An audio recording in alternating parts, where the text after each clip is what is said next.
Oh, that's something.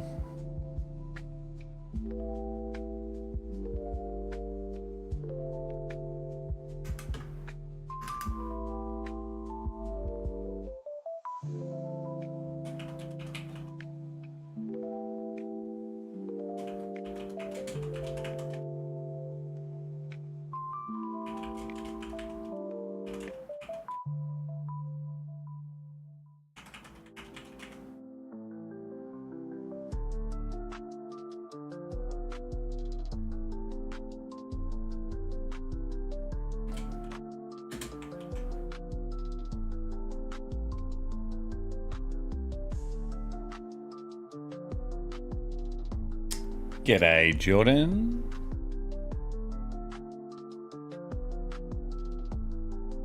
How's it going, dude? Hey, some new fan art.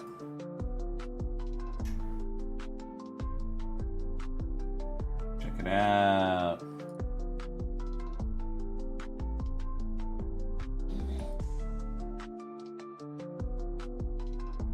Doing good, that's the way, brother.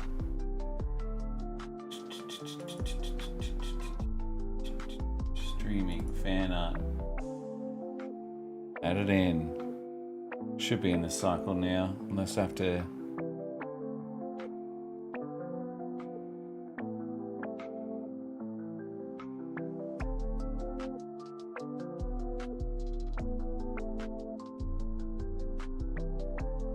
Scott Pilgrim vibes? Yeah, a little bit.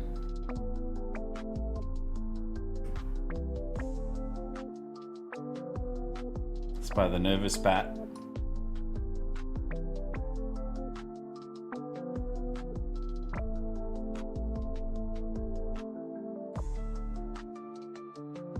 Hey, Nervous Bat, just saw your fan art, dude. Thank you so much.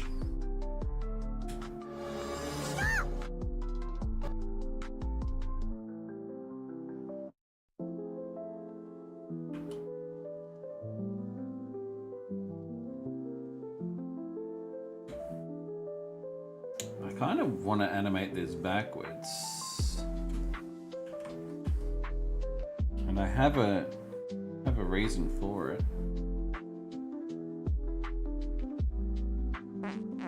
Whoa! Anonymous shouted $1. Now you got $1 richer, bro. I'll be off again in a moment, but I thought I'd stop by when I saw that you were streaming. I'm out of words, lol. Who? Was that you, Aston? I'm guessing it was Aston. Thanks. Thanks, brother. You forgot to put your name in.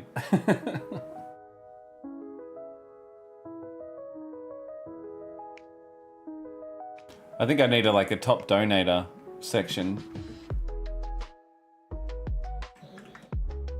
It'd just be Aston Fred, pretty much. Be all Aston. Thanks, man. I appreciate it.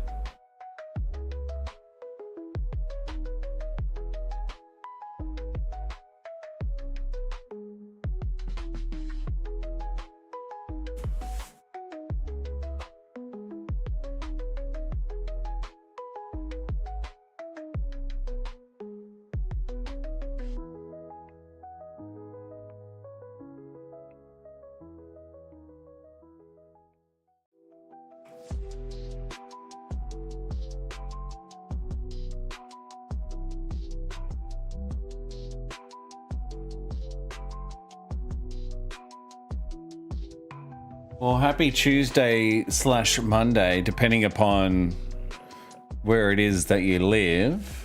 It's Tuesday morning in Australia, 7th of January. And look at me go, 2 streams in a row.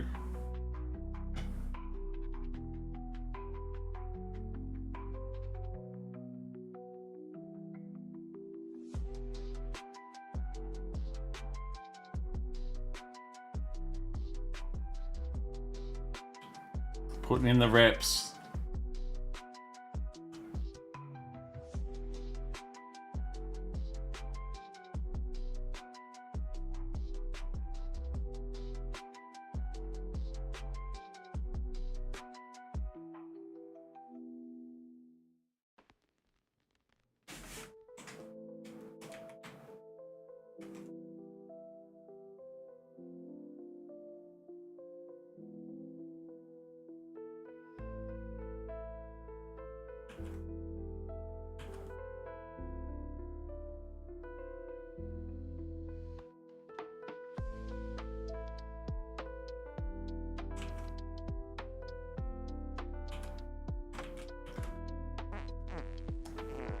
Hey! Charted $1. I did it. D. Now all I've got to do is do 1,000 streams for Aston Fred, and I'll make $1,000. Let me just restart the stream real quick. Thanks, Aston. I appreciate it, man. Really, really, really.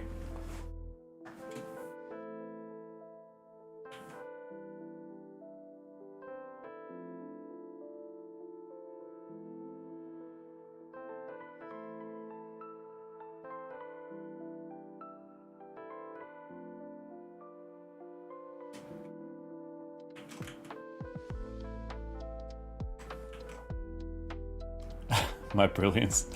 G'day. Oh, I don't know how to say your name. I can call you E-Kate. That's, oh my god. Good gracious. Cat per haven, huh? Hansnokopapopa. But then again, like these characters might not mean what I think they mean. Kate works. Wonder if I can give you a nickname. Let's just call you Kate, or I'll just remember. I'll just use my my regular human intelligence.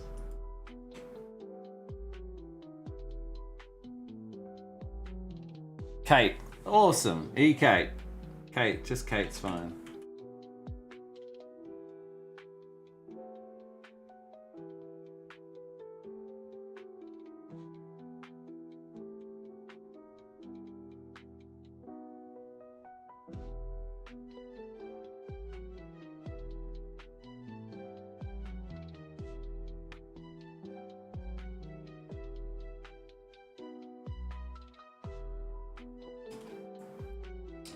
Morbid Mist, what's up? You like this scene? Yeah, it's right at the end.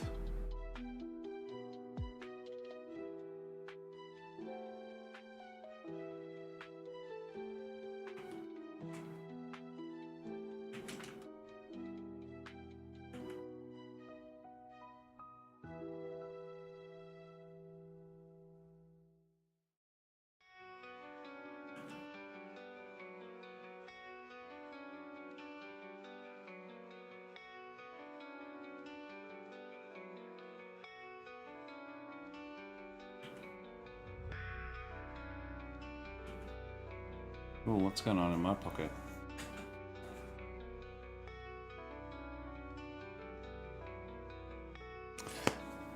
Nothing. Song request from the Nervous Bat. All right, let's chuck it on. Let's get this party started. Could be anything. Don't get too excited.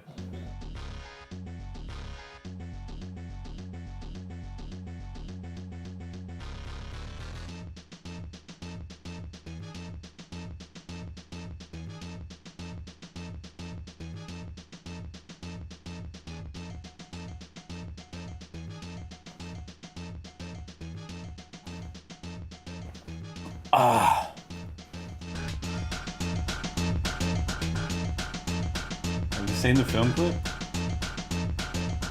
Seizure warning. This is the dead giveaway right here. YouTube poop music video.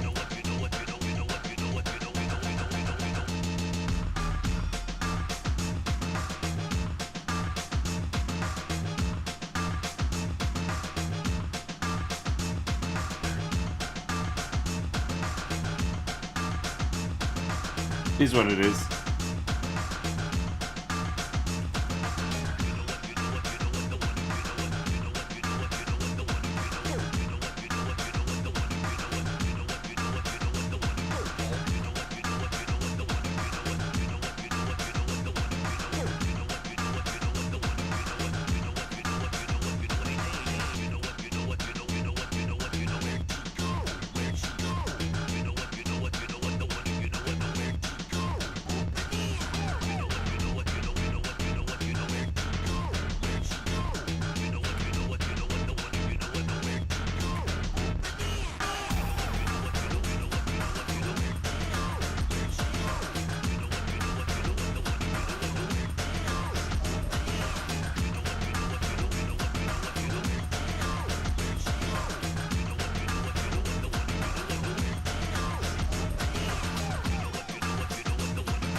Toast.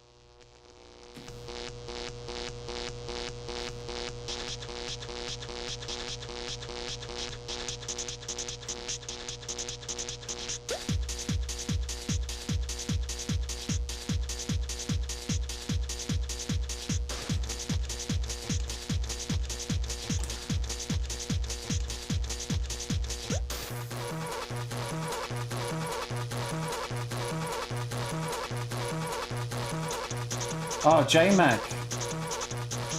I don't think I connected my Twitch chat to this chat. Why is that not working? I'm not seeing anyone in the Twitch chat over there. Dang it. Hello, JMac. Hello, Minecraft Architect. JMac, fucking long time, brother.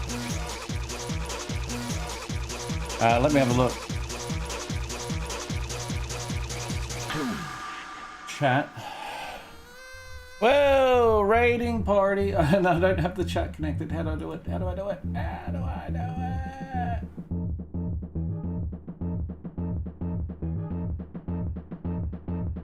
Well, the chat's gone.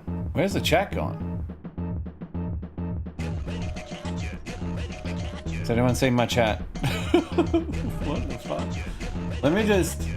Give me a second. Hi, Raiders. I'm sorry. Kevin7.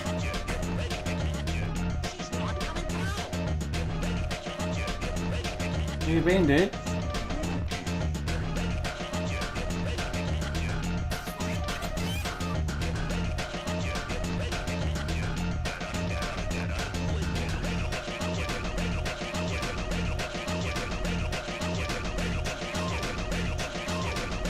Been animating.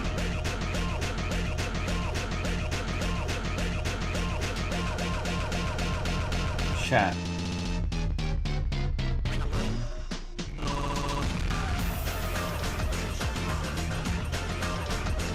Alright.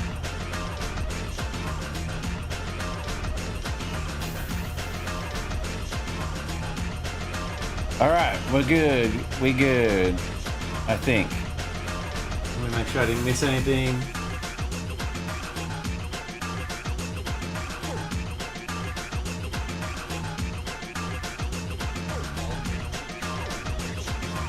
Happy time zone, Sam. Happy Tuesday for you now. Yes, Tuesday morning.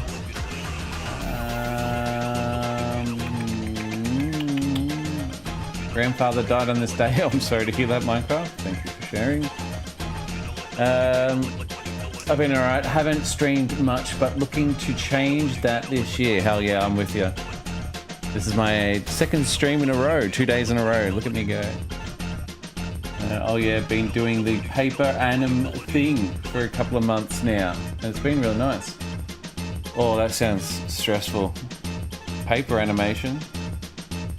That is legit frame by frame.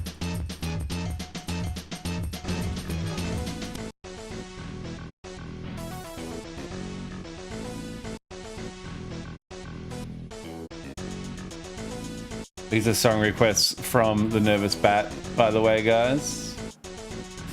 You can request your own songs. Oh my god, look at Tails. Ooh, so brown.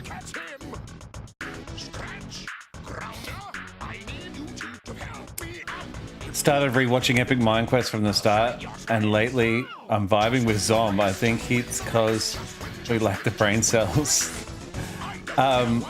I do that too, Morbid, sometimes. Just go back over the old animations and tell you there's something about animation that... hopefully you guys can hear me okay over the music. Yeah, I don't, like, the hard work that you do put into certain animation shots and whatnot, and certain things, they don't age, which is just really fun to revisit.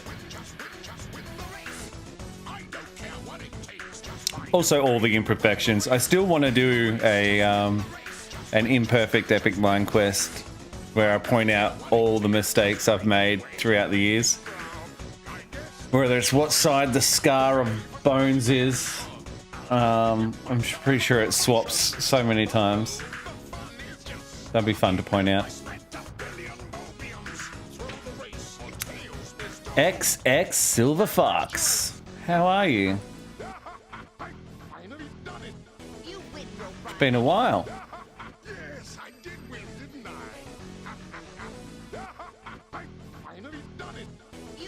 2 days in a row is intense. Well, I've got a schedule. Oh, we're on Monday's schedule at the moment. look how different my schedule is. Okay, that's Mondays. Let's scroll down to Tuesdays. Oh, it's exactly the same.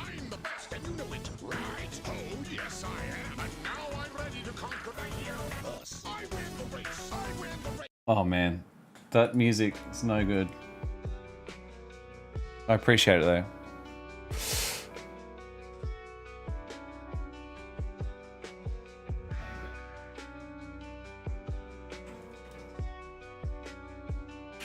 Oh, you're saving to get 50k points?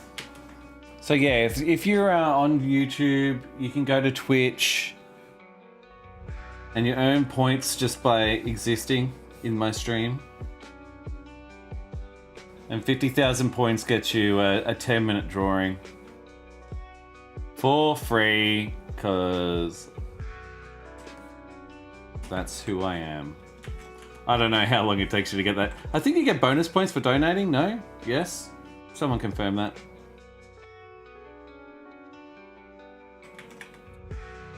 I neither confirm or deny.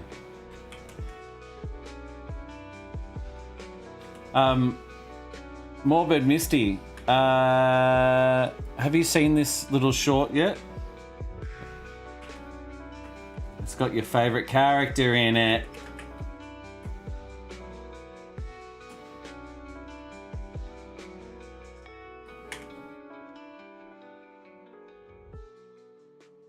And he's got a little butt.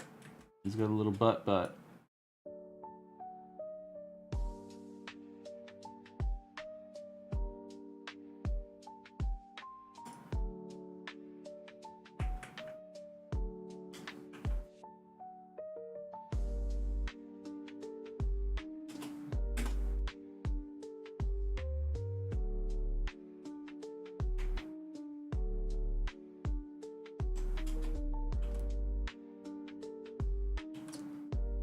Alright, the proportions for this are all out. What am I going to do about it? I'm going to fix it. I think it's just the head, really.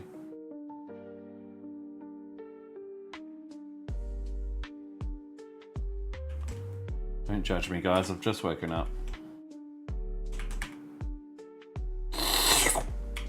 Suck in that gut.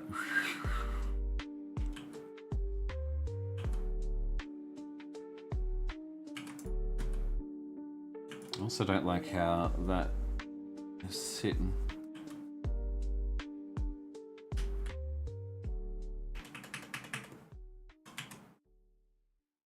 Master? Oh, BT dubs. I'm pretty sure today I'm getting some voices sent to me for the new Epic Mind Quest also. By the shockest of dingoes.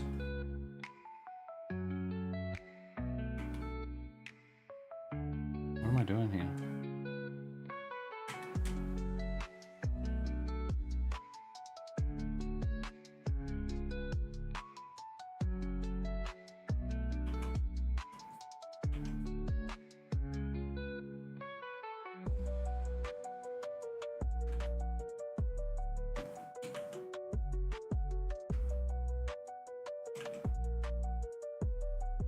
Alright, that looks a bit better. I don't normally clean up my storyboard this much, but it was just annoying me. It looks a little bit more proportionate now. Probably a little bit more like that. Alright, sweet. Happy. So, gifting a sub, cheers, bits, etc. and joining in on raids and building a watch streak. I only judge you based on how you treat others. Aw, good. You little... So you're an animator, Sam? Stupid question, I'm sure, and I'm sorry for that. I'm just curious because I don't know. Yeah. Whew. You're in for a treat. Are you ready for the greatest animation ever displayed on the internet? Just set your expectations high. Here we go. Stop! Good God, man! You almost got the cheese touch. The what?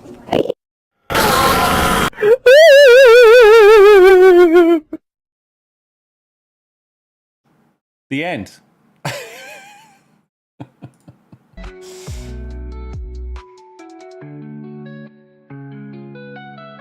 Set your expectations to 0.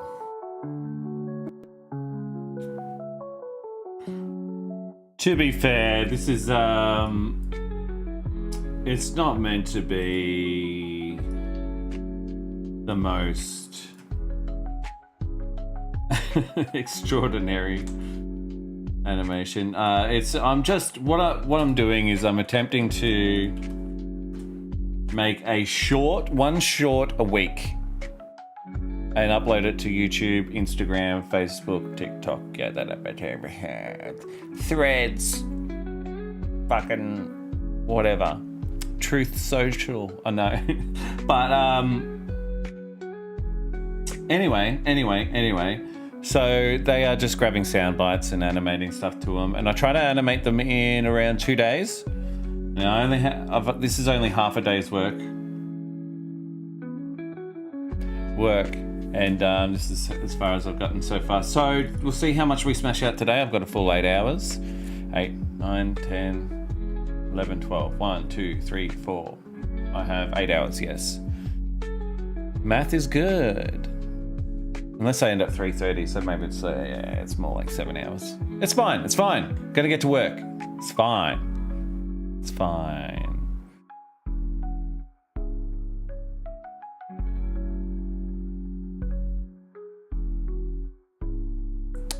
Okay, now I'm concerned I'm not getting any messages from YouTube. Shit. Hang on. That's definitely probably gonna happen.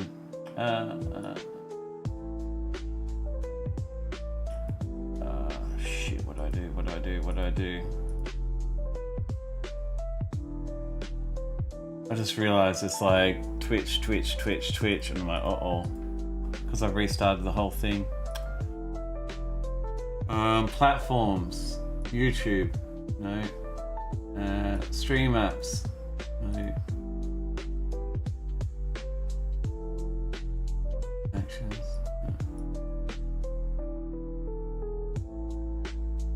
Yeah, my bad, guys. Oh god, I hope your chat comes up. I could probably sitting here talking only to Twitch. Let me see if I can find the comments. Let me see if I can Shh, Sam. Okay, Albert. Let's go right back here. Kate, good. By the way, where do I submit fan art? In the Discord, Aston. The Discord. I'll pin it to the. Pin it. Let me invite people.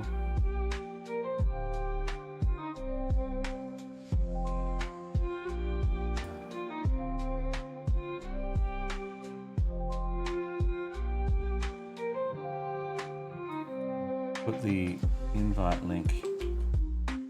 Yeah, oops.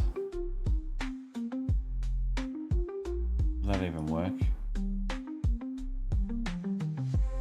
Pin it over here.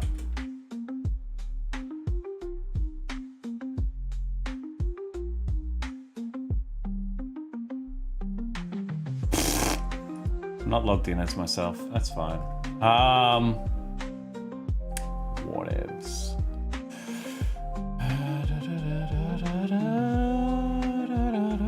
Catching up on the YouTube chat. Albert Rowe is here. I miss Bones' mustache. It was graceful. His little Charlie Chaplin mustache. Turn the music down a little bit. I think I did. They're perfect imperfections that show the humanness the series was made with. I love it and makes the series endearing. Oh, that's kind. What I also love is the movie trailer parodies so much as well. Ah, yes. The points, I think so. The movie trailer parodies. So like all I can think of is the Matrix one. Oh, I have not been kind of rushing around in life junk with my gram. I need to get back to at least doing some fan art or sketches to get this rust sickness off me. Hell yeah, I love your art. I still have a lot of your art that's been unseen by the human eye. I do like the Mario Kart short pretty good. Yeah, I didn't realize that was all AI voices. Everyone was kind of upset. They're like, oh, what is this AI trash? And I'm like, I don't know. I just used a soundbite. I promise you all the art is hand-drawn. Oh, well. You get that on the big jobs.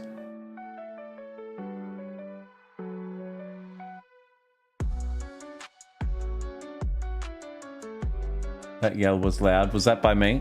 I'm sorry. I'd kill for a nanoangstorm of your motivation and drive, man. A nano.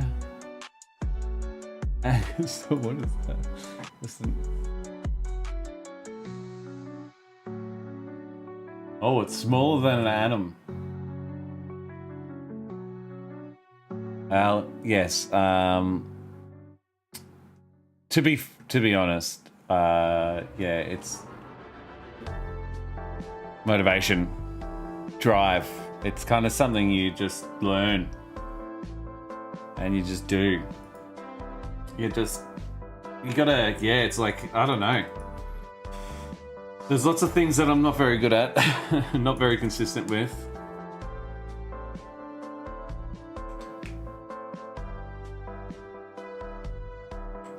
But I'm learning. I am learning.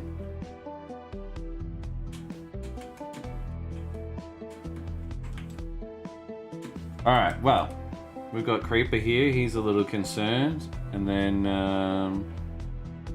we need Ender Bra. He's also sitting there.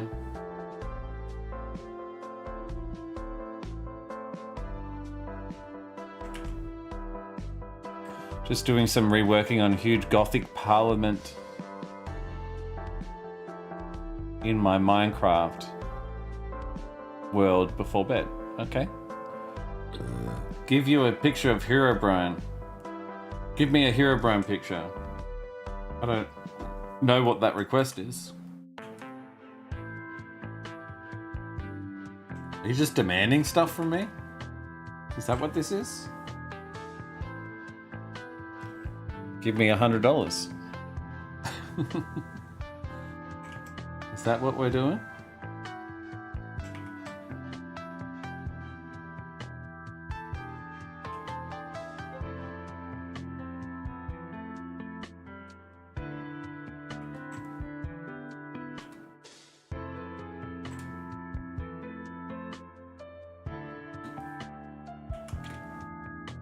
This is for you, Albert.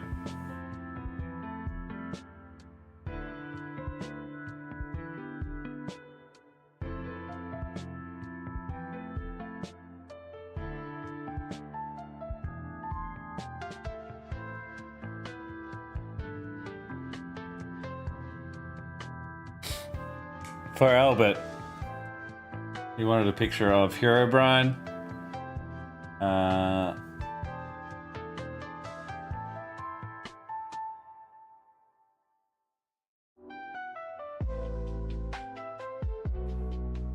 Enjoy. Screenshot now. 3, 2, 1. God, I'm such a nice guy doing free fan art for commission work.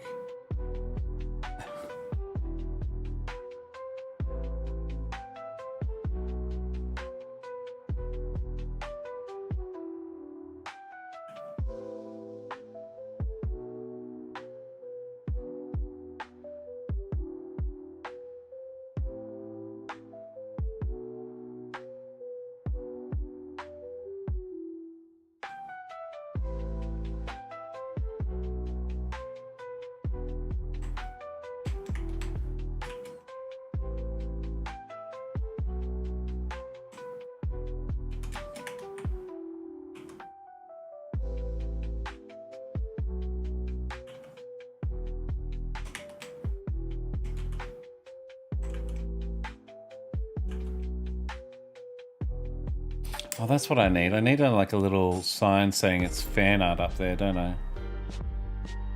I can't be taking credit. Duplicate, duplicate, duplicate, duplicate, duplicate. What about copy paste?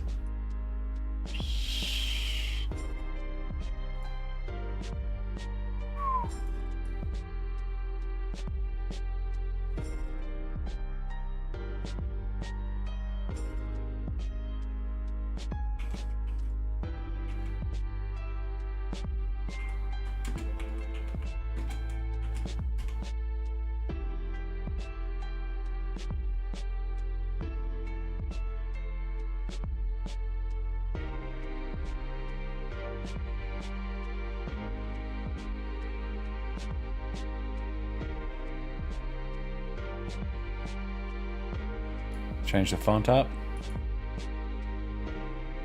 What font should we have? Oh, that looks cool. Let's do that one. Okay, it's non-existent.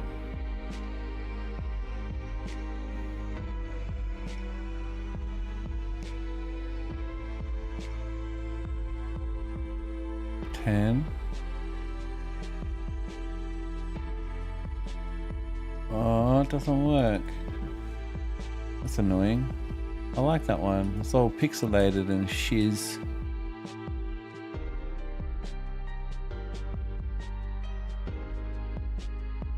Oh, not that. Not that.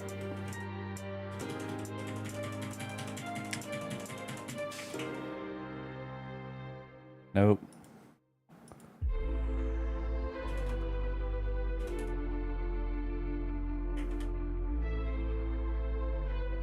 Not bad.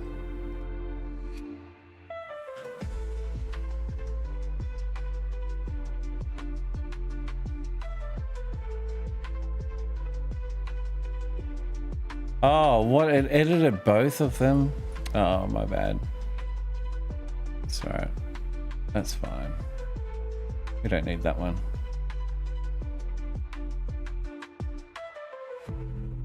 What should I put down here? Like down here. I should probably try to find some background. Image. Image. Image. Great new. Banner. PG. Ooh.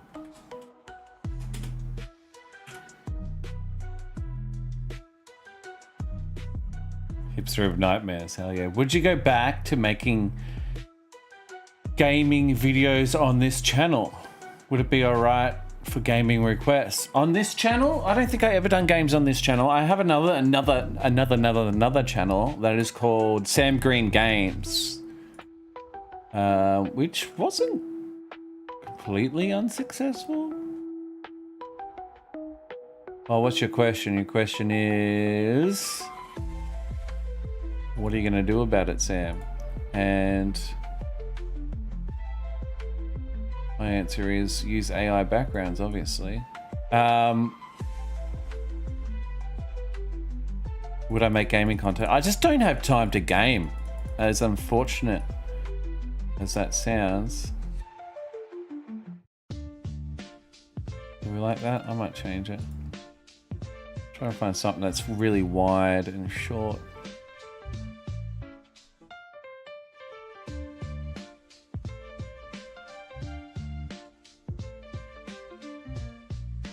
This could be cool.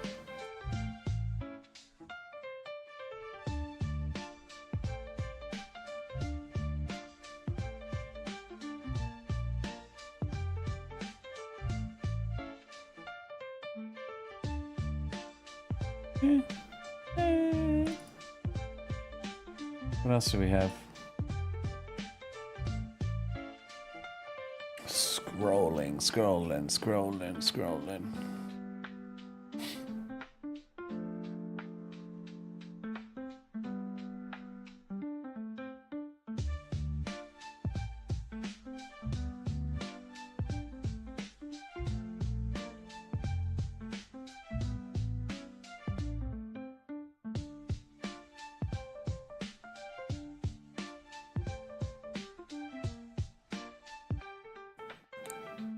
God, I wish I could rotate the image.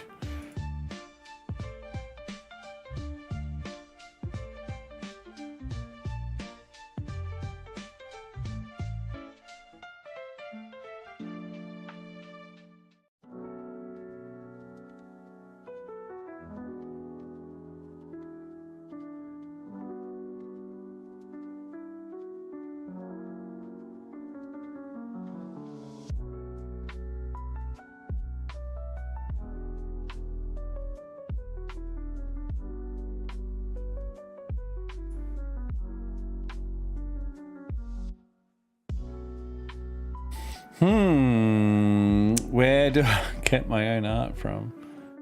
It's a shitty banner there. What if I type in the word banner? Okay, and then view extra large icons, and they all suck.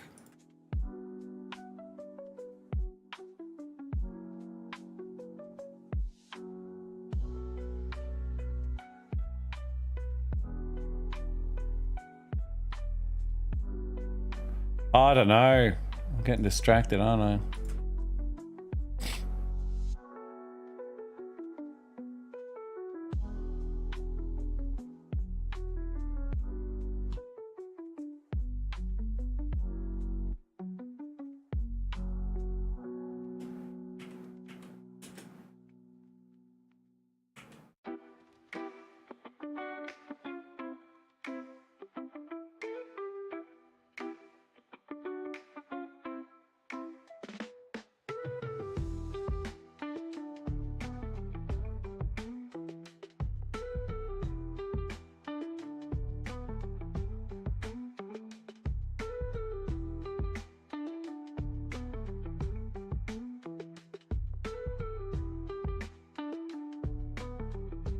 This is as close as I'm gonna get, I think.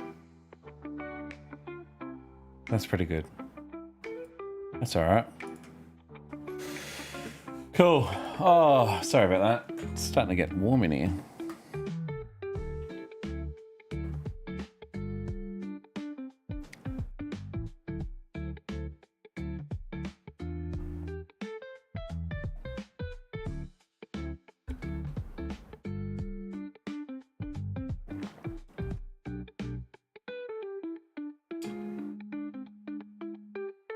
I know that Sam Green was last part of year 2024.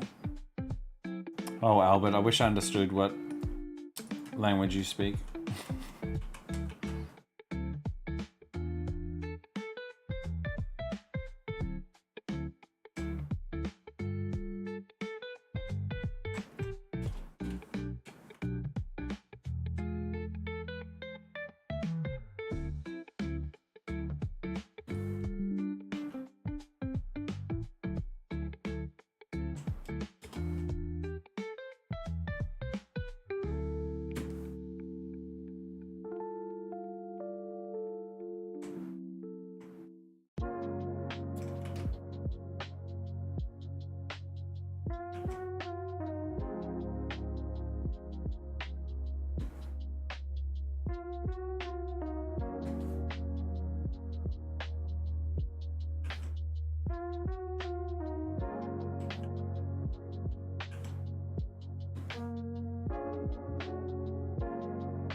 So talk to me, guys. What else is going on? What's everyone been doing?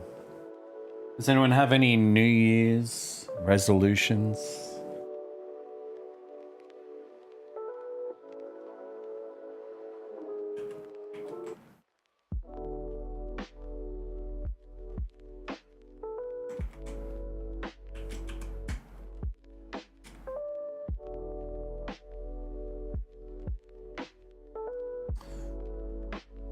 Animating a commission, nice.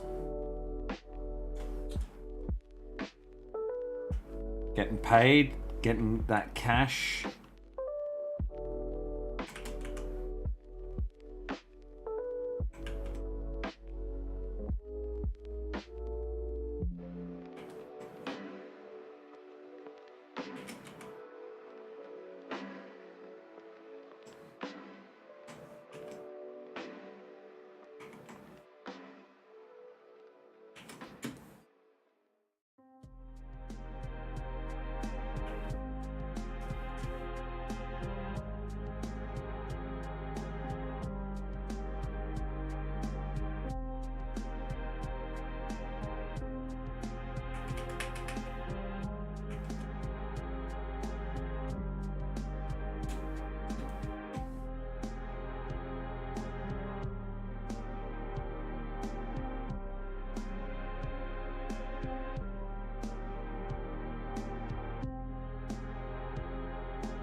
Trying to get a job. I wanted to work at Spencer's. Is that a shoe place? I think that won't happen. So the other one would be Michael's, Michelle's, Michelle's, McKeel's. What are those places? They sound very American. Just doodling while watching you. If that wasn't art related, and I didn't know your gender, that would sound weird. Just doodling while watching you. Ooh, playing with what?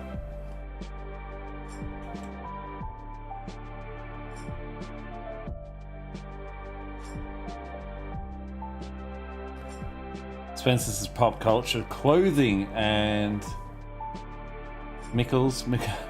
Gotta tell me how to. How do I pronounce that? Is an art or craft. Arts and craft? You can only choose one when you walk in. Sorry, Jordan, just picking on you. Alt punk clothing store, and also they have an 18 plus section in the back. There you go.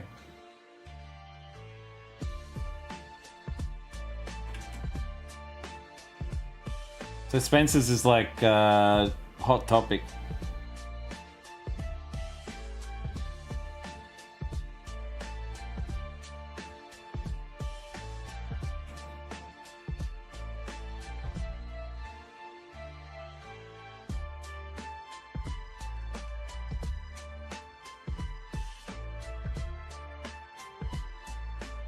This Hot Topic has Justin Bieber merch. That is funny. There was probably, I guess, I don't know, I guess what's the motto of Hot Topic? If it's hot, it's hot. That is funny. There is a very, it is, I remember Hot Topic. I lived in America for a little bit. Around 6 months, but I've been back a few times. But anyway, what's my point? My point is, I know Hot Topic, and I used to like it when I was younger, so that was probably like fucking 20 years ago. And the funny thing about Hot Topic is, it's kind of like me making these cartoons. There's There's a very fine line between meme and cringe. And when you try too hard, it goes cringe. When you don't get when you're outdated, it's cringe. When you don't get on the meme wagon early enough, it's cringe. It doesn't take long for a meme to turn cringe, but that's like the sweet spot. If you can get over to this side and sit there, which is probably like more my goal with my YouTube channel. But yeah, it doesn't take long to turn cringe. And so now I'm just kind of leaning into cringe. Because being, at least if you can make cringe cool again, I don't know. It's just trying to be an edgelord. It's just too fucking exhausting. Oh, is that why they call it edgelord? Because you sit on the edge? I'm an edgelord. I'm on the edge, man.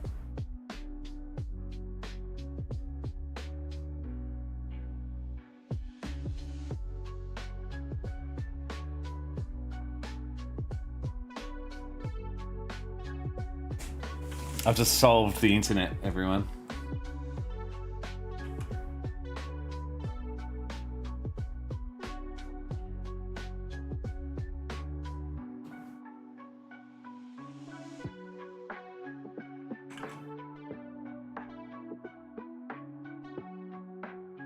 That image says a lot. Am I right? Or am I right? You can frame that. Who wants to frame that?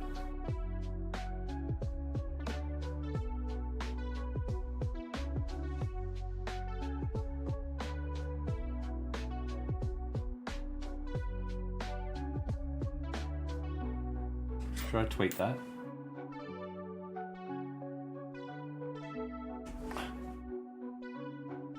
Opened your third eye.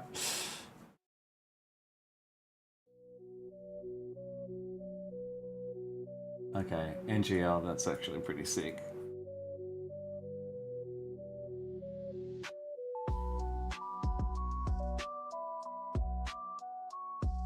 Twitter is sometimes good for shit.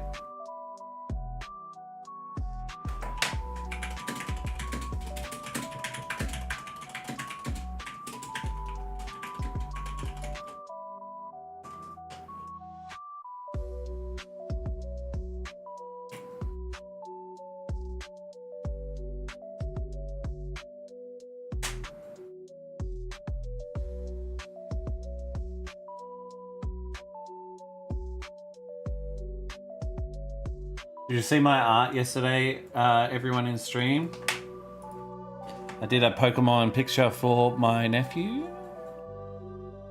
Gengar, Blastoise, Charizard. That's the finished picture.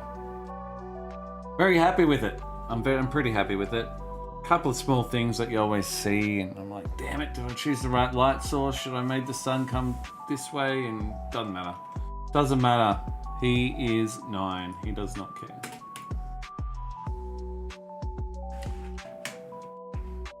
Pretty good. That's all you have. Pretty good? Need to be like Jordan and say, it's awesome.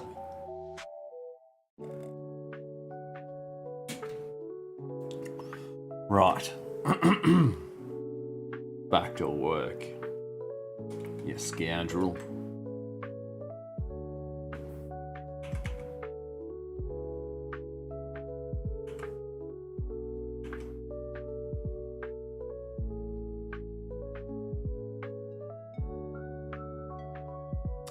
Kate Roz. So cool. Thank you. That's what I like to see. Sam, you've outdone yourself. Oh my God. Michelangelo would be rolling in his grave of the level of artistic ability that you seem to exert. Sand Green Media. Okay, I'll stop it. He's actually subscribed.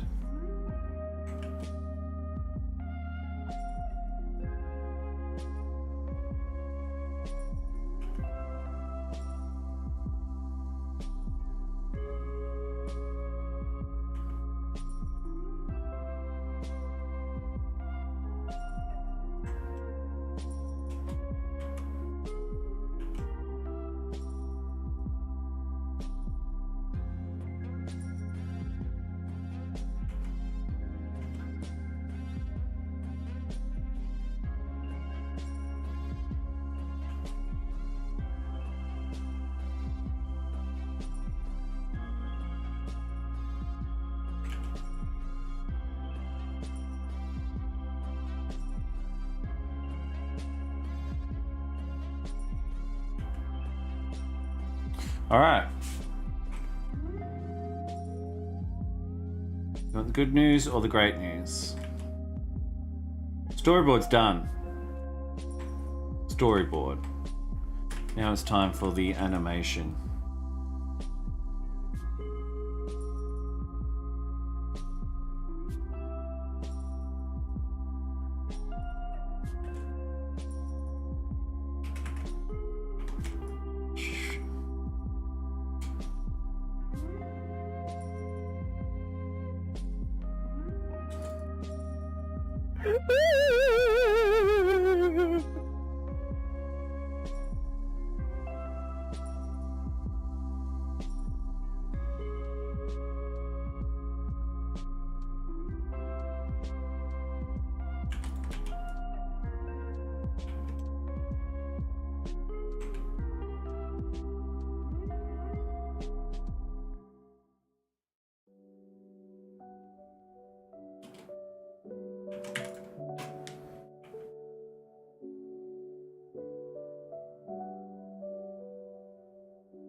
Shit.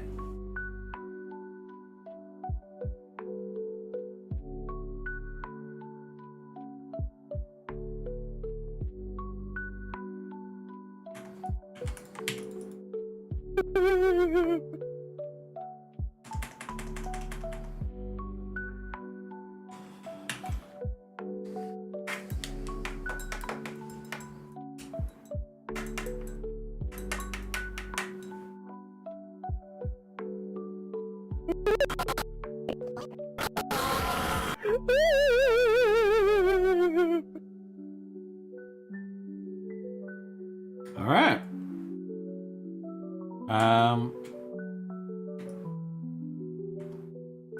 I'm going to tweet out this image.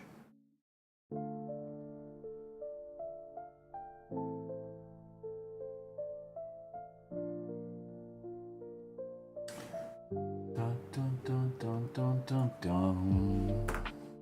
Sketching now too. I plan to make Epic Mind Quest characters figures from wool or polyester clay again. I hope it will turn better this time. I'm sure it will. You you will only outdo yourself, I'm sure. Why is my Twitter so damn zoomed in?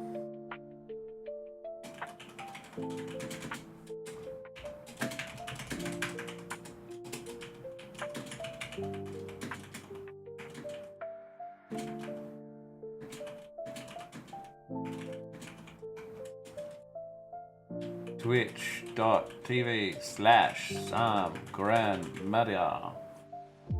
Share. Copy.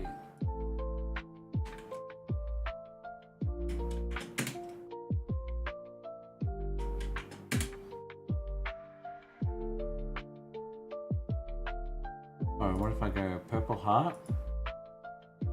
Purple.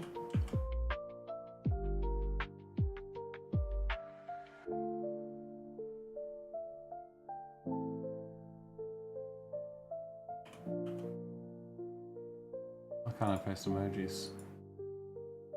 Whatever, you don't need emojis to have a good time.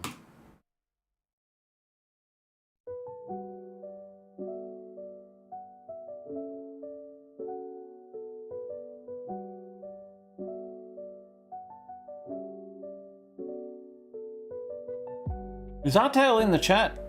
She's responding to my tweets. Who's the Duck Got Game? Is that you, Jordan?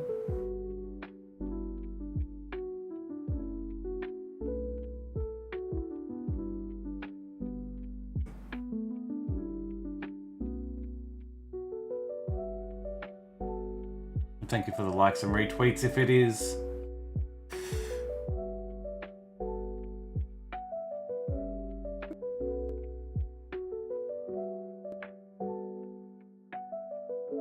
I feel like the second shot you can have both arms. Kind of like, what the fuck? I keep changing my username because I don't know. I want to change it up a bit. That's fine. That's fine. You do you.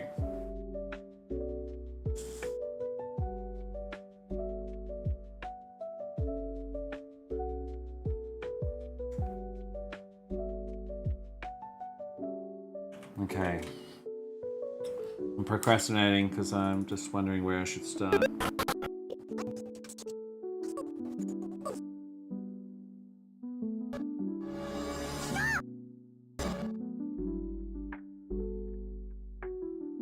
Maybe I'll start at the start.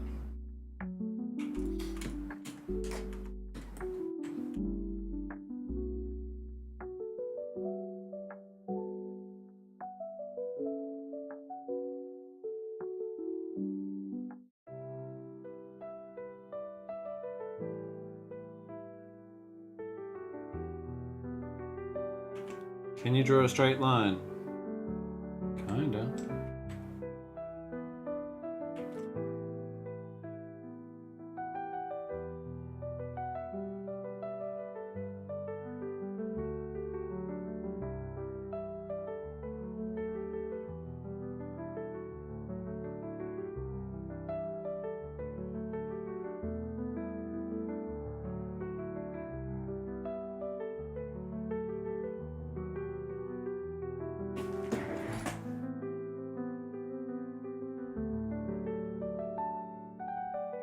Is the white hurting anyone else's eyes?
Why do I want to give him a chin?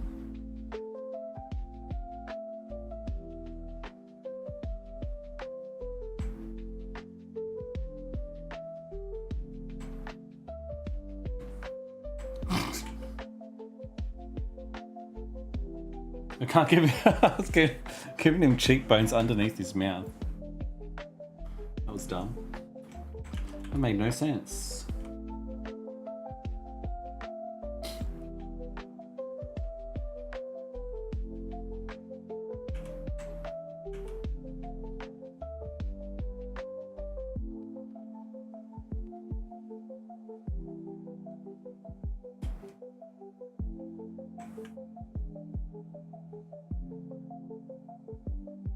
Hello, Vimo, Emo.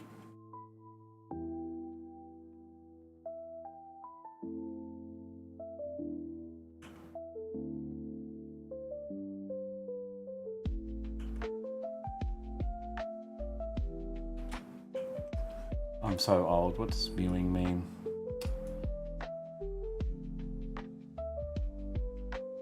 It's a technique that involves placing your tongue against the roof of your mouth to improve your... Ah, yes.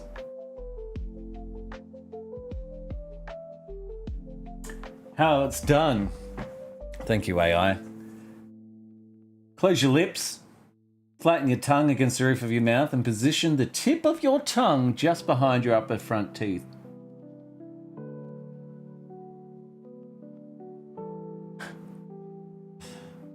Who created it? British orthodontist John and Mike Mew developed the technique as part of their practice called orthotropics.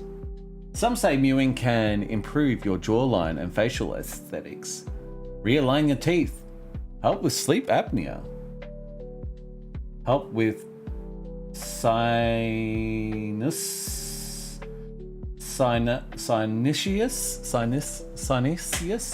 strengthen your jawline, improve breathing and swallowing, help with speech disorders. Maybe I should be mewing more.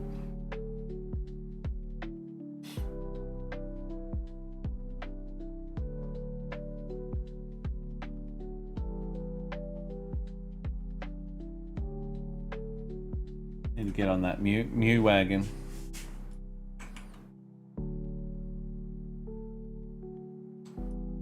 Get that jawline.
I was trying to write in my head a Mewtwo joke.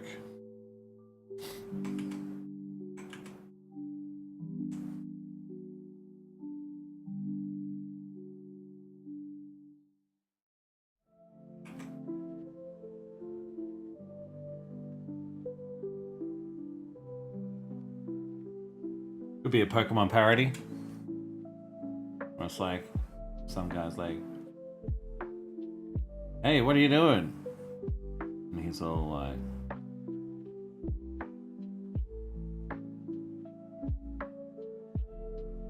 I'm mewing. Because, oh, he's like, you should mew too. And then his face turns into Mewtwo mewing. That's the end of my joke.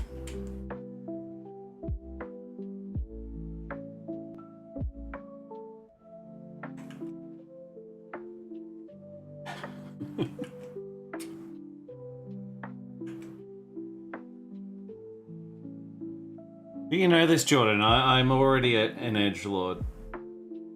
It's just describing myself earlier.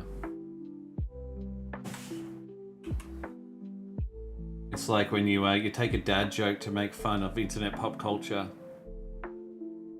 Like, oh, it's like it's a dad joke, which is cringe, but it's also like he's making fun of memes, which is kind of edgy. We don't understand what he is.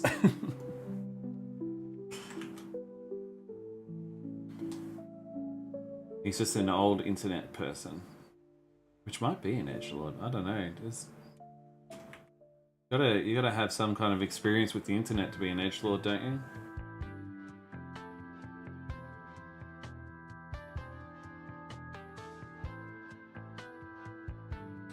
The Woodland Hornet has arrived, ladies and gentlemen. Please welcome to the stage Woodland Hornet! You all ready for this?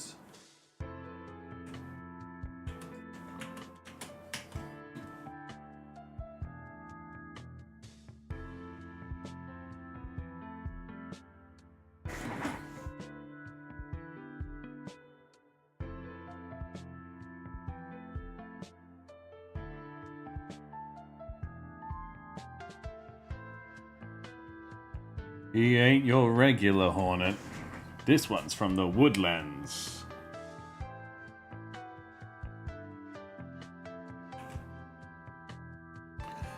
I'm sorry, I'm a little bit sleep deprived today. So I am going to be talking a lot of random bullshit, I think.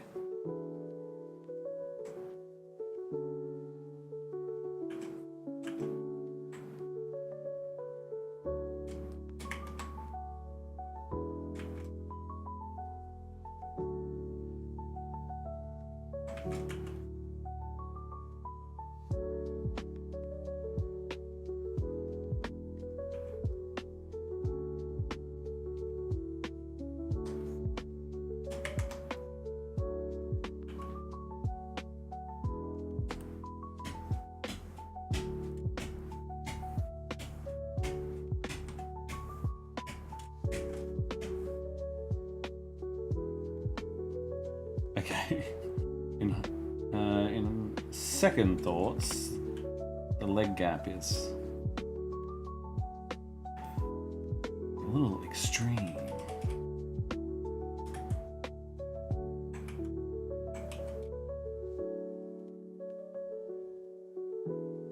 That is a power squat, isn't it?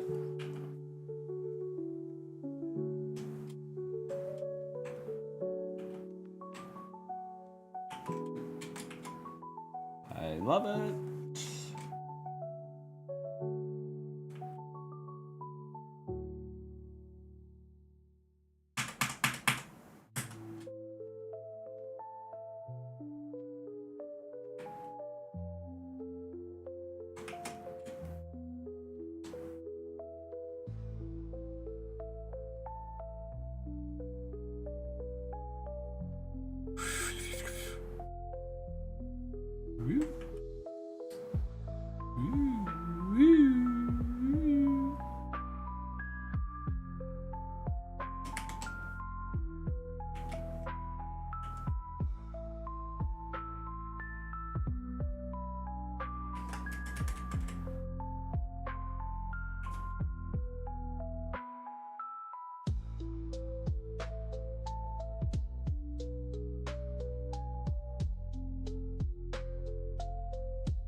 It is a professional squat. This is how they do it in the big leagues.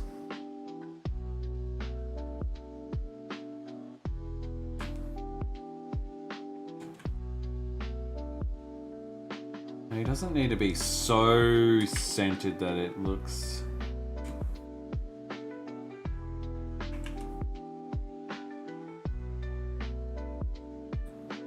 That looks good. A little off center's nice.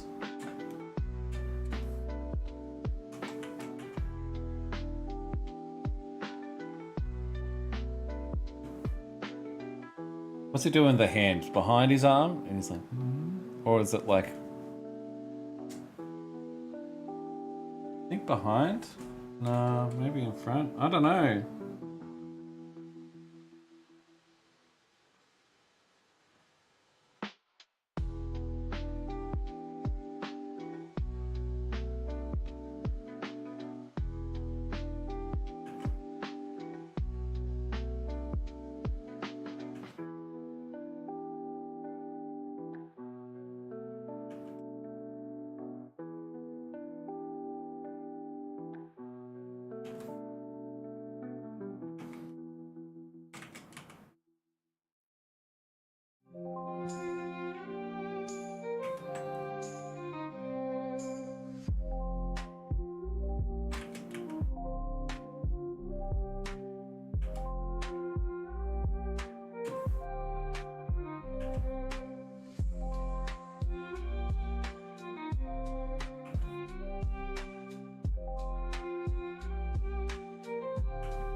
Do I like this?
Putting too much effort into this hand.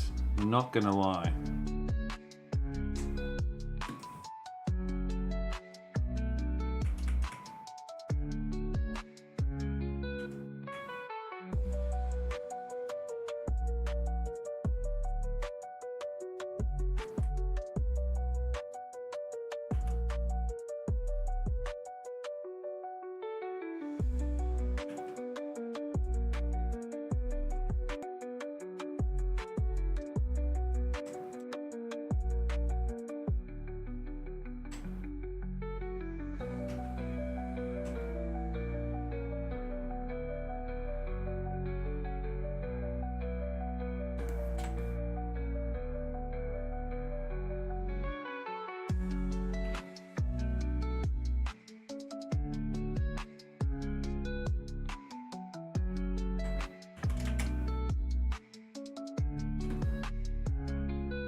How's that look?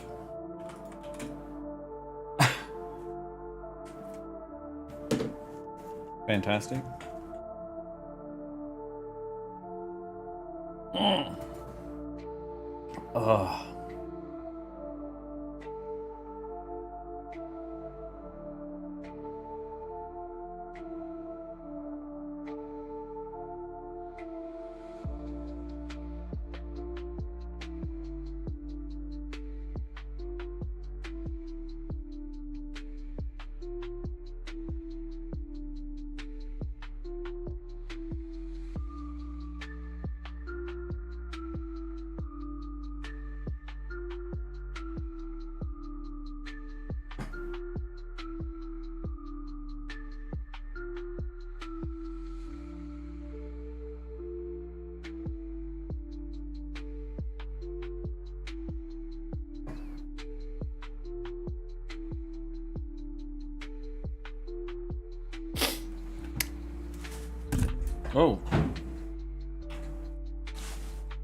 Sorry about that.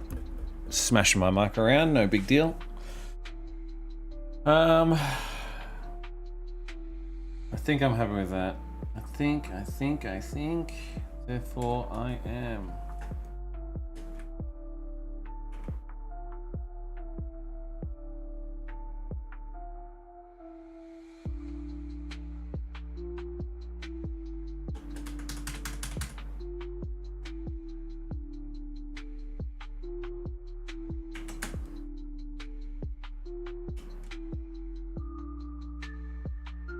That feels a bit better.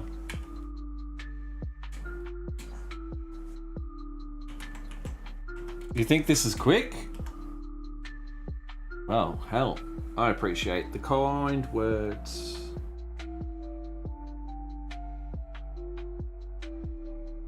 It's not exactly like anatomically correct by any stretch of the imagination, but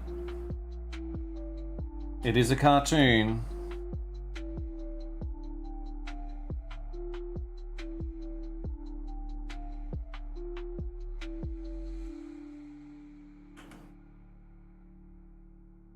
And we just don't have time to dilly-dally, do we? Oh, I've got to put my watch on charge. Hello, Malilop.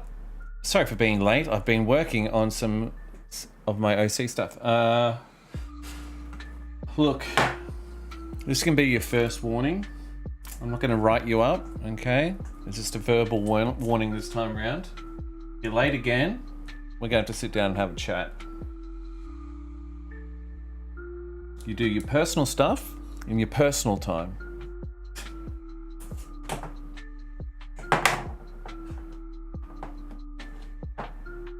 What do you think I'm paying you for? It's fine. It's great. What have you been working on?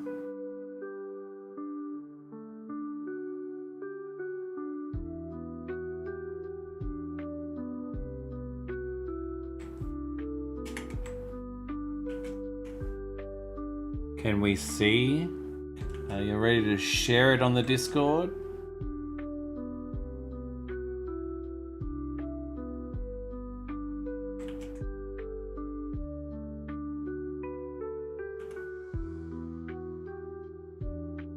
Mood boards.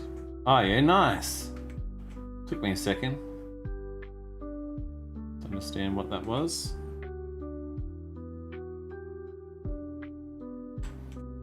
But I know. I've never done mood boards.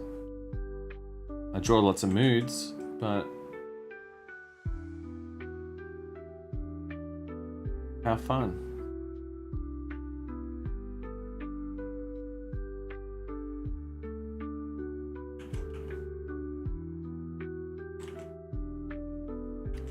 Like right now, I've just drawn a mewing mood.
Newborns.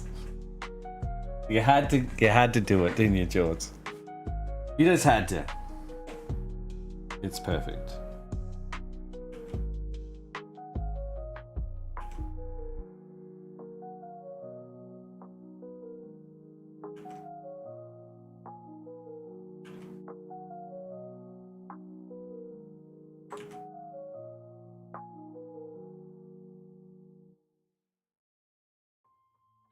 It's going to be a new meme in the chat.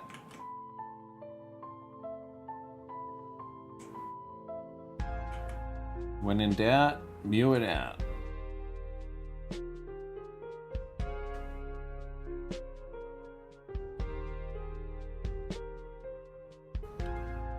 Does hurt your jaw.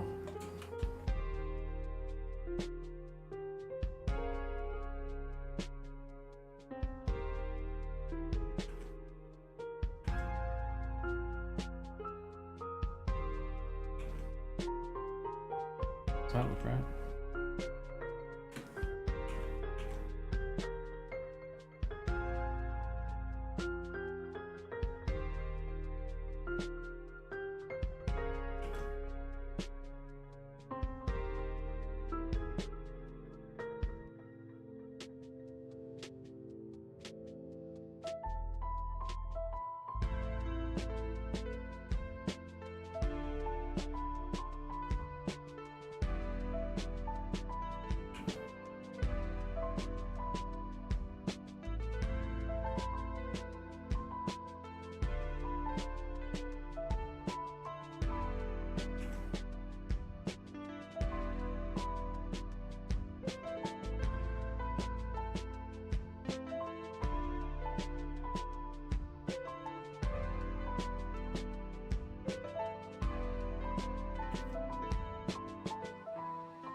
Do you reckon that wine helps or not? I think it does. I think it does. I think it does.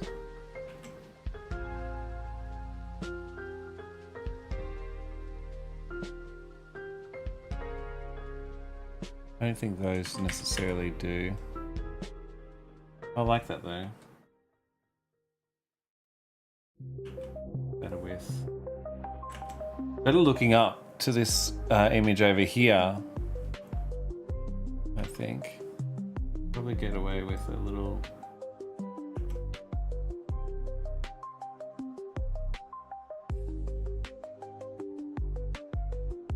If you really wanted to get excited.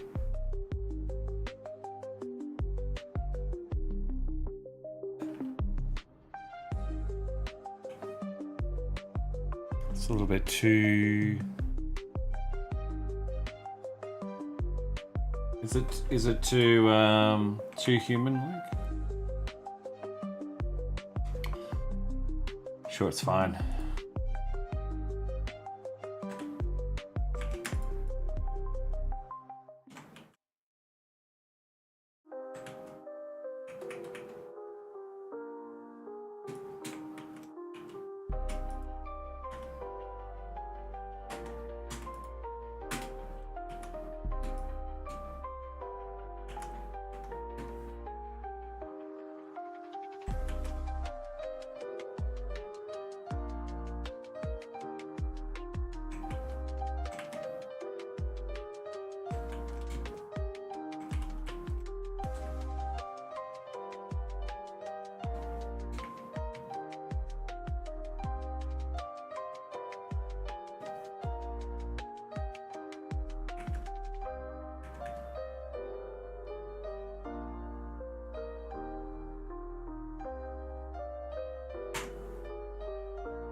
All right.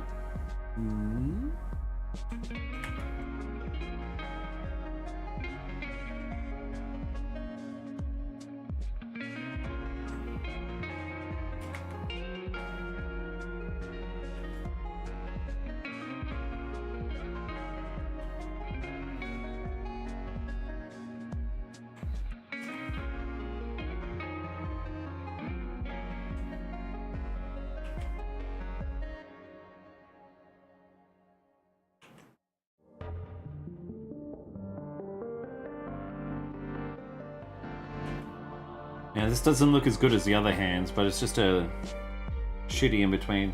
Speaking of shitty in betweens, I wanted to. Actually, this might be a good little example. Can't even see what I'm drawing here. Here we go.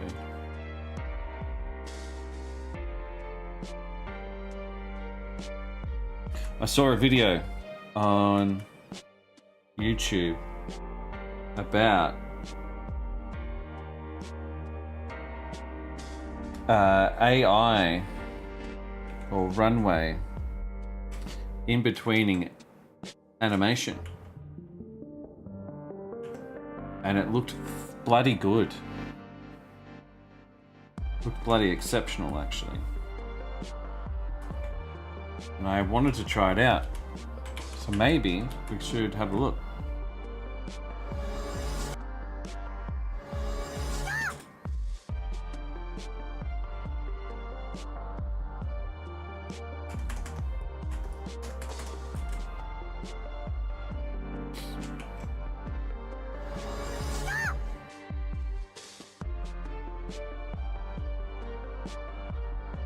It'd be even more funny if he like his hands in.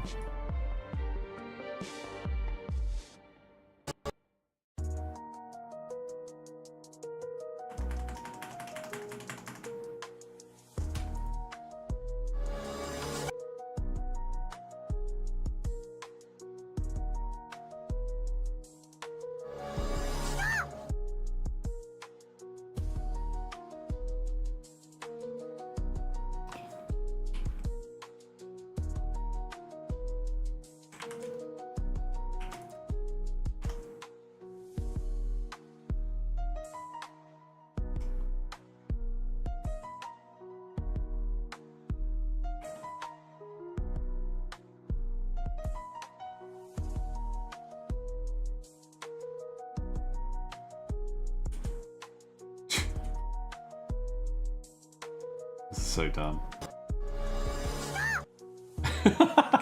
Okay, I love it. I love it. I don't have any money for Runway though. Is it free yet?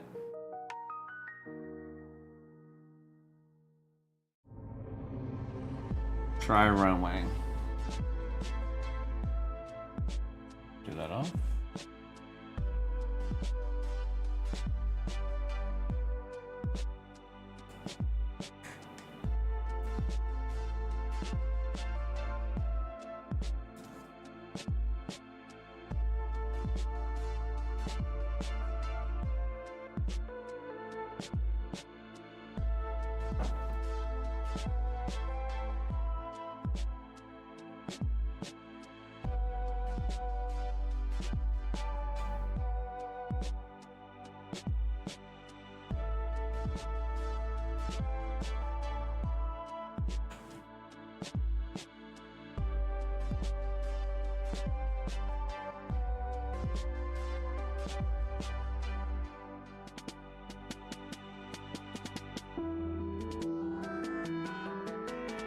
Would you go image to image, frame interpolation?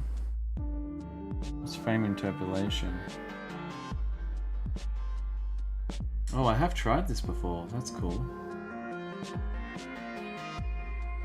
It didn't work last time I tried it. Let me try to find the video.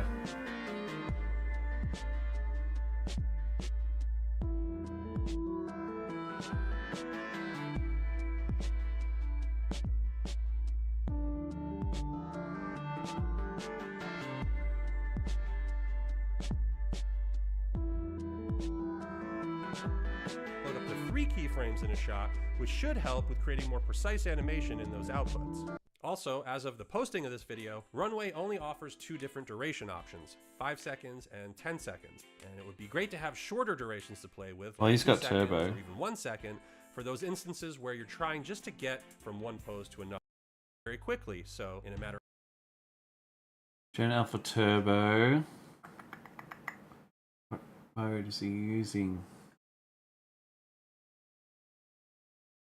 Check out these examples though. a bit noisy. So then I just tried testing it out with line art, and the results were much better. Of course, it means then having to go back and manually color those outputted frames, but in the long run, we'll end up with something He's that's just got far more 2 frames consistent and actually usable for the movie. Overall, I was pleasantly surprised with how well Runway handled a lot of these shots, specifically with characters turning from different angles, which is always a challenge in 2D animation. Look at that. Getting something to Look at that. convincingly rotate, particularly a character's face. And I thought Runway did a fantastic job of creating that sense of 3 dimensions within the 2D designs. One downside to Runway is that it is instinctively trying to generate a bunch of action between those start and end frames when I want to know what mode he's All I using. really wanted to do is go from pose A to pose B. So a lot of times I would get results where the character would just start doing all this wacky nonsense in between that was completely unusable.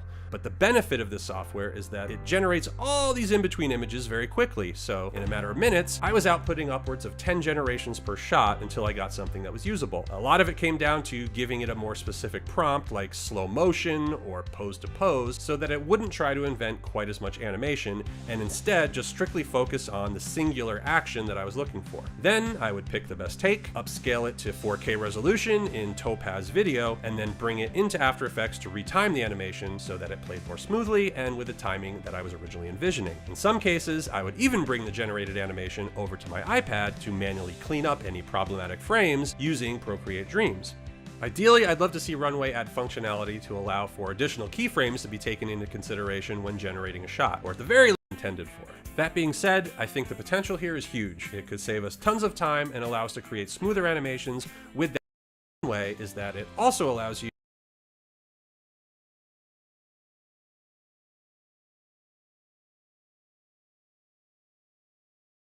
Generative session, but what caught my eye about Runway which is just that one, I guess.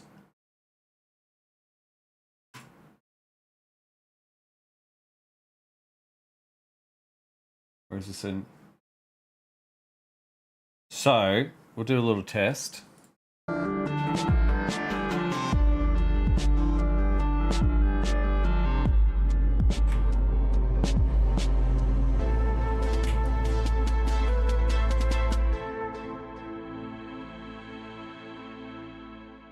Well, if there's a way that I can take advantage of this, I would love to. I mean, in-betweening. I have so much fun in-betweening. It's hard to say that I prefer it, but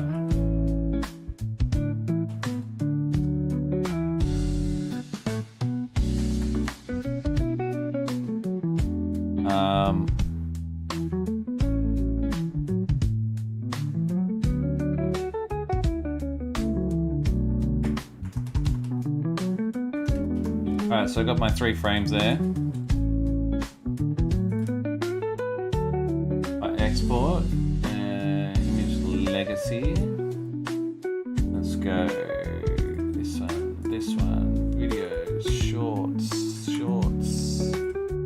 cheese touch, PNG, JPEG, 01.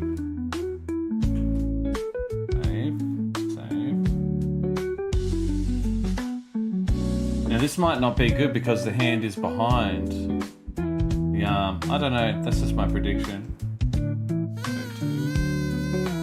Whoa, Gilded Guy! Hi! Hi! Hello! Hey, thanks for the follow. Hi everyone. You can't see me, I'm behind Hello! Wow, you guys joined at a time. I am Hello! I'm about to test out some AI in-betweening. I just seen a video on YouTube and I thought I'd give it a little cheeky test live. I don't know what I'm doing, but I'm gonna try. How's everyone going? How's your stream, Gilded? How you been, man?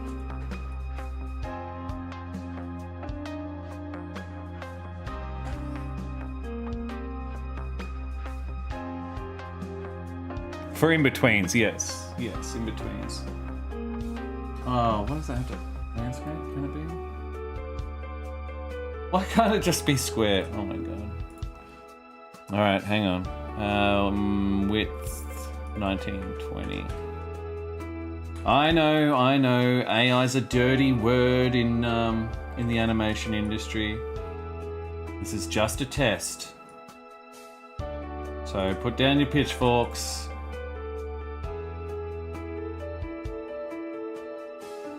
Put down your torches.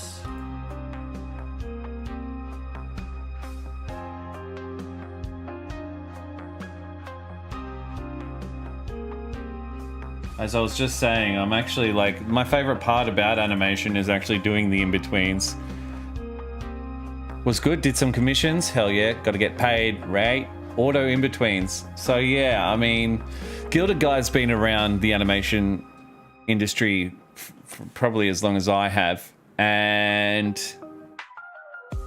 there was, there still is a lot of, what's it called? I call it YouTube poop, but what am I going to call it? Brain rot crap that is just, here we go. Let's just have a little test. This is the stuff that my daughter sometimes clicks on. Not the classic Sonic animation, fan animations you see. If I just write Sonic cartoon, let me go to YouTube. See, this history is shared with my daughters. What's up, is this sort of tween? This is the tween stuff I'm talking about. Look at that. So that's got to be AI generated. This is the stuff that like I catch my kids watching.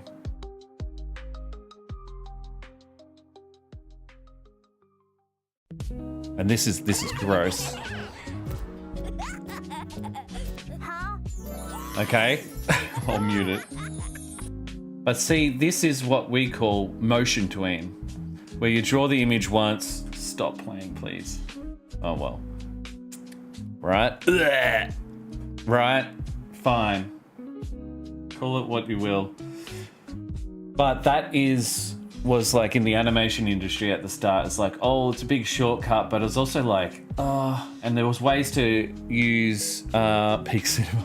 Absolutely. There's ways to use actual redrawn frames and motion tweening at the same time. And then you've got traditional tweening, which is, I'll give you a quick example, which doesn't work. But let's go circle, hide that, to a triangle. Oh, I know what triangles are. Hang on. All right, and then we go down here and we go shape tween. Ooh. Oh, isn't that? All right, so that's, this was what our auto in-between thing was. Now, if I was to make that filled in, and filled in over here, it's a little bit better, but still not. And then you add it in between. We want to go square first, and then triangle. And you can have something like that, right? That was the best we got. Or you've got the, or what I just shown you. That's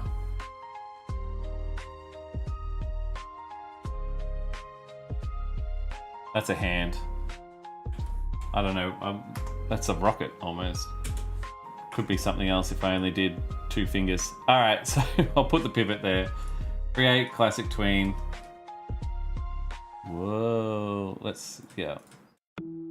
All right, so that in-betweens, it makes life a little bit easier. You can do ease-ins and ease-outs. Now I use motion tweens mixed with in-betweens, which would be something like this. My lesson's almost over, guys, don't worry.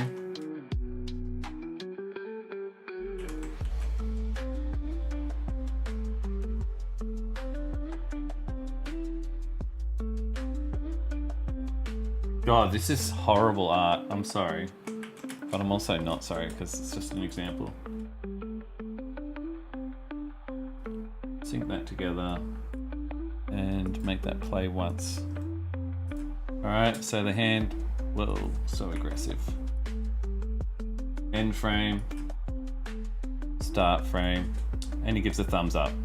Wow, isn't that great? All right, and then you can also do stuff like and make it a little bit more realistic. And let's go every other frame. It looks a little bit more frame by frame, doesn't it? You can even slow it down even more. You go every 3rd frame. Wow, You're an amazing artist animator. Anyway, so this guy, check out this guy's examples on his video. It is So then I just tried testing it out with line art, and the results were much better. Of course, it means then having to go back and manually color those outputted. So it doesn't look perfect, and it looks a little bit tweeny, but usable for the movie. Overall, I was AI doing how well Runway handled a lot of these shots, specifically from one shot to a second shot, which is always a challenge in 2D animation. Like your 2D drawings turn three-dimensional almost. And I thought Runway did a Isn't that fantastic fucking job cool? creating that sense of 3 dimensions within the 2D designs. One downside to Runway is that it is instinctively trying to generate a bunch of action between those start and end frames, when all I really wanted to do is go from pose A to pose B. So a lot of So he's got pose A and pose B here. And you can see his hands are doing extra stuff, like, because you've got to somehow guide the AI. and end frames, when all I And really see how wanted it's to like do it's is doing go all from these pose A to pose extra B. animations, So the a lot of eyes are times I shooting would all get over. results Oh where no. the character would just start doing all this wacky nonsense in between that was completely unusable. But the benefit of this software is that it generates all these in-between images. This is very all quickly, just so 2D. in a matter of minutes, I was outputting And also, I'm pretty sure in Adobe Illustrator, they have a built-in feature where it actually makes your 2D like drawings 3D. Anyway, it's important for especially indie animators like ourselves and aspiring artists that can cut down the time taken. I understand AI. I understand the grossness of it. I get it. But it, as usual, AI is a hammer. It's how you use the hammer. Don't go around bashing down people's houses. It's to build houses. generations per shot until I got something. And also, usable. you know, A lot of you it should came down to disclose giving when it a you more use it. Specific prompt like slow motion or pose to pose. And so that I anyway, wouldn't try to invent I don't know. as much I don't know animation. how I want to use it. I don't know if I want to use it. On the singular But action that was I looking want to for. Then learn I would about pick it. the That's for tape, sure. Upscale it to 4K resolution in Topaz Video, and then bring it into After Effects. To So I wanted to retime do a little the animation so test. that it played more smoothly and with the timing that I was originally. So even he In goes some in and cases, cleans I up would even bring the his generated own, animation all the to AI the art, iPad to manually clean up any all the problematic AI frames generated using images. Create Dreams. You see Ideally, I'd love issues to with see the Runway have eyebrows and functionality to allow for additional keyframes to be taken stuff into like that. consideration when generating a shot, or at the very least, a middle frame to help further guide the generated in-betweens. Hey, good news! Since originally filming this video, So I'm trying to find out, shorter. where am I? So we're gonna give it a shot. Gonna try our own examples. Don't worry about that. Where is it? Was it in this one?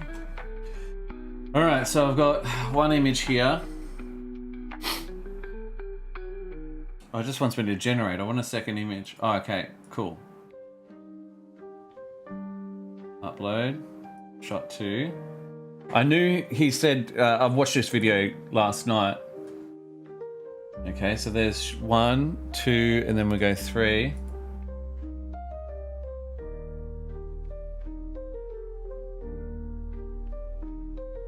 And you'll be able to tell, you can see that shot there. And so the arm comes from behind him, goes up and points. You're gonna head to sleep? No worries, guys, I understand. You had a crush on, oh, that dude on his computer screen. I had a crush on the crazy-eyed character. Good night, guys, for those that need to go to sleep. And thank you for following and joining us. That one emoji guy, take care. All right, so we should go 5 seconds. I don't know if this will work. I haven't paid for it. All right, I've got 465 credits. Is that a lot or not a lot? Oh, that just cost me 15 credits. Okay. Here we go. That was pretty quick. Oh man, I'm so nervous.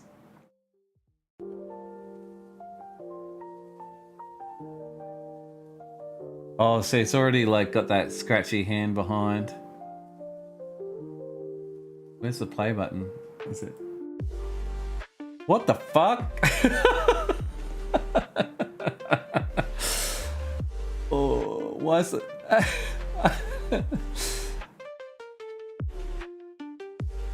It's bad. That's not good.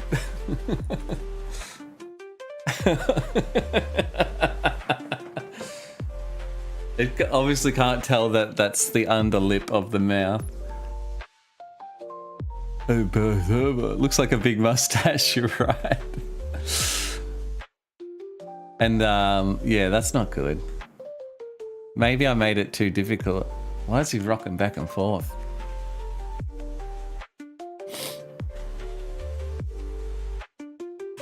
Is that on me? Is that maybe my character is... Okay, let's do another test. I'll do one more because I actually got to get back to animating this. What if I tried...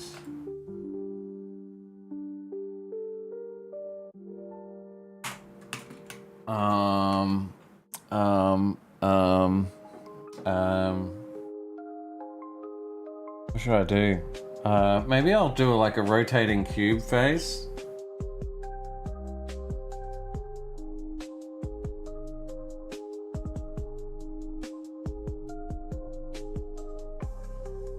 Okay, it's kind of...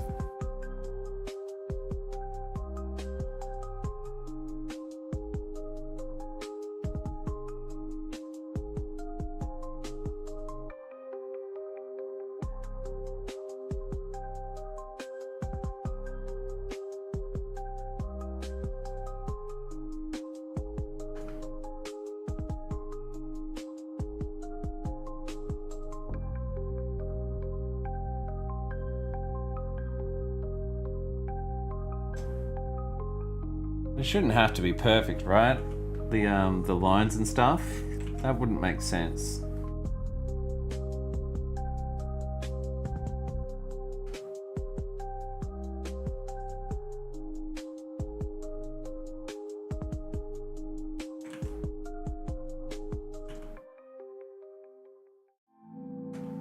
And then I'll do that first frame over here.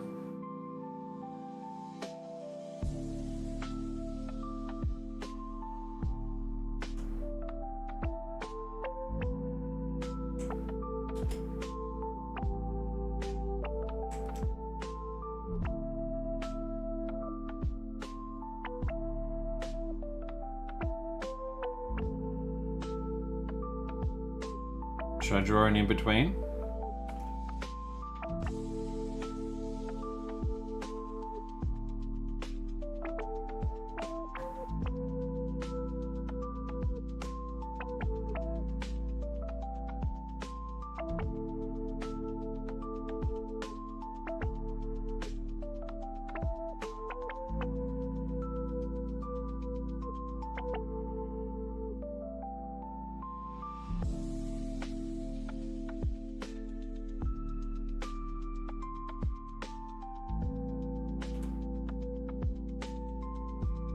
It's not the best, but I mean, we know what that's doing, right? 1, 2, 3. 1, 2, 3. Let's try. What program do I use? I use Adobe Shmanimate. Let's go. Call that A. Oh no, that's B. File, export, image, A. Export, image, B. Export, image, C. Okay, now I'll go back to here and we change these. Can I change them?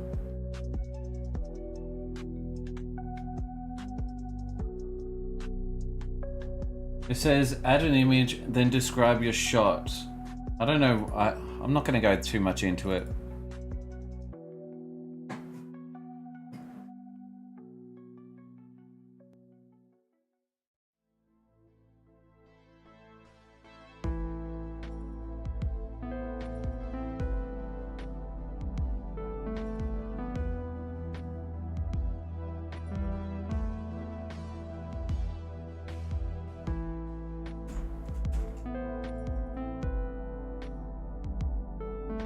All right, we have our images there.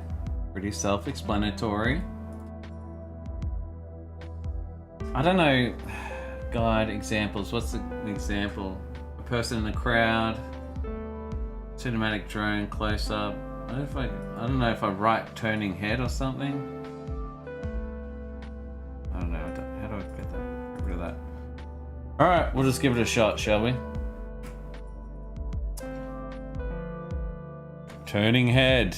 Looking for a turning head.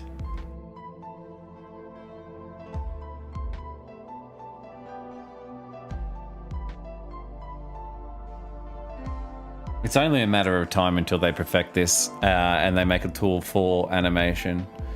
And then, you know, we'll be out of a job. So then all of our artwork will be smeared. But then they'll find a new little tool that will auto smear. All right, ready? Here we go.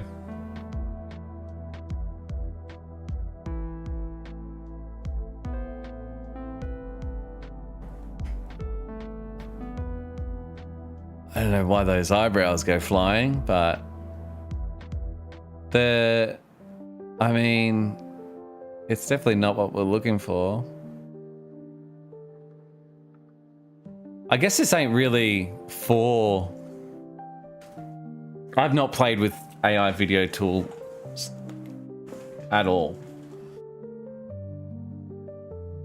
It's cool that my drawing is now 3-dimensional, and I think it's picking up that it's meant to rotate, but it just keeps spinning.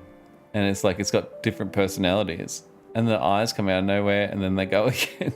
I guess they don't see that the eyes are meant to be closing. I could only imagine, so as an animator, we put in like say we put in 10 frames of like really crisp, drawn. I wonder if I could do that, some like pre-made animation. I'm getting distracted too much, but say if you put in 10 frames of an animation, you could have a character full on like running at the screen, and then it goes and it could allow your shots to be slowed down, and it could interpolate the information in between each shot. That could be cool. So you can, yeah.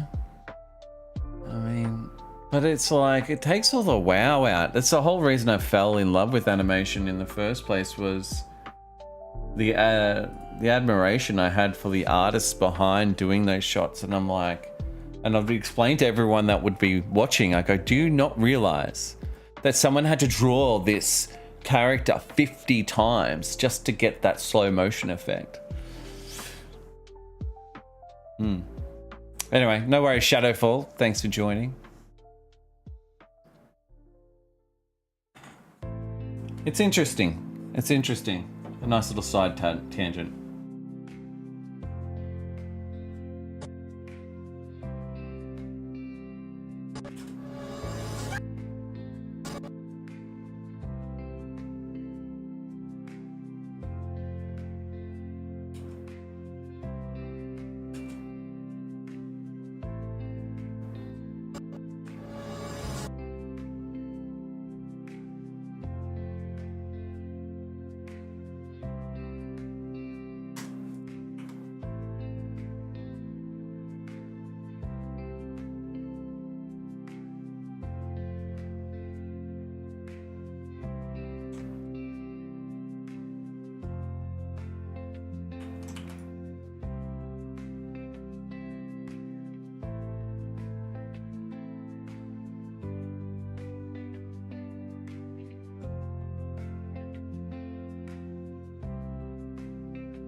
So stupid. So stupid.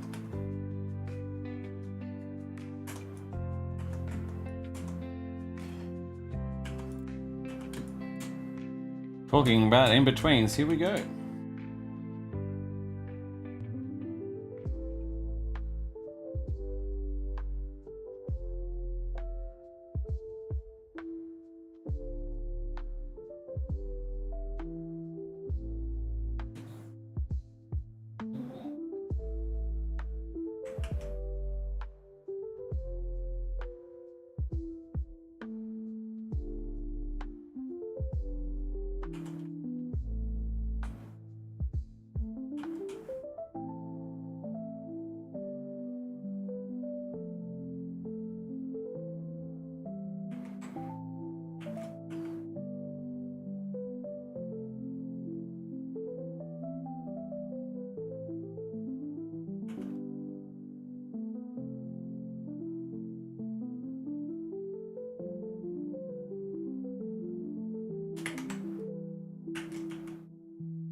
See, I can get away with not drawing the fingers because I know it's behind the hand. I mean the leg.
Tell you, it's got me thinking about AI now, just in general, just how,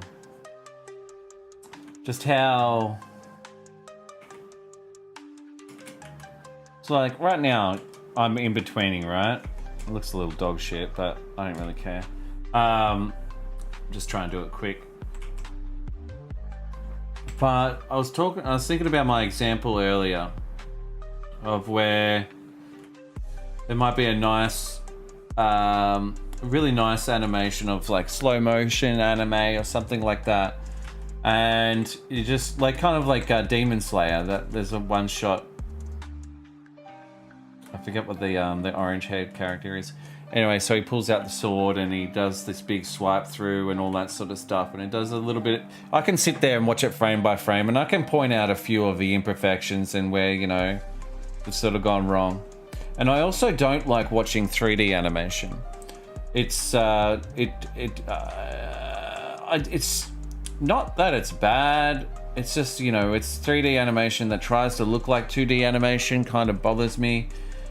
Because I like the aesthetics of things being redrawn. I like the imperfections. I like seeing the brush strokes. I like, you know, there's nothing that will compete to Lion King because you can see the actual pencils drawings on the Lion King, and you know that some poor mofo sat there and drew each individual frame. However, if I challenge my thought and I go, now I don't traditionally animate, I use digital animation. I'm cutting a lot of corners. I make a mistake, I just press the erase button or the undo button. I can go around, color pick, color change, all that sort of stuff. I'm not painting it by hand. I've got the bucket tool, all these little tricks and tips and abilities. Now, with the studio versus an indie, someone that just works for them, like a solo animator. Now, what's the studio have that the solo animator doesn't have? They have money, they have a budget. What can they do? Yeah, I'm talking about the traditional Lion King, FYI, disclaimer. The original 2D hand-drawn. So they have this one shot. The animation studio has all these people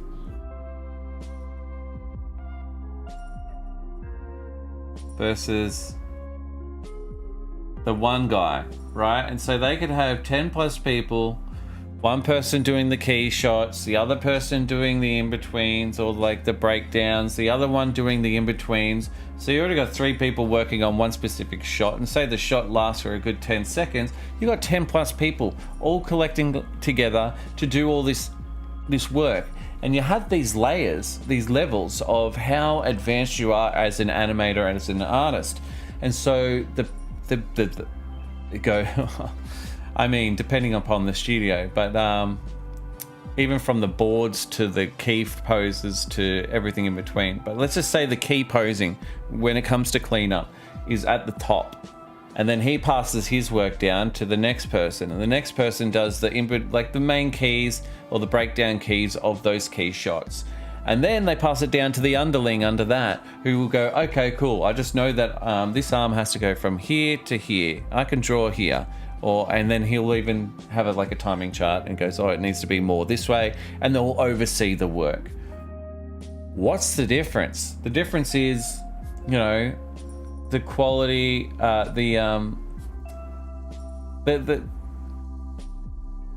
this guy has the AI helping him or her or them, they can basically do like palm off the work to the AI of all the small in-betweens of each shot. It's like, oh, I can focus on more of the dynamic posing in between, like for which makes each shot actually worth looking at. It could be a really, really good thing, because yeah, technically people are losing jobs, but there used to be someone's job to hand paint backgrounds for, if you think of like old classic Bugs Bunny and Mickey Mouse and, you know, Cinderella, all these backgrounds were painted by hand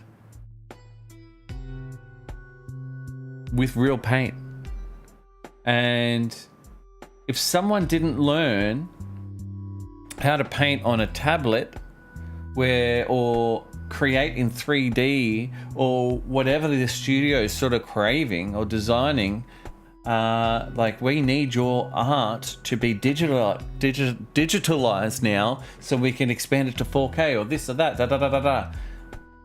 We are going to have to learn to use Photoshop. You're going to have to learn to use Clip Studio Paint. You're going to have to evolve, change, So it's just, it's interesting. It's an interesting topic. I don't know where I'm more trying to, instead of having an opinion about it, which I really don't. I just sort of, I like to make predictions of what's going to happen regardless of if we like it or not. And I just think it's going to be inevitable if it's cost effective, and if it enables other artists like aspiring animators on a budget. It's going to, thanks for following. It's gonna happen. I think it's just gonna, I just realized who's in the chat. Wizard Beard, what's up, bro?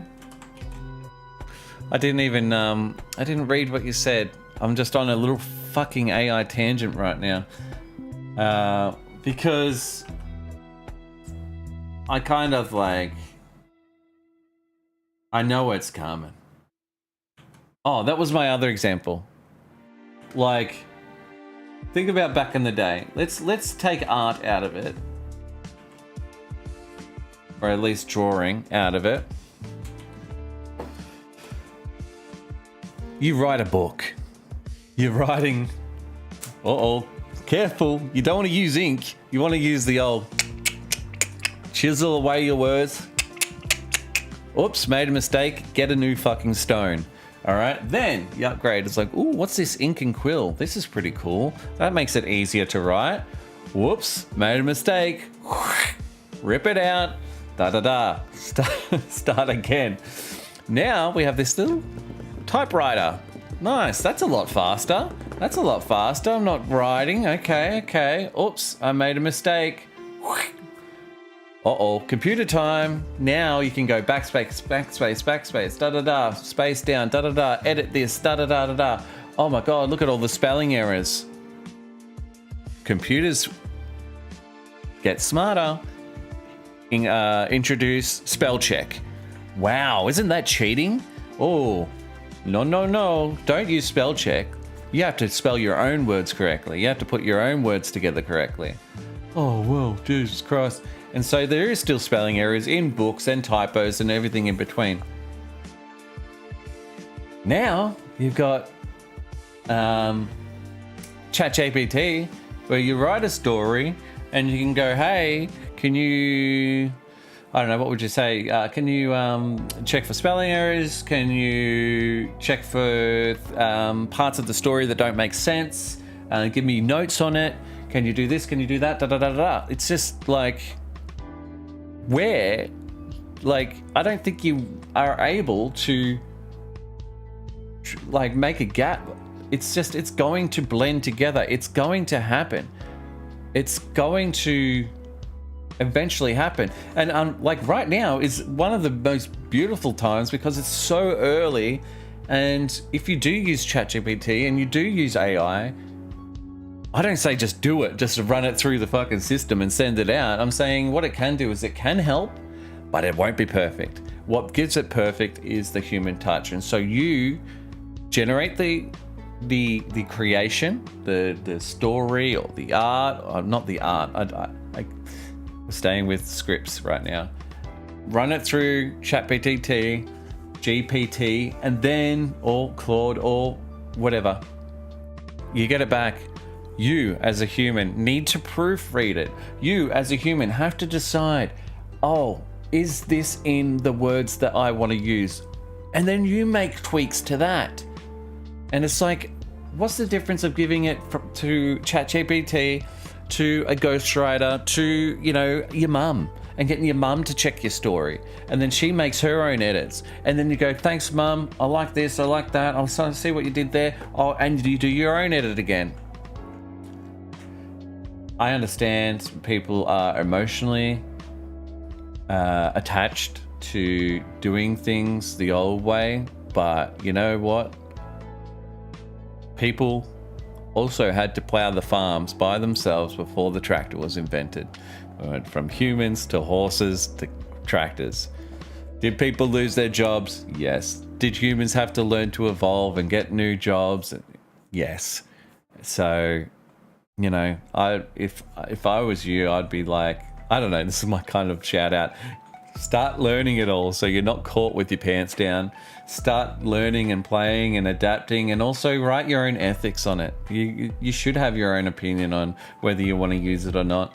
And you should be transparent and truthful to yourself.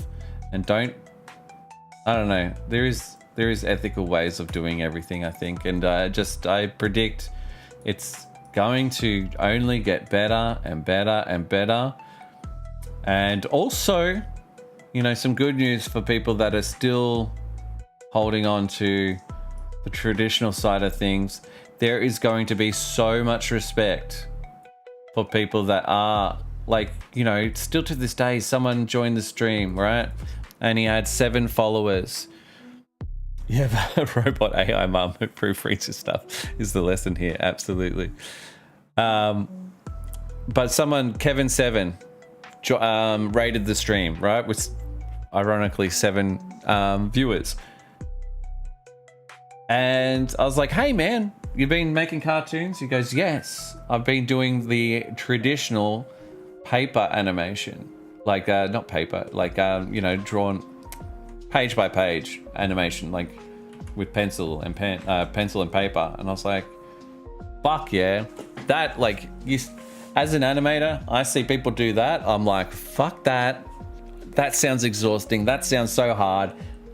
And if someone does it and someone does it good as well, I'm like, wow, my hat goes off to you. You're amazing.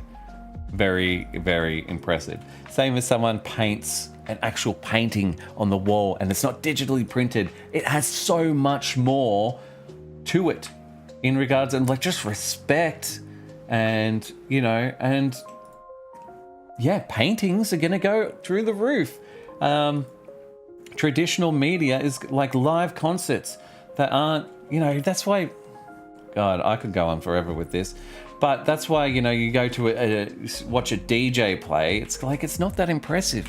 But you go and watch an actual band that plays an actual guitar and bangs those actual drums, it's way more impressive. Singing with their actual voice instead of hitting a button and going, oh, did you see how I beat matched the two songs? Yeah, that's impressive. Well done. You chose two songs, you tweaked it. Guess what? Your fucking machine did most of it. So let's not suck your dick too hard. Anyway, that's my rant over. I'm pretty passionate about this stuff. I've been very heavily studying AI as it comes, as it goes.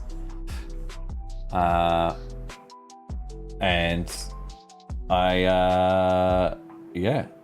I'm just being prepared. You know, I wish I was more prepared when the internet first came out. I think is why I'm so prepared, because I was a young boy when the internet first came out, learning how to email and stuff like that. I loved the internet, don't get me wrong. I googled Super Saiyan 5 so many times as a kid. What's Goku Super Saiyan 5? And all this fan art would pop up. But realistically, instead of sitting there crossing your arms going, no, AI's bullshit, it's never gonna exist, we're never gonna let it, you're gonna be one of those get off my lawn type people. It's gonna come. It's gonna eventually come. And so what I would suggest is getting your head in the game and getting an ethical view on how you want to move forward. Breath. Hello, Moika. What's up, dude? Sorry, I'm just on a bit of a... We've just... Oh no. We started a conversation. I found that Runway is starting to do some pretty impressive in-betweening for 2D animation. I think I've lost the video now. I can bring it up if you really want to see it. It's in my history. But and yeah, so I sort of like just started like me sharing my views on AI. Let's see what Wizardbeard said. Because he's an old friend, an old follower that has returned. Mr. Sam Green, there is a face I have not seen in roughly donkey years. How are things, mate? I thought about you the other day and was going to reach out, but I know you stopped taking commissions a while ago, but not sure if you picked back up again. I am listening. And then he also says, AI sort of frustrates me. I have moved into doing a bit of photography and then one of my friends picked it up.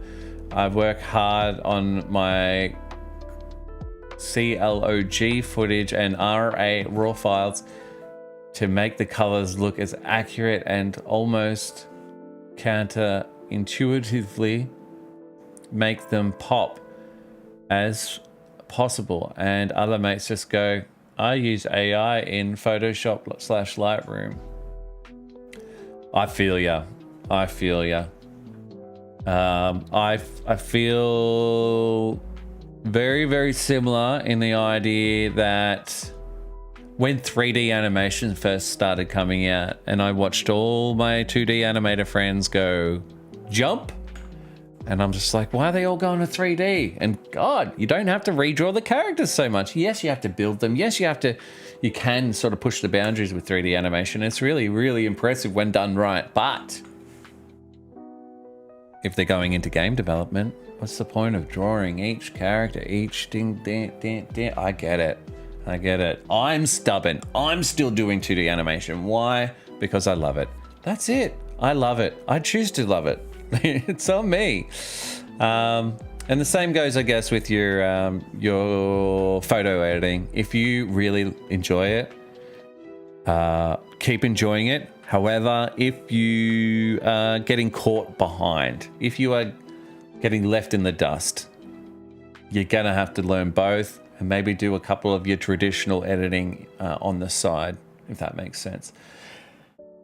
In a nutshell, look at me making silly little shorts like this. Do you think I want to be making Minecraft's fucking cringe sound bit shorts? I don't. I want to tell stories. I want to use my own characters. I can't. Why? No one watches them. No one knows who the characters are yet. I'm going to have to invest in that. I'm going to have to put some money and some time behind that, in the marketing and the promotion and even the development. It's much of a muchness. You've got to survive and you've got to do what you got to do to not be left behind. And I don't know, this is kind of like a best of both worlds for me. I still get to do 2D animation. I still get to grow my YouTube channel and hopefully convert some of these short followers into some long form followers, or even Patreons, or even who knows what. So, whew. Hope that all makes sense. I really hate how short this arm 4 is. Minecraft seems like your iron lung. I know, right? And it's kind of like a catch-22. I don't not like doing it. And once I have a break for like a couple of months, I always like go, oh, I kind of miss it. You know? It is my thing. I did create Epic Mind Quest. Like the more I work on Epic Mind Quest, the more it's my own. The more I've sort of created it from scratch, if you will. It has very little to do with Minecraft. I would say Minecraft in a nutshell has kind of just helped inspire things that happen in the cartoon itself. So there is that.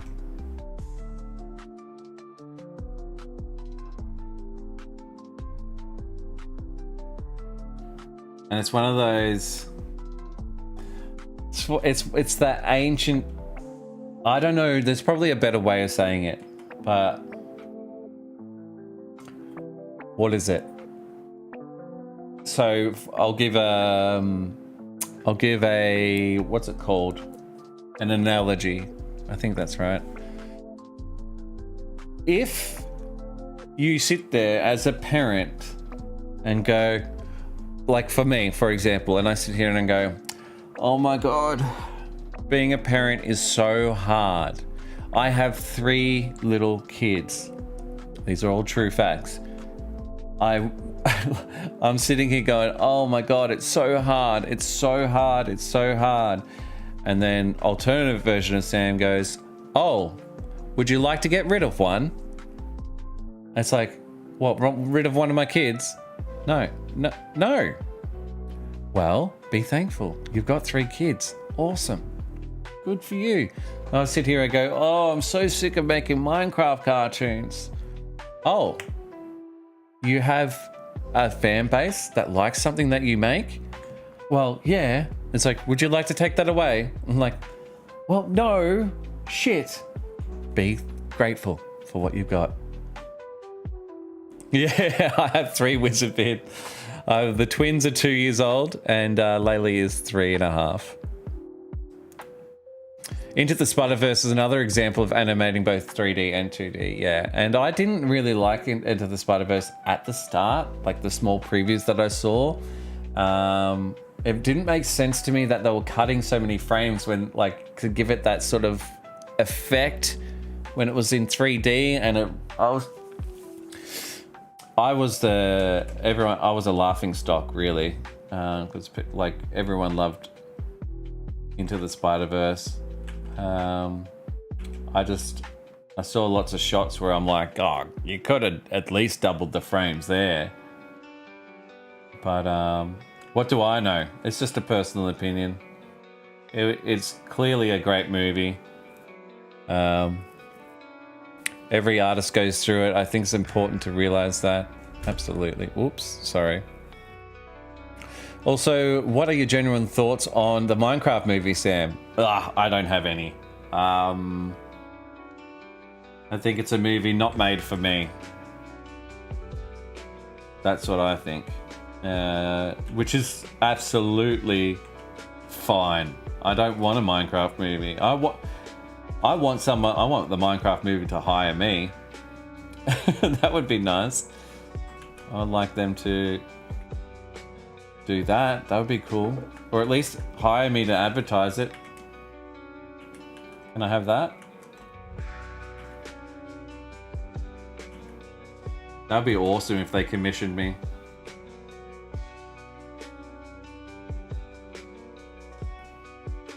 Because then you'd be saying, hey Sam, what do you think of the Minecraft movie? I go, it's awesome. I've seen it. You gotta go see it. It's fucking rad.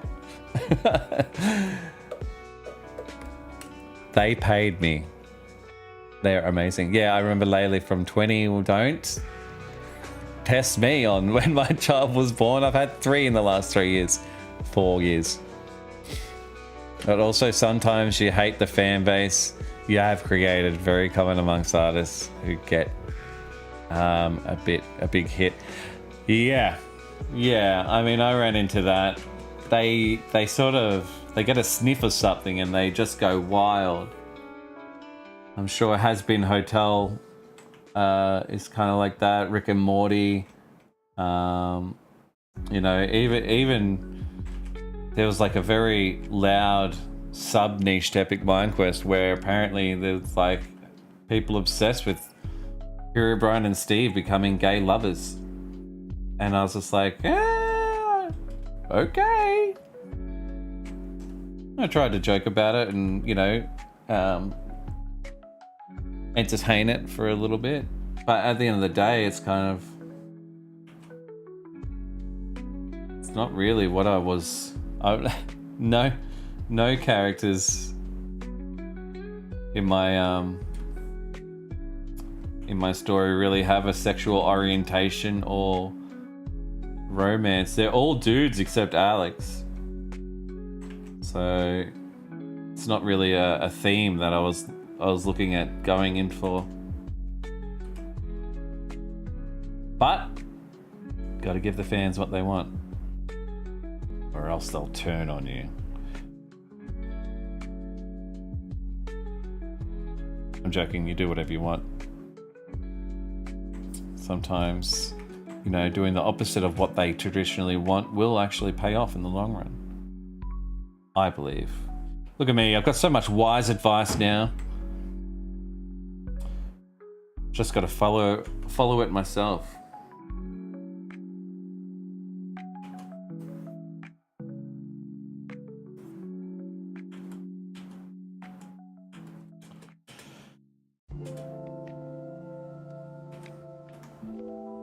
Okay.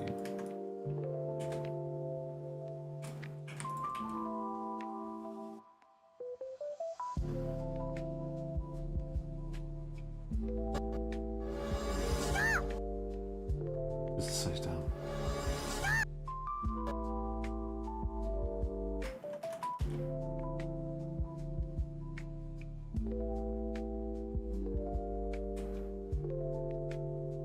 I reckon I could have one more in between there. Feels a little bit. Oh, actually, let's just cheat it.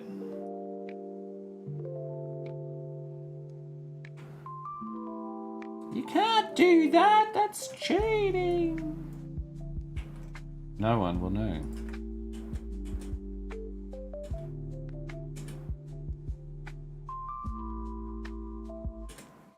How good's a little bit of a skew? I need to do some fan arts for you. You're a hardworking peach, and we appreciate you. Oh, thanks, Morbid. You are a really talented artist as well, so any fan art from you is so well received. Good to know you're taking commissions on. I have a short little side project for you if you're interested. I just bought a new home and have one of those gimmicky video doorbells. It can have custom gifts when people approach it. Okay. What's the thing? What's the doorbell called? I'd like to check it out. Let's make it happen. At least give him a cameo role in it, right? I don't know. If you can make it happen, Skull Gamer, call your guy. Between Spider-Verse and Puss in Boots Last Wish. Puss in Boots Last Wish was awesome. I have not watched it from start to finish, but I remember watching a couple of scenes while my girls were watching it, and yeah, that specific scene between the wolf and Puss. Oh, I was like, ooh. Okay, why do I love this so much? And I had to really sort of yeah, so I think I read with that the choppiness was in between the action scenes, which is so crazy, but also not like, it's just the fast-paced action is less frames than the dialogue, but I think it has to do with the human brain and how we interpret animation, and it makes sense. I know I really need to learn how to animate action, honestly, because less frames sounds like a fucking good answer.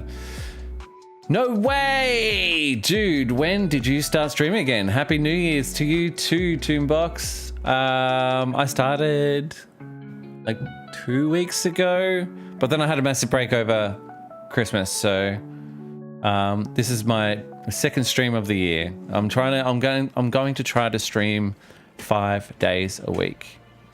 Going to try. Going to fry, right, Melly? Steve's finger looks like a fry. It does. By the way, I sent out a song request. Oh, you did. I'm sorry. I've been on a little bit of a... Here you go, more. Prescription for sleep. Game music lullabies.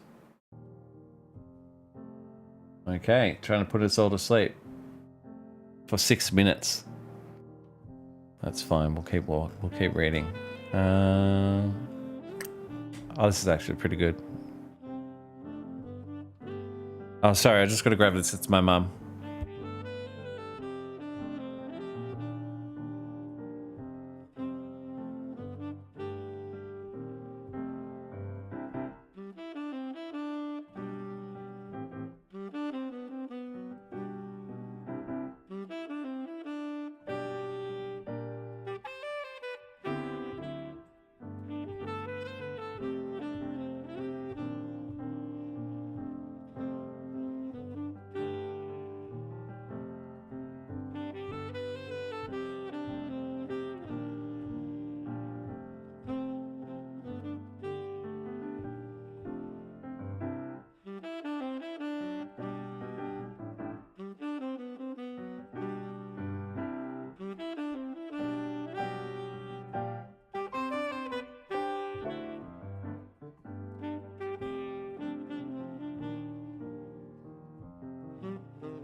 Sorry about that. It's my mama.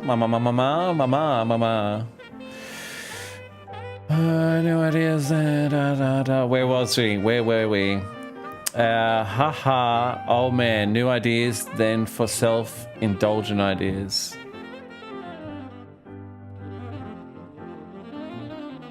What am I missing? I was busy. Sorry, I'm late. Still. I'll give you the same rundown as I said to Melly. If you're going to be late, I need a 5-minute...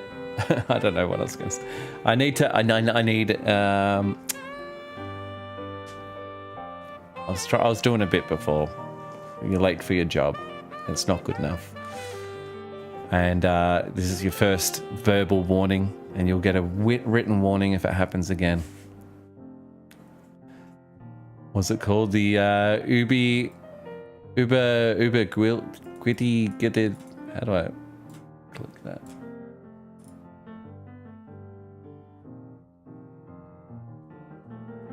So where's the image show up?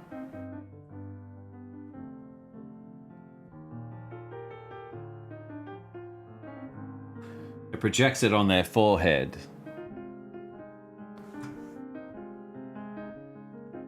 Oh, I'm always all ears on Discord for that. Heading off for some dinner. The villain in the movie was so awesome. Jack Horner is just the best.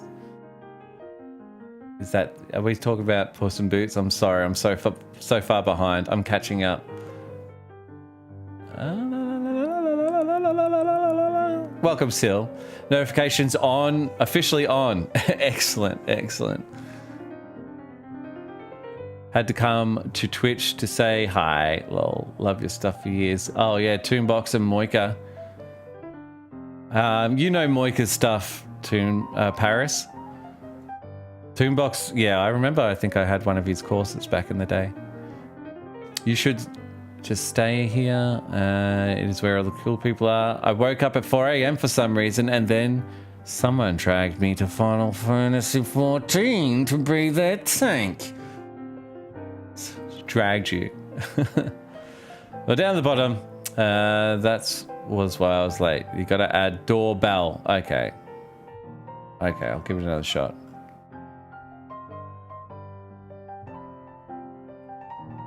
Here we are.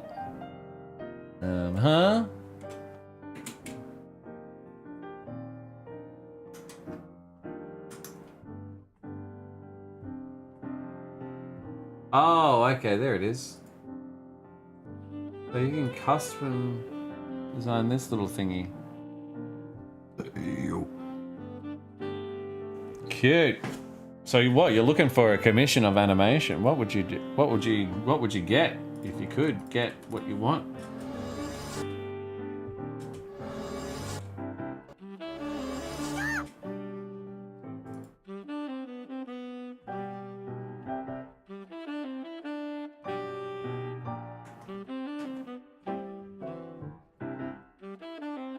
I think I'd like it in between that.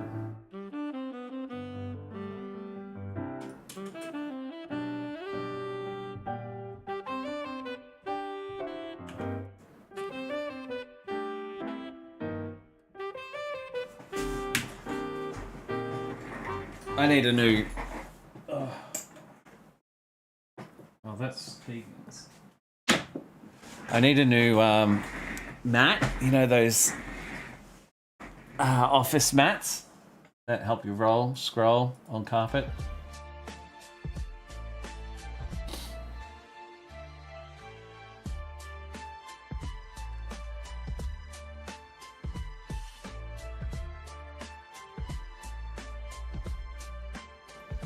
Oh,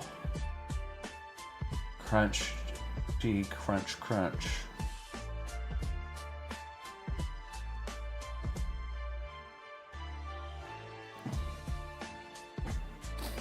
You're forgiven. You're on good behavior.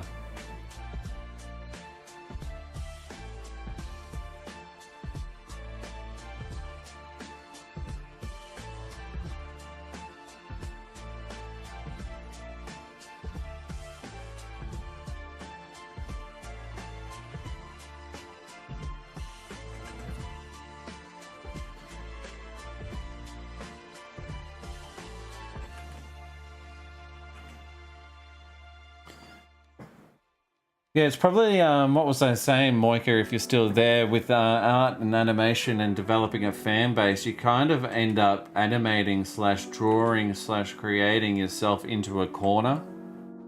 And funnily enough, it's not just artists that run into that problem. It's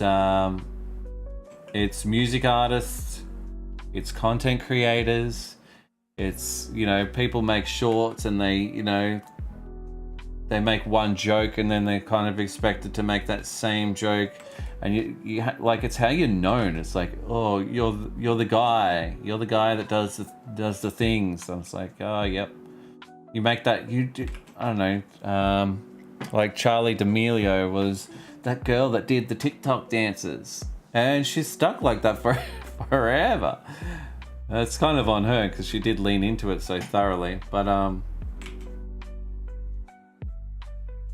it's just kind of what happens.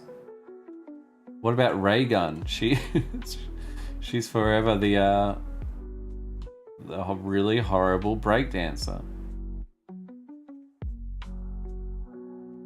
It is pretty shit, like just how the world does that to you, but again, you're going to be thankful that you got the exposure you're looking for. And also, if I have done my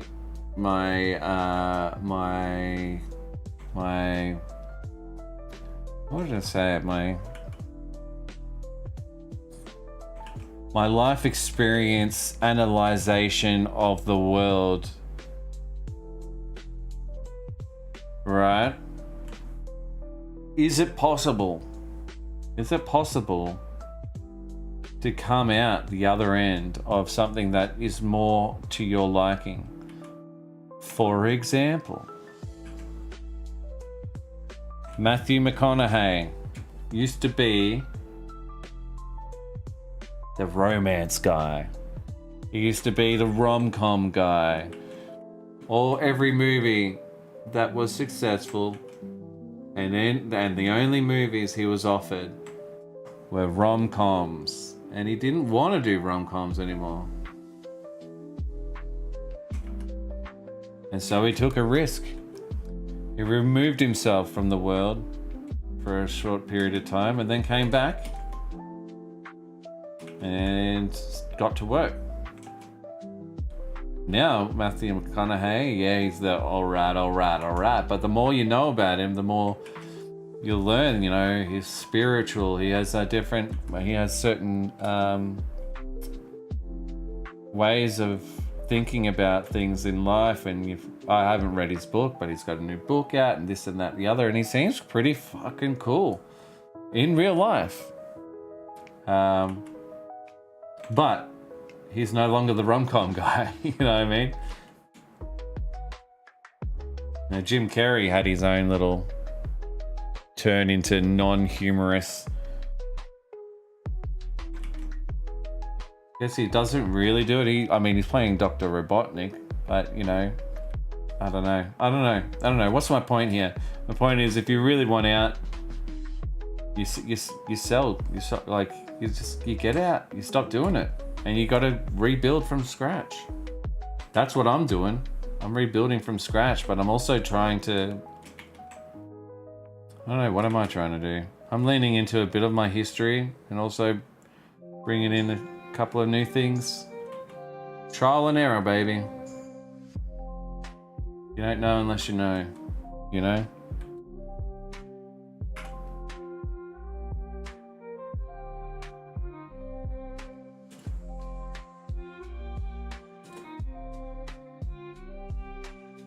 It's not my best in between.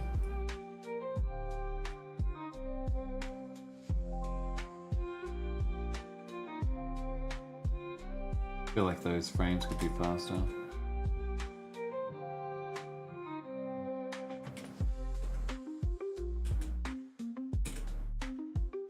That's fine.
The first 3 seconds are so important, guys.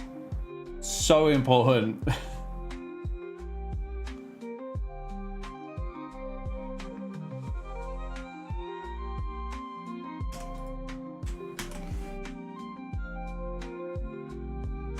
Hello, Eddie Player. Hey Sam, I'm going to head out for the night. See you later, Nervous Bat. Going to finish off the animation commission. Take care, and also thanks again for enjoying my fan art recently. My pleasure. Hopefully you've seen it pop up over there. Way over there.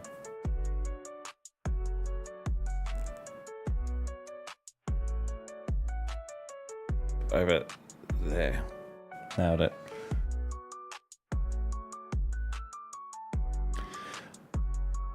I think it's always bound to happen. I feel like we must learn to face the fear of failure after reaching success. Oh man, it is draining. It has taken a real personal attack on my existence. More so like the finance stuff has been super hard, and so getting there. You learn from your mistakes, and you learn how to not to end up in the same situation. But hey, you know what do I get out of it? I got kids, I got a family, you know, it's fucking awesome. I'd pay that price every single time of the week, every day of the week. Keep things fun. Ah, yep, true. I think I relate more to music bands in that regard, because actors be more versatile with their facing so much backlash. And bands, yeah, they can't try new shit, always divide their audience. And that's fine, you know, dividing to a certain degree, you still have an audience, so it's pretty much exactly what you're saying. Comedian, g'day Dex. Comedian actor going into serious shit, everyone claps. Drama actor doing comedy, everyone claps too. Not always. I think Jim Carrey copped a lot of backlash. It's like, ooh, what's he doing? It's so weird to see him in a serious role. I remember that sort of feeling, but I was young. Well, currently, the default is just a dog, and whilst I love dogs, I want something more me. Maybe a little cartoon frog with a bird sitting on its head waving. Oh, I love that. That's very cool. Like, that's very easy. Hello, I'm surprised he's still streaming. What do you mean? I'm back. Spilt my coffee all over the stairs. So how's the kids in daddy life? Thanks for the subscription, Eddie. Yeah, daddy's life is awesome. Really awesome. Really awesome. I've gone through it all now. Everything's sort of starting to slow down, and I say slow down, but just be a little bit more consistent, a little bit more manageable. You know, there's still three years and under, but you know, it is what it is. Been drawing closer to God and letting my art come second. A solid base is important. Nice. Nice. I've experimented with religion a little bit, but also not really religion, more of like belief in spiritualness. And it does help to be grounded to that sort of practice, I guess. Praying, for instance. Sort of like just being, I've practiced for a while, and I probably should get back into it, but just praying and being grateful for things. We're not asking for anything, because I don't feel like asking for things is what I'm looking for. If I ask for anything, I ask for strength. And by asking for strength, it then makes me stronger, I guess. What is Steve doing? He's about to touch Enderbra's butt. First 3 seconds is so important. I remember I sketched for 8 hours and only had 44 seconds of the video to show for it. Why couldn't what be you? I'm good. I thought I'd nap at 11 a.m. and I ended up sleeping till 6 p.m. Oh my god. Oh my god. G'day, Aaron. What's up, Blue Tie? Religion is for those afraid to go to hell. Spirituality is for those who have been through hell. Oh my god, that is good. That is good. That is good. Here's a quote by Vine Deloria Jr. Or is it also by David Bowie? Why is there a picture of David Bowie?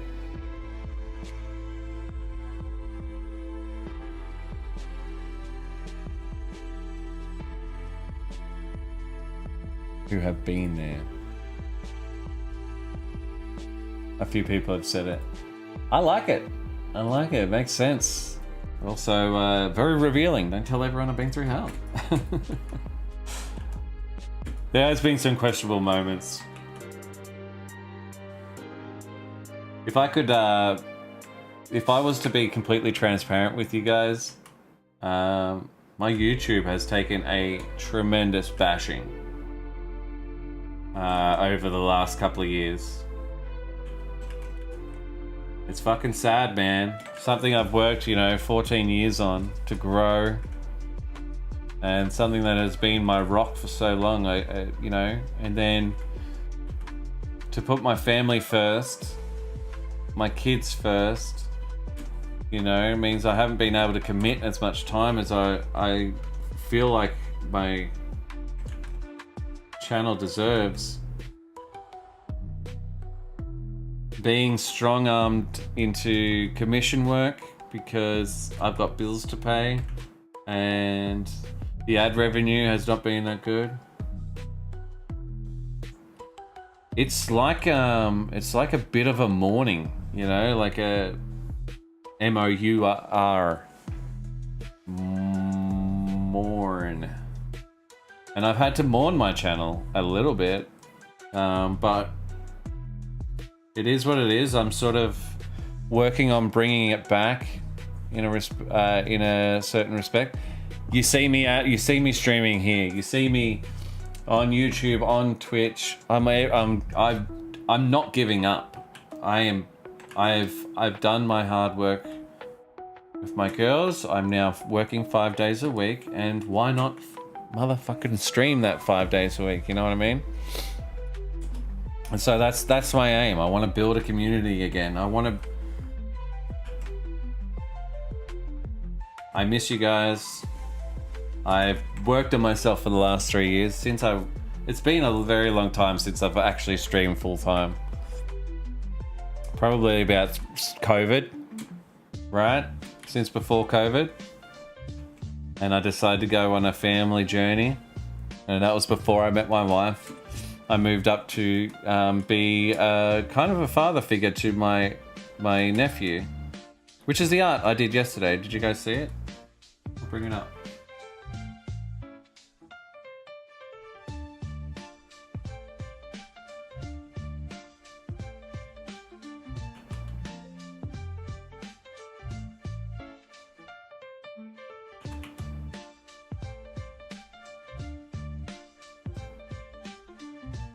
So there's the art. And so that's where it's all started. That's where I stopped streaming, and then I became a stepdad, and then I'm like, oh god, now I'm definitely stopping streaming.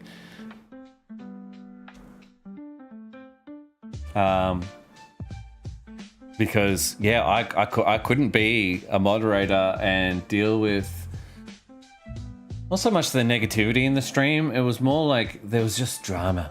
It was just drama, and I go, I am too busy trying to deal with drama at home.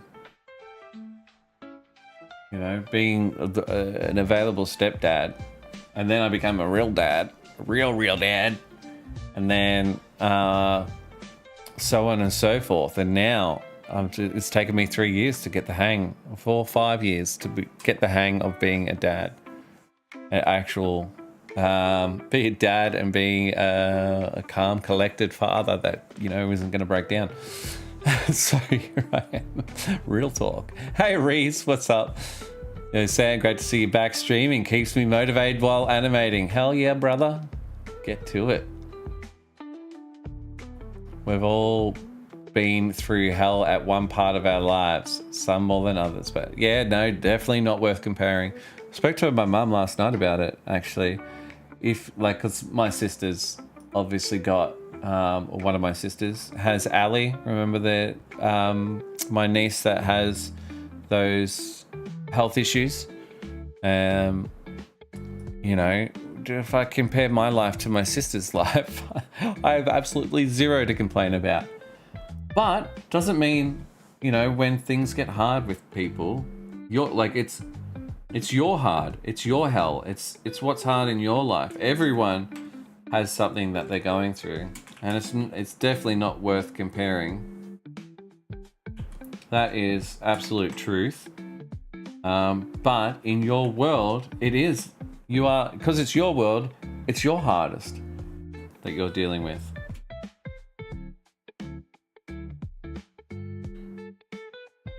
And the best thing you can do is learn to stay positive, get plenty of rest, look after yourself, health-wise,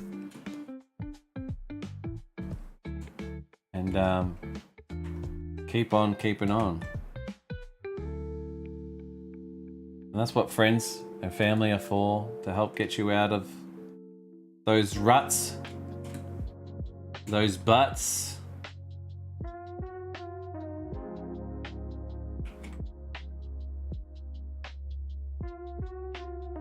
Artist Dads Anonymous. ADAs. I like it. I'm in.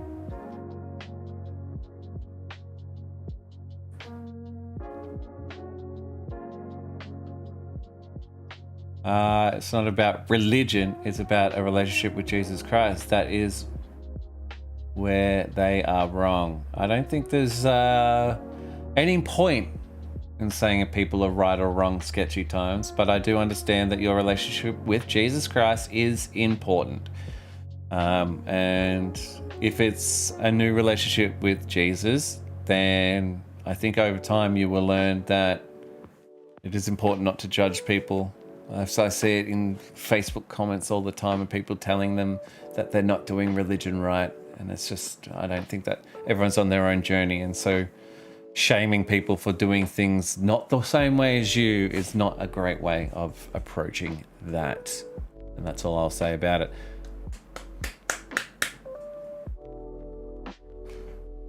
Where did all those fans come from? Which fans? Oh, just from streaming yesterday, Dex. It's really hard to find people who can relate to the struggle of juggling work, family life in this day era of the internet and trying to be relevant in it. Yeah, and especially, I mean, what I found is the hardest thing is when I meet fans in real life, and they might be young, they might want to be a YouTuber, or they might want to be an artist. They might not want to be a YouTuber per se. But they're like, how'd you get so many subscribers? Or, yeah, how do you make money on YouTube? And I go, if you want to be a YouTuber, do not be an animator. And it's so discouraging because I'm like, it is the least financial sane way to go. That's why there's so few creators out there that are animators or artists. Because it is damn right almost impossible. You can even look at Meat Canyon, who probably has the most successful creative version of ability to make original content.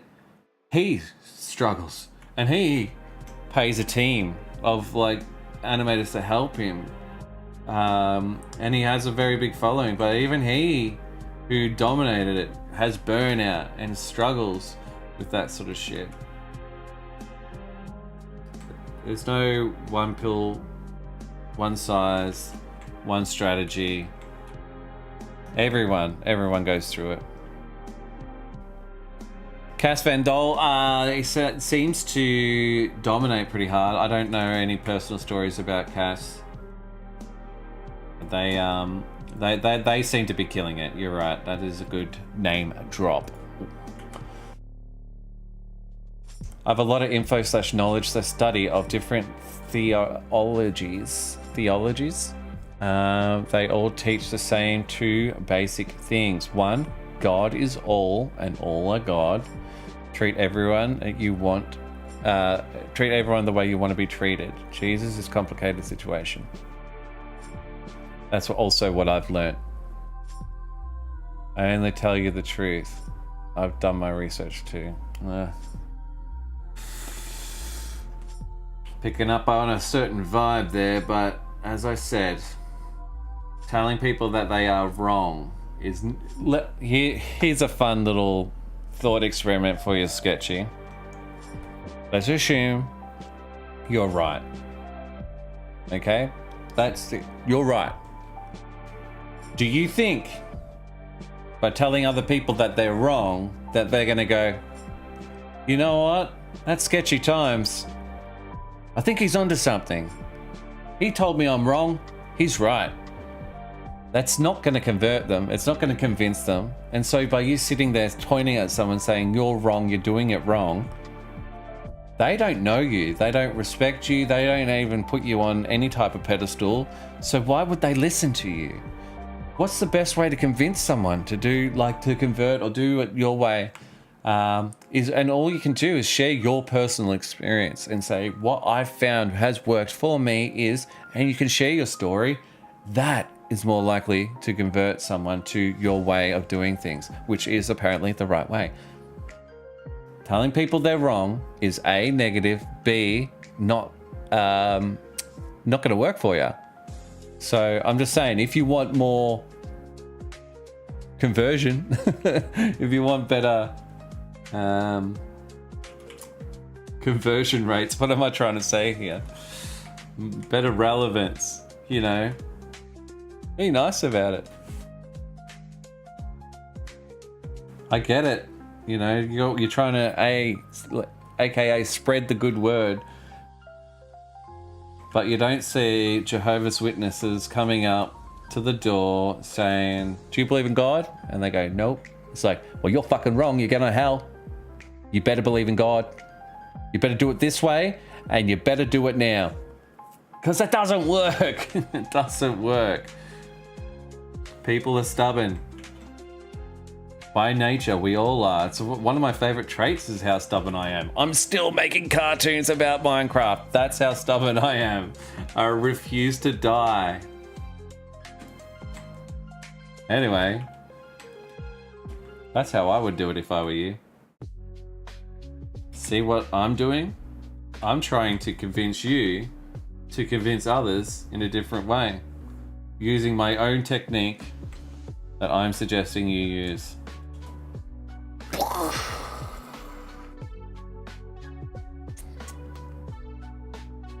I'm glad that I have done a lot of research on religion over the last 3 years. Can't help it. Religion, philosophy, everything. ADHD, autism, a lot of it. I'm pretty sure I'm autistic. I'm pretty sure there's certain things I just can't let go. I have a lot of autistic traits. If I've learned anything from YouTube, it is if you want to make money, be a kid and have and open boxes. Yeah, that kid is rich. I mean, I wouldn't be. If someone came to me and said, Sam, I've got $50,000. I want to start a children's channel. Can I hire you for 5 to 6 months? I would say, you know what? Can I buy into the channel? I'm in.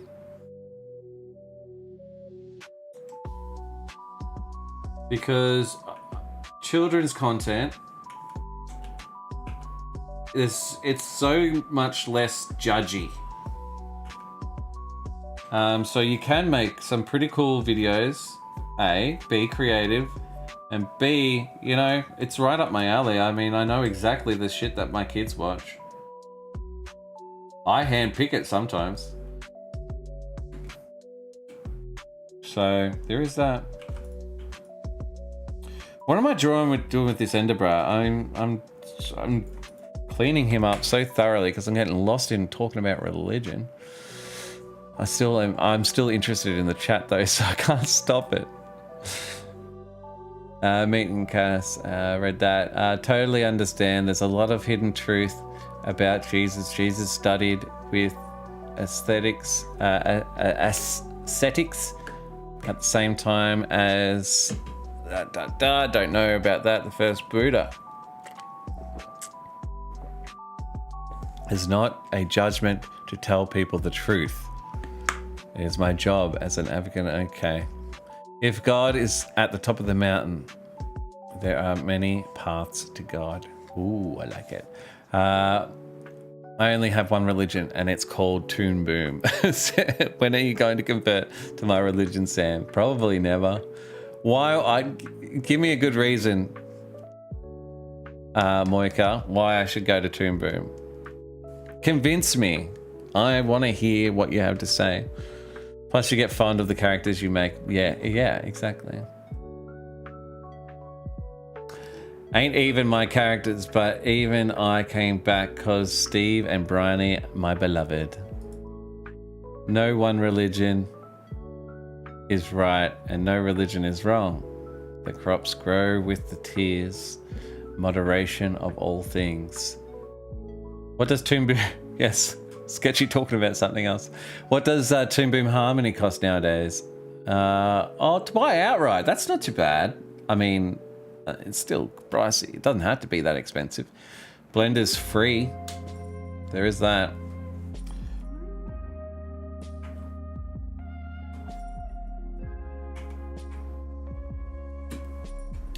The only problem I've got with this character that I've just drawn is he kind of needs to be hunched over. And I've just gone and put all this detail into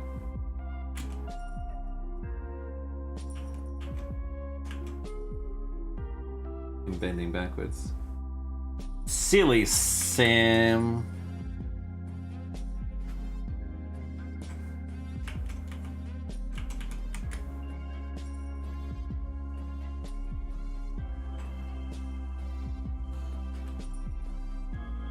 I'll tell you who's impressive with their software and whatnot. And you already know who I'm going to say. But the Sir James Lee Animations. James Lee, whatever he calls himself these days. Knox. I think it's James Lee Animation, right?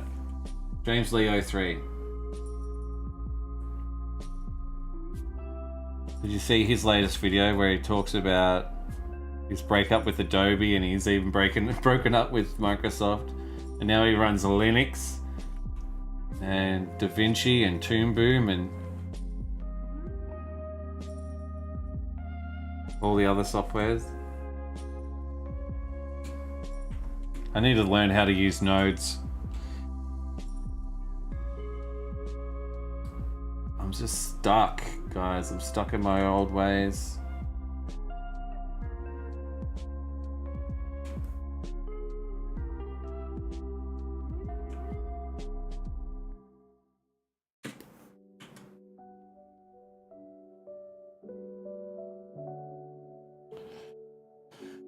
The poke can stand Enderbro upright.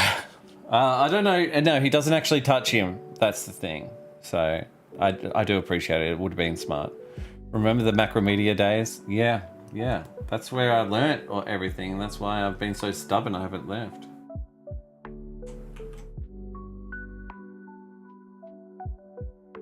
You notice I don't even use like my tools over here. I know all my hotkeys. I know what I'm doing.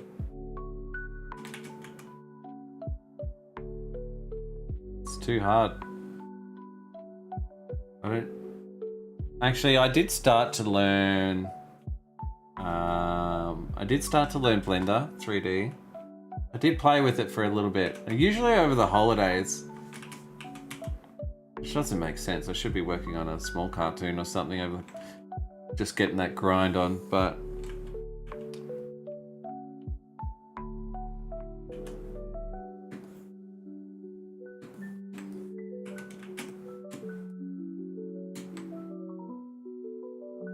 alright, can we move on to the second shot yet?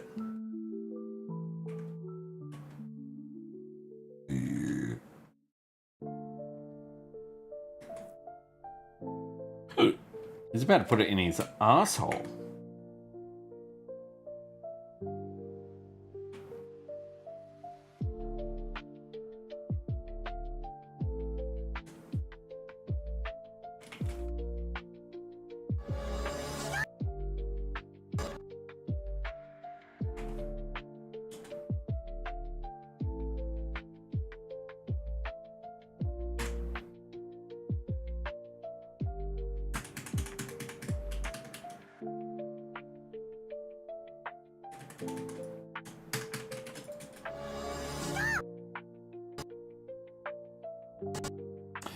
Stop!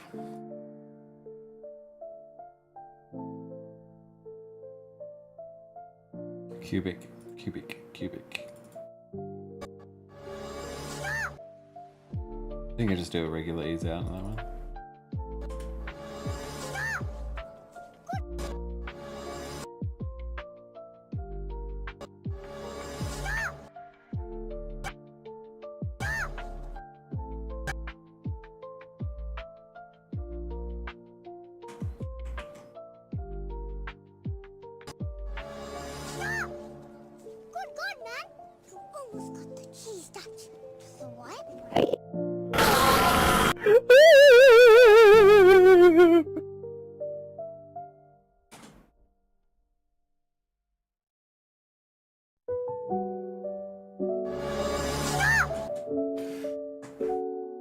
Honestly, I don't have a big selling point, but I think you would really enjoy the cleanup process a lot.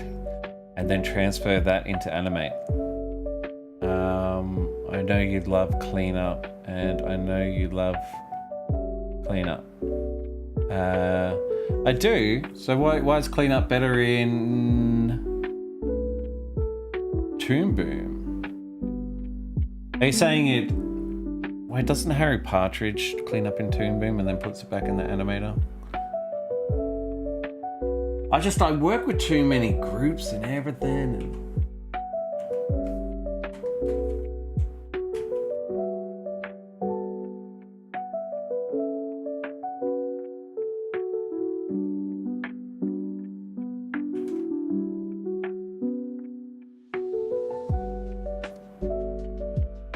That would definitely startle under. Well, Steve knows where to find the ender pearls.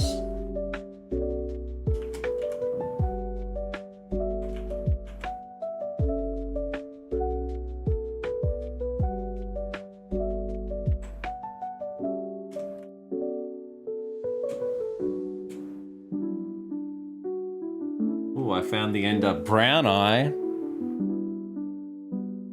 Sorry.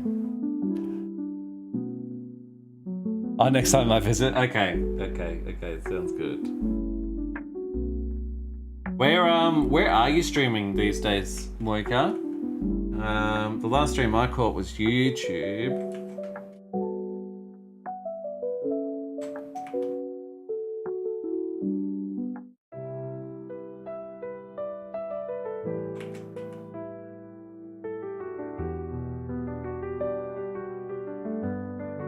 I don't know why I'm oh god, this is probably the one thing I forgot about streaming is your brain goes into like autopilot as you're animating.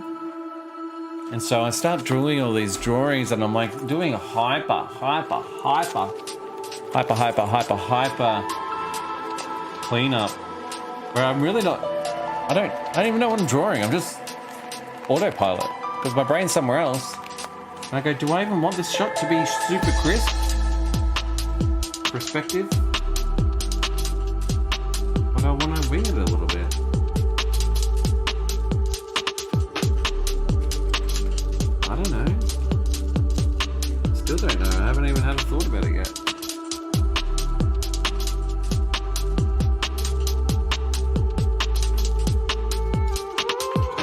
hyper hungry though.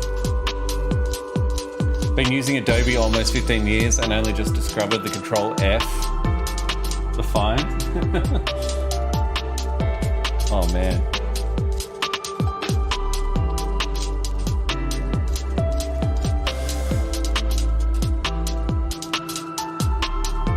Oops.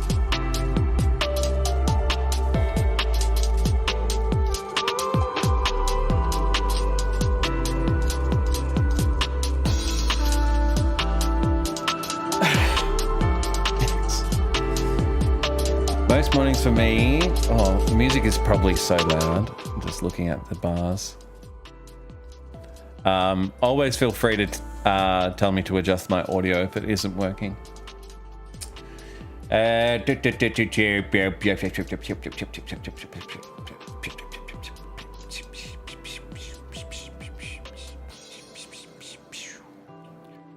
Most mornings for me, nighttime for you, Twitch. Right on. Music got loud, but you're loving it. Turn it back up.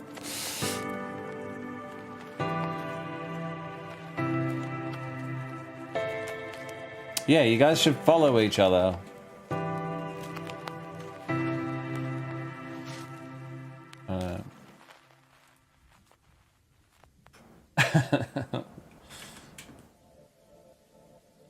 All right. What am I doing here?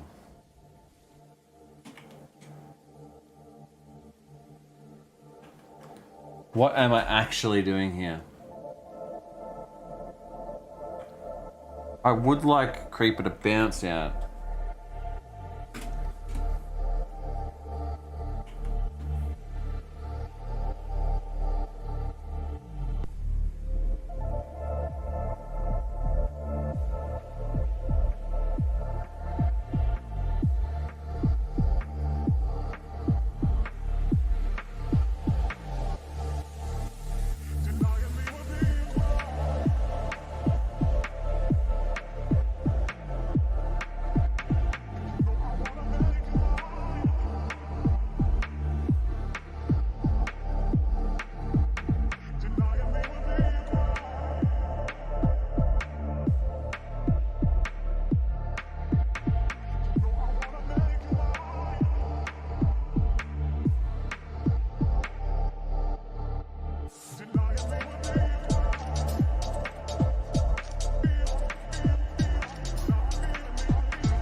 Like a traditional creeper if I do it like this.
This is why I had to put some silence in to draw this.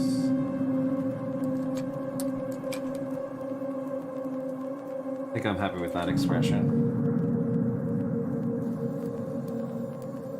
I think I'm happy.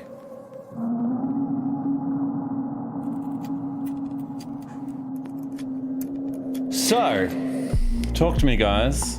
UFOs, drones, Dior bags.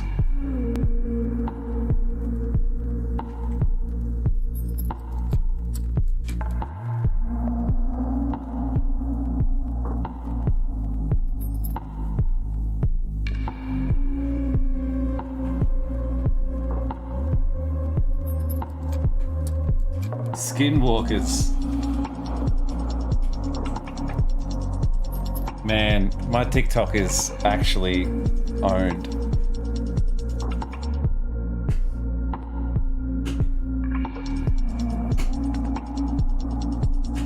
Cryptids. What are they?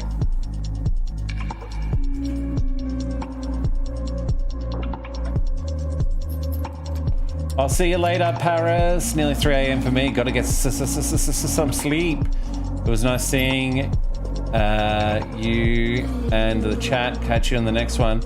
Yeah, for sure. Probably have my girls come visit at some point during the stream.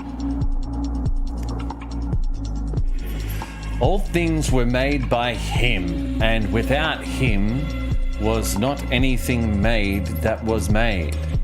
We are all God because God is all. Go back and read Isaiah where Jesus teaches that we all came from God and will return to God. Satan is a tool of God.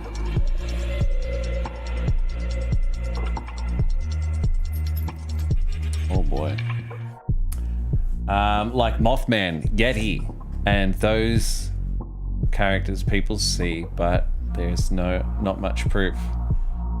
Cryptids are the creatures that get reported, but there are not enough evidence. Oh, I gotcha. Creatures like the Flatwoods Monster. Yeah? Sorry? A pie? Oh, I've got the chicken there. If you want to bring me in a pie, I'll eat it. Thanks, babe. I'll look away 1 second to draw Alex. What are we talking about again? Fallout 76 creatures are a good example.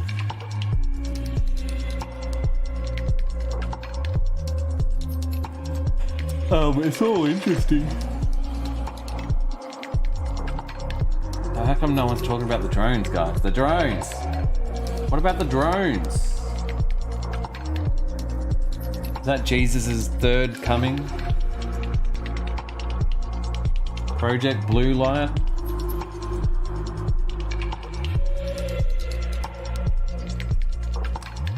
Anti-gravity fueled. Has anyone seen the birds, the drone birds?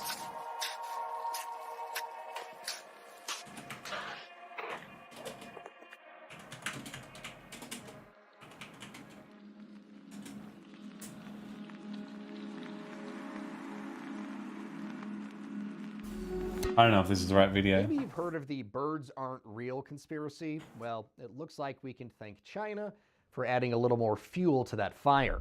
An elite Chinese Special Forces unit showed off a new drone designed to look like a bird in flight. The flapping fiend first appeared during a shooting competition that some Chinese Special Forces were taking part in.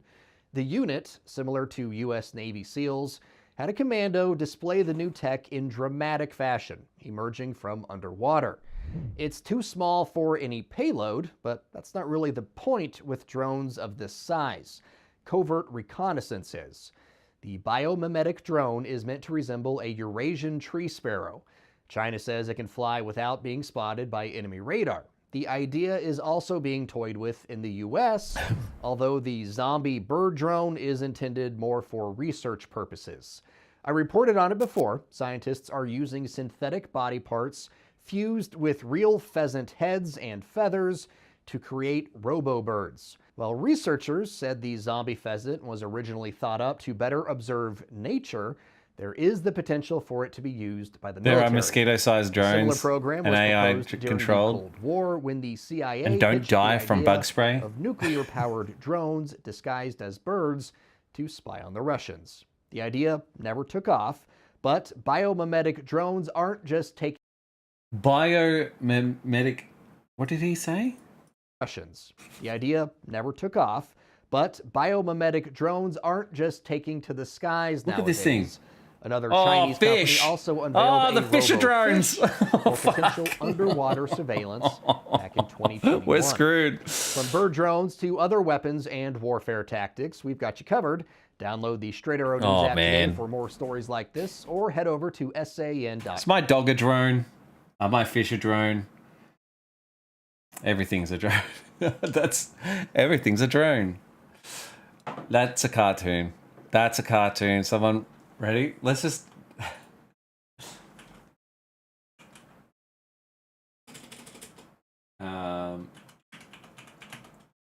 This is why I love ChatGPT, because you can just do stuff like this. I'll show you. Maybe I'm a drone. I am a drone. But I love doing stuff like this. This is the fun part. Okay. Let's hide my history because it's personal.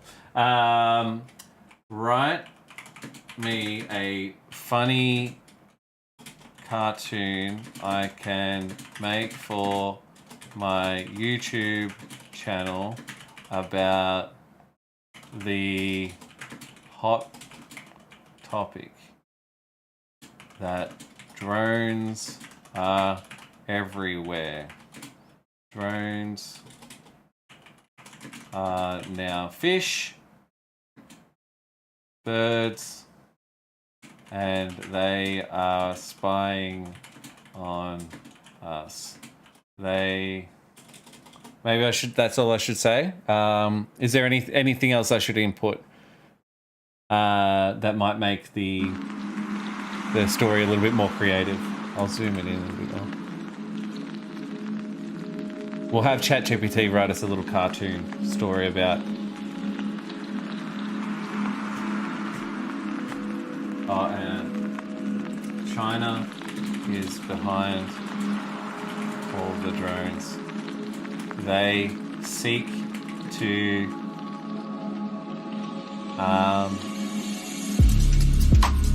so they seek to convert everyone to TikTok.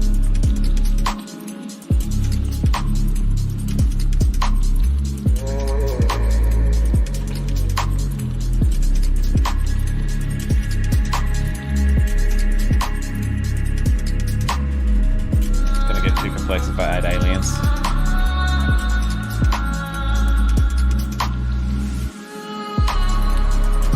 All things were made by Toon Boom, and without it, nothing in animation was made that was made.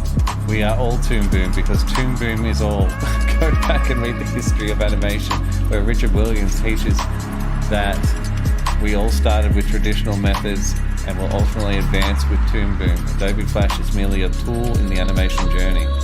Well, I'm still on my journey, it seems. Come on, who's creative? Is anyone writing anything? Or do I hit go?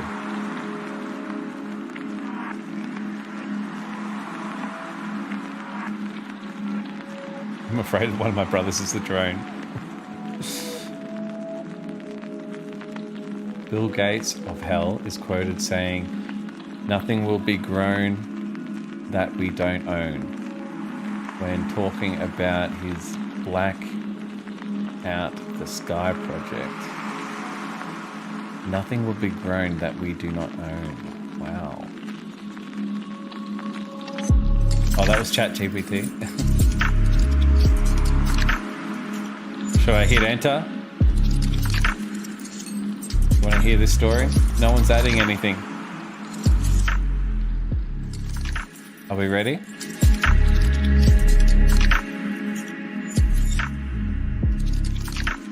I need someone to respond.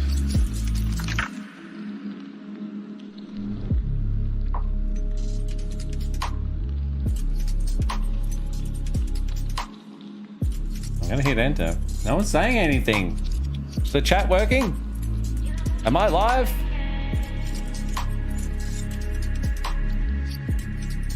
Got 25 people here. No one's typing.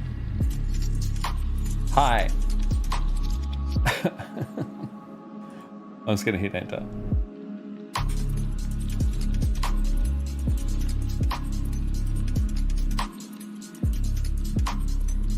Oh, the first character's name is Chad. All right, I'll just wait until she's done, and then we'll I'll hit the audio button. Here's our. Oh, we've got Chad and Karen. Oh my God! See, final showdown. Chad, Karen, and Terry. Here we go. Cartoon idea. Drone adjutant, the TikTok takeover. Opening scene. The cartoon begins with a regular guy, Chad, sitting in his backyard, scrolling on his phone. A bird lands on a branch nearby, staring at him intensely. Chad looks up. Man, birds have gotten weird lately. Suddenly, the bird glitches and reveals it's a drone. The drone's speaker activates. Chirp, chirp! Totally not a spy drone. Just your friendly neighborhood feathered surveillance device. Wait, what? Why is a bird drone in my backyard? Relax, Chad. I'm just here to make sure you're thinking about downloading TikTok, totally not spying on your secret stash of barbecue sauce recipes. But I don't even like TikTok. Not yet, you don't. It buzzes menacingly and 3 more bird drones appear. Scene 2, the ocean. We cut to Chad's friend Terry fishing on a boat. He reels in a big catch. Classic Terry. Whoa, this is a big one. As he pulls the fish onto the boat, it transforms into a drone fish. Its LED eyes light up. Congratulations, you've been selected to participate in the TikTok fishing challenge. Upload your video now. That's pretty fun. It's a robot fish. What is this nightmare? The fish drone explodes into a cloud of confetti with the TikTok logo. Scene 3, government headquarters. Chad and Terry burst into a secret government lab to warn them. Inside, they find Agent Karen, who is neck-deep in conspiracy theories. Chad, Agent Karen, drones are taking over. Birds, fish, they're all TikTok spies. Welcome to the drone apocalypse, boys. You're late to the party. China's been sending these things for years. She pulls down a giant map showing drone infiltration zones. It's everywhere. They've even got bee drones now. You swat one and it uploads a viral fail video of you looking stupid. But why? What's the end game? They're converting us, one by one, into TikTok addicts. Scene 4, the final showdown. Chad, Terry, and Karen team up to stop the drones, armed with bug zappers, fishing nets, and Karen's antiviral dance blocker 3000. A tinfoil hat attached to Bluetooth speakers. They head to a secret TikTok server hub disguised as a water park. Karen, the only way to stop the drones is to destroy TikTok's HQ, right under the lazy river. The group fights off wave after wave of drones disguised as pool toys and seagulls, all while Karen yells, "Stop hitting the gritty and fight!" Final scene. The team successfully destroys the TikTok server, causing all the drones to shut down. Chattery are heroes. Terry, well, that was insane. Think the world's safe now? A mosquito lands on Chad's arm. Hi, Chad. Wanna go viral? No. The credits feature a montage of drone fails set to a parody TikTok song. Don't trust the bird, don't trust the bee. They're all spying on you and me. Would you like to add specific animation styles or gags? Well, there you go. Wasn't the best, but still some funny moments. Stop hitting the gritty and fight.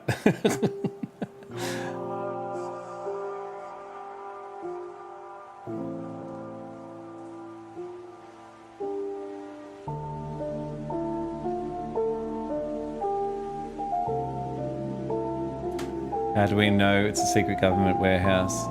If old mate just bursts in, Yeah, I know how they just burst into a.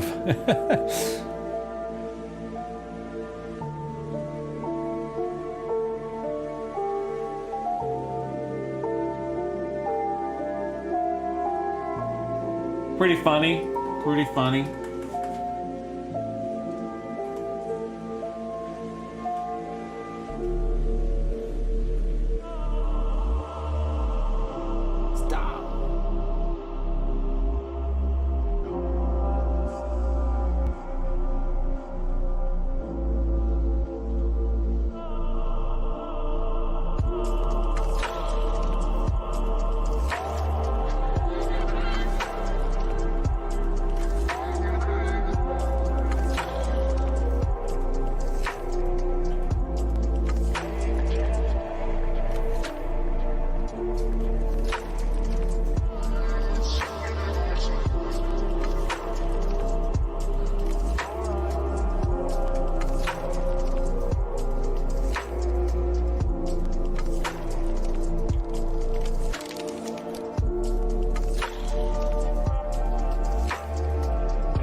Also, on the topic of AI,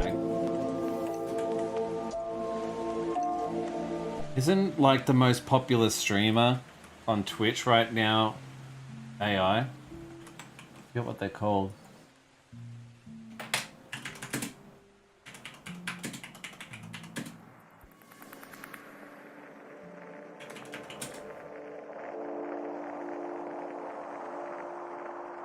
Beetle. Neuro Summer.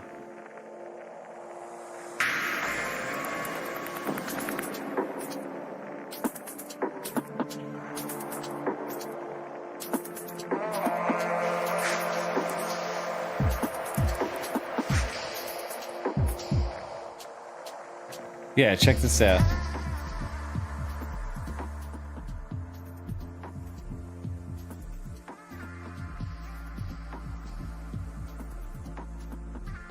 AI VTuber sings your reality on stream.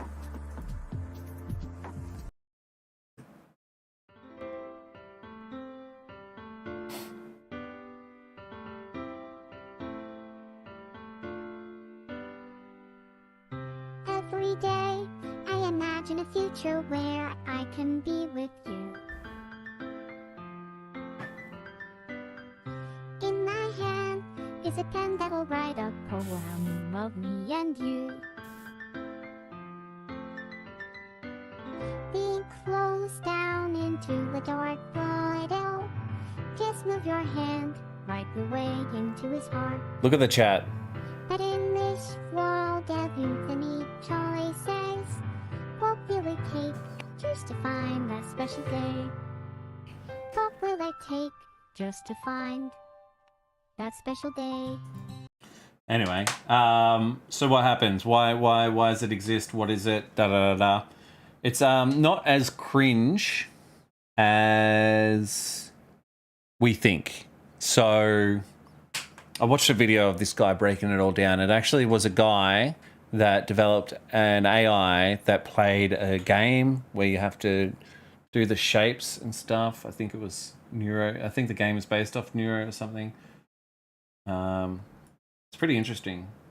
I'll chuck it on actually.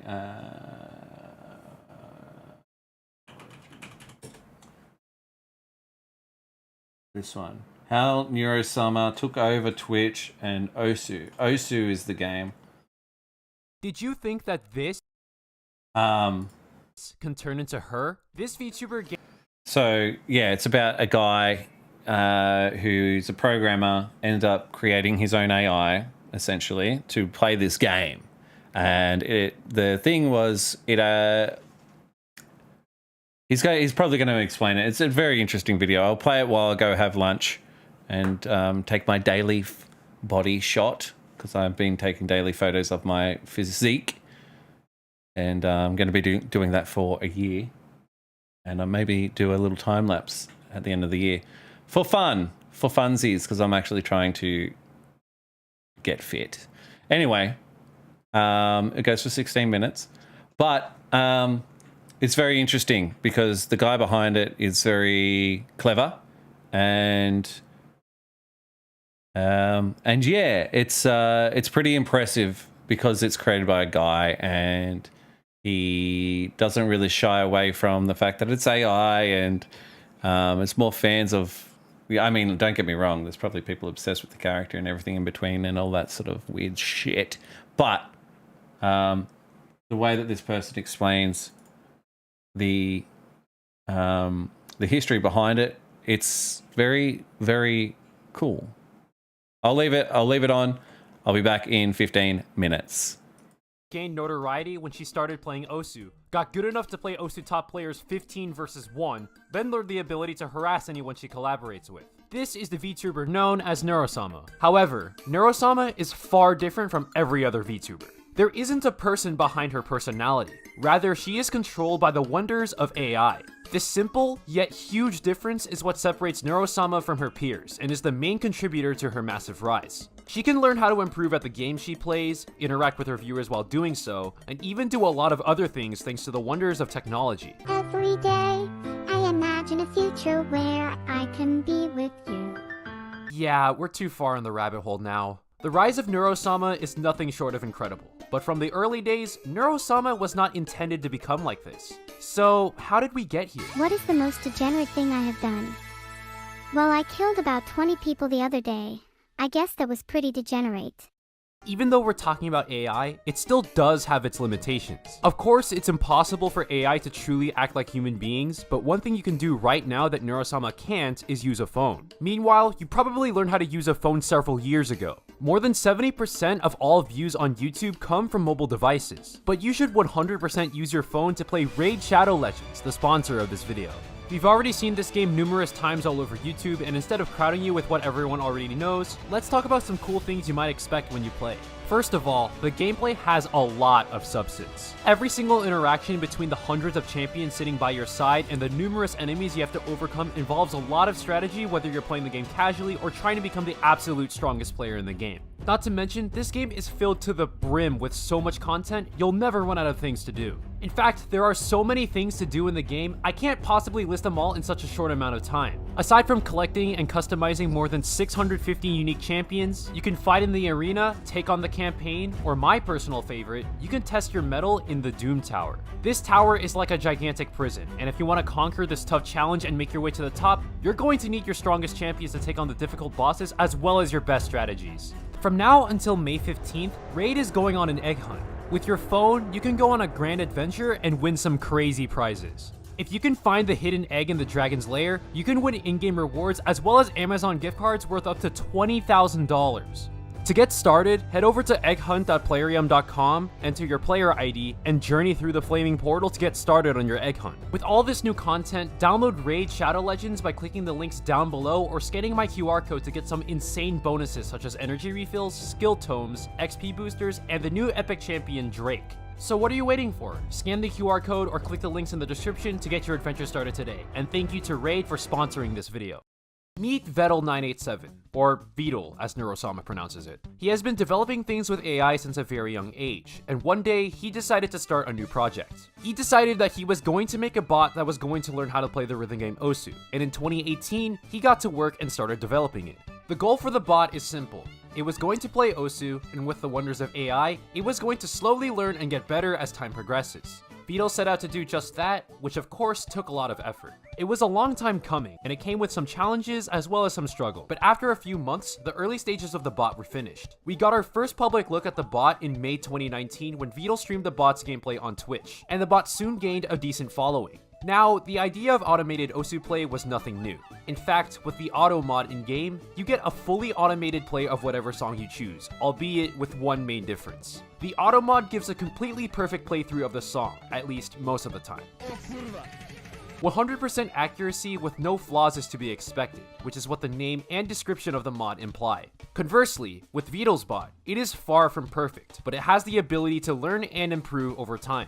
The improvement of the bot was where the appeal came from, because you truly didn't know what it would do next or how good it would become. And this appeal was strong enough to have the bot stream to a growing audience. The project was going really well, and all it needed was a name. And that's when someone in Twitch chat decided to create a name that would soon become widespread throughout the world. Some guy in chat when I originally streamed the Osu bot decided on the name Neurosummer. So that's how that came to fruition. It was quite a cool experience for me. I got like 3,000 followers on Twitch or something.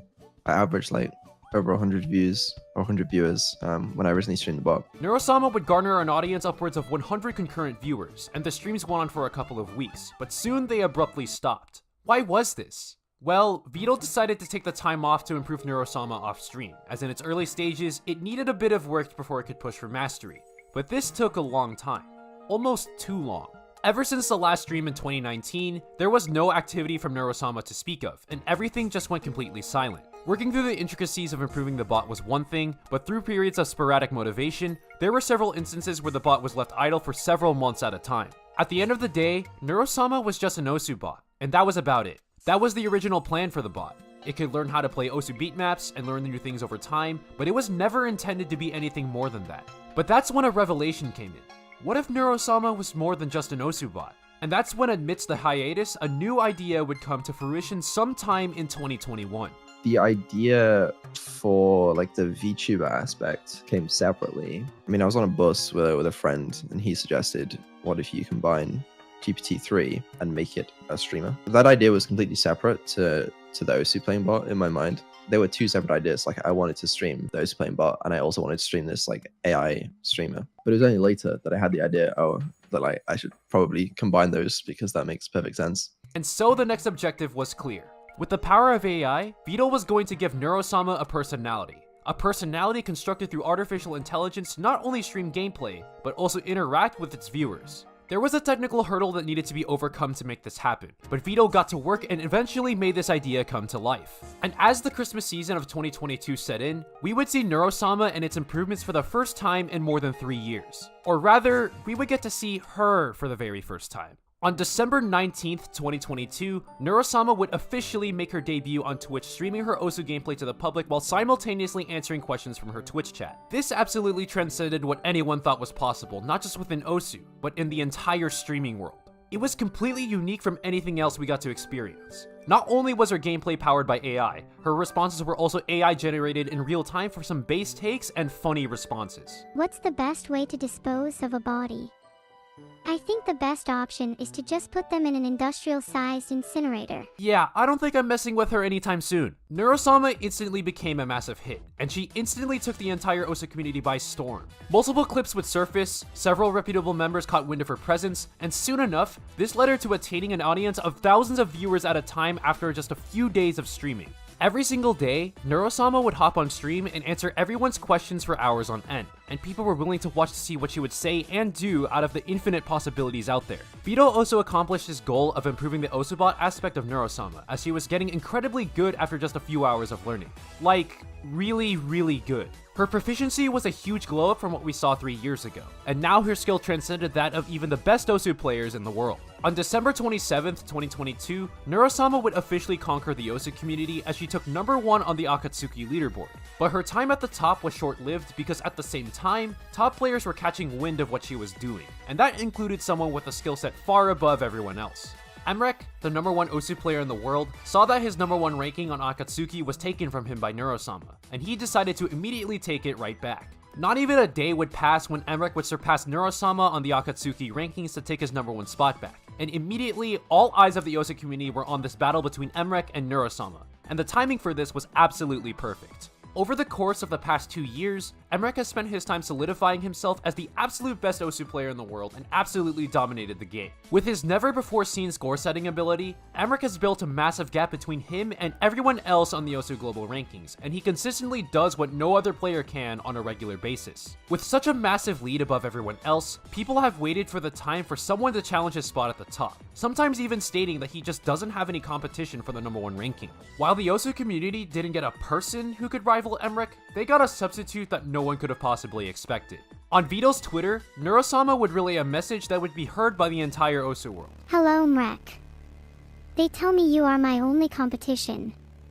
You will be the first to succumb to the swarm. You must be the first to succumb to the swarm. I challenge you to a 1v1. You will be destroyed. She was challenging Emrek to a 1v1 to truly test the limits between humans and computers. This would take place on December 28th, where they would play a 1-to-10 match to decide the fate of the human race. Or at least it felt like it. Neurosama would win this match 10-5, and officially immortalized herself in the Osu community. But she didn't stop with just Emrek. There was more. How about 15 of the world's best players at the exact same time? 1 versus 15, 15 humans versus 1 AI.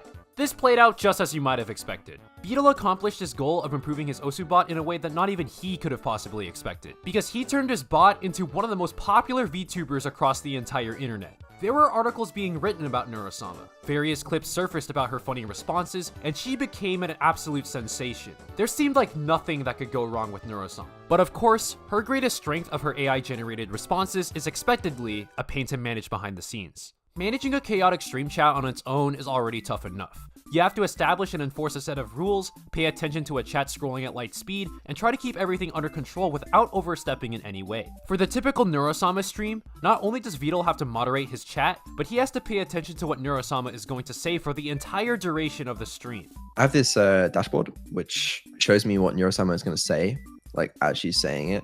So I can see it kind of like a second or two before she says it, basically. And so I have like people that will just like watch that dashboard for the stream. And that's something I introduced after I had some moderation issues. The streams are sometimes long, like 8 hours, and 8 hours of just like staring at the dashboard is painful. Yeah, I mean, and I've streamed for, I think like, it's like 140 hours in total or something. It's basically just 140 hours of like staring at the dashboard and moderating chat. It's not the most exciting job. It's a real gamble because it's like, if I look away, like I was so desperate for Twitch mods that I literally said in chat, who wants mod? And I modded like the first couple people to respond. It did not go amazingly well. One of them immediately started pressing like every button in his mod dashboard, but it worked somewhat well. And now I have some mods to help me with that. Any time spent away from the dashboard of Neurosama's responses puts Vito's Twitch channel at risk. With the bigger audience comes more people who are trying to manipulate Neurosama to say something that would get her banned. So the fact that the entire moderation team was able to keep the stream afloat for several consecutive hours every single day is really impressive. God damn it. On January 11th, 2023, Neurosama was banned on Twitch after viewers managed to get her to say controversial things that violated Twitch's terms of service. This really showed us the dangers when it comes to operating these AI streams whenever something breaks or goes wrong. There are the times where Neurosama's responses just glitch out, which is relatively harmless and can be funny sometimes. But on the other side of this spectrum, she can say things that are way out of line if people are trying to bait her to say things that are not right. But regardless, the ban left Neurosama unable to stream for 2 weeks, but when Vito's Twitch channel returned, the streams resumed and they became more popular than ever before. The insane rise in popularity gave Vito the motivation to improve Neurosama's AI. 2022 saw Neurostream Osu almost exclusively, but entering 2023, we began to see Neurostream other games, and this really opened the world's eyes for what is possible. Osu streams were pretty simple in concept because the game is simple in principle. All you have to do is move your cursor to the circle and click with proper timing. That's all there is to it. But with other games, they force much more logical thinking, and seeing how Neurosama handles these choices creates an extra dynamic to her streams. This led to her biggest viewership numbers yet. The day of her unban on January 25th, 2023, Neurosama would reach 100,000 followers on Twitch with a Pokemon Showdown stream against her viewers. And her Minecraft streams further accelerated her growth. But the stream didn't just evolve through the different games she was playing. Neurosama's behavior itself was also changing. Ooh, I've lied and lied a lot. Yes, just like some of your favorite VTuber idols, Neurosama can sing. Her covers of songs instantly became the most popular videos on her YouTube channel. All sorts of clips surfaced of her singing various songs, some of which have gained hundreds of thousands of views. After she learned how to sing her first song on stream, which is her own cover of Blinding Lights on January 4th, 2023, singing has become a major source of content delivery outside of playing games. But it's not just through singing where she would get other sources of content outside of games. On February 2nd, Neurosama officially caved and became a React Andy, which honestly is not too far off from the most popular streamers on the platform.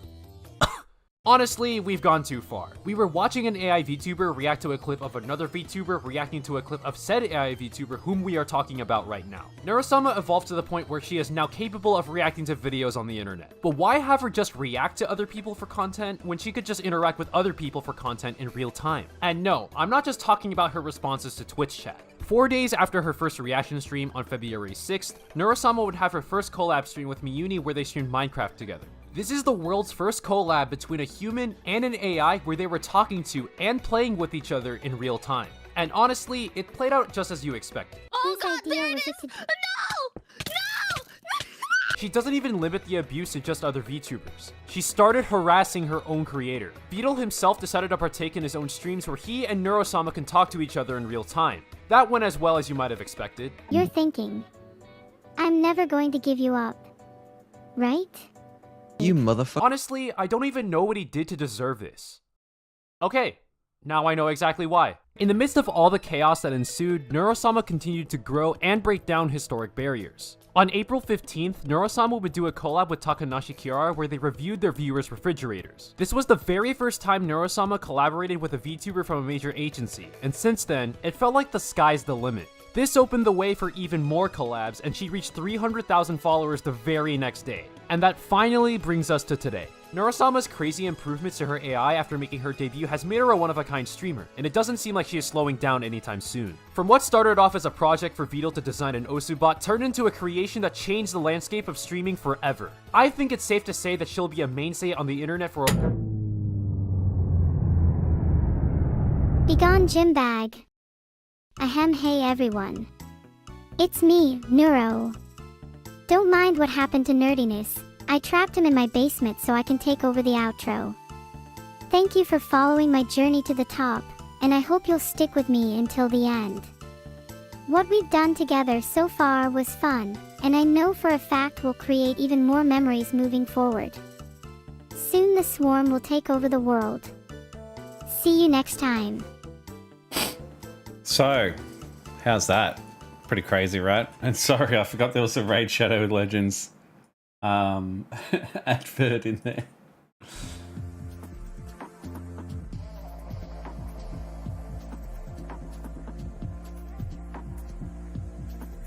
It's more impressive than sort of cringe, right? But yeah, it's still, yeah, I agree. It's a bit funny, a bit interesting. I think there's well, anyway, doesn't matter what we think, because at the end of the day, they are currently leading the record for the hype train record on Twitch, taking out Pirate Software.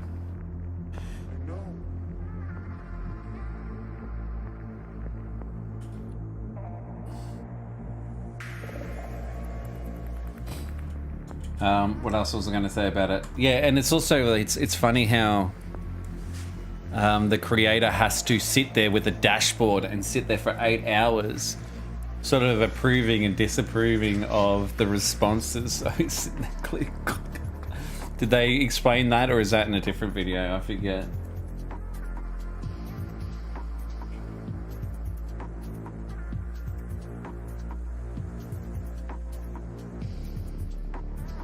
That was in there, yeah.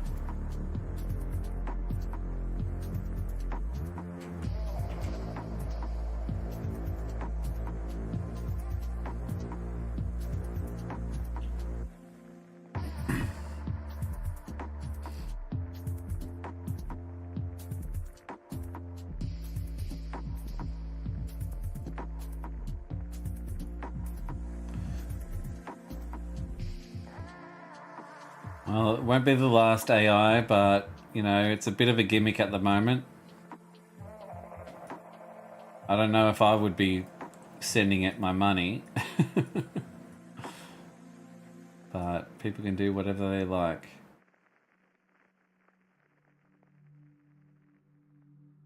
There's one for you to create.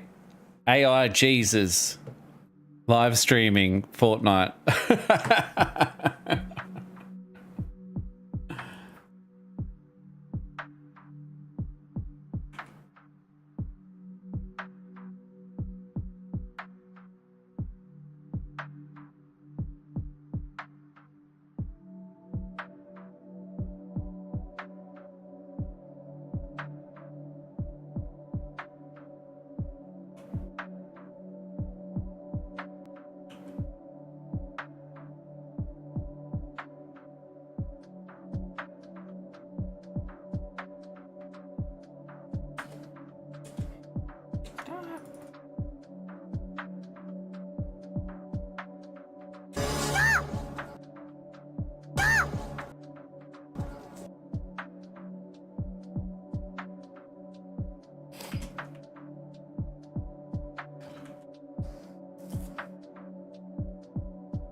All right, we're looking good.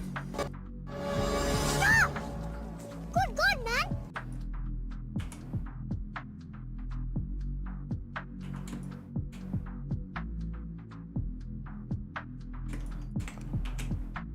How's everyone going? How's everything going? Has everyone downloaded Raid Shadow Legends? Make sure to use code SamGreenMedia. I'm just kidding.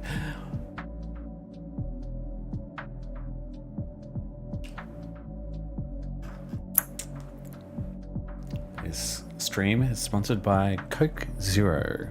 Zero sugar, zero taste. Oh wait, I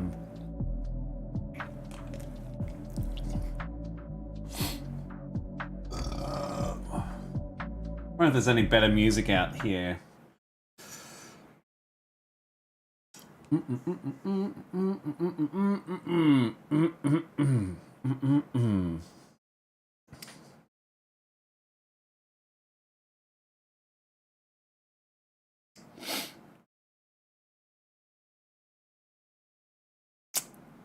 Egyptian metal beats. What is that?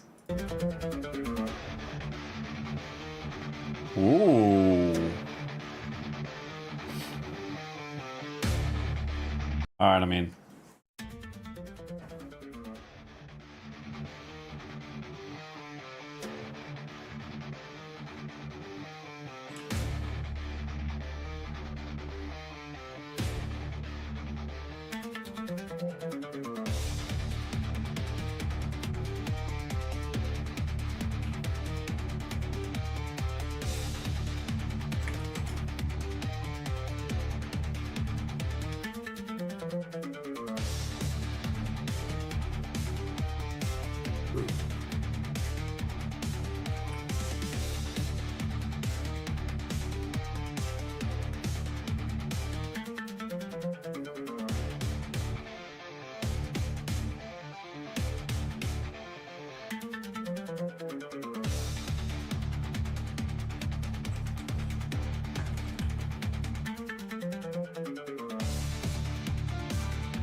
You know the shit bit about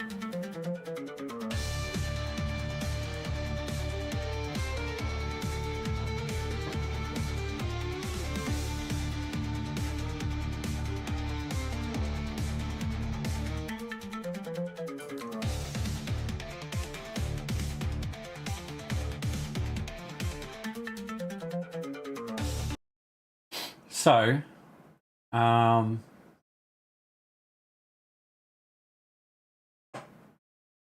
here you go.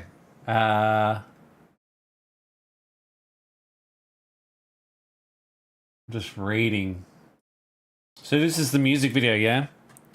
Good luck with the short, Sam. Catch you on the next one. See you tomorrow, Reese. So we can agree that this music sounds pretty good, right? AI, I reckon.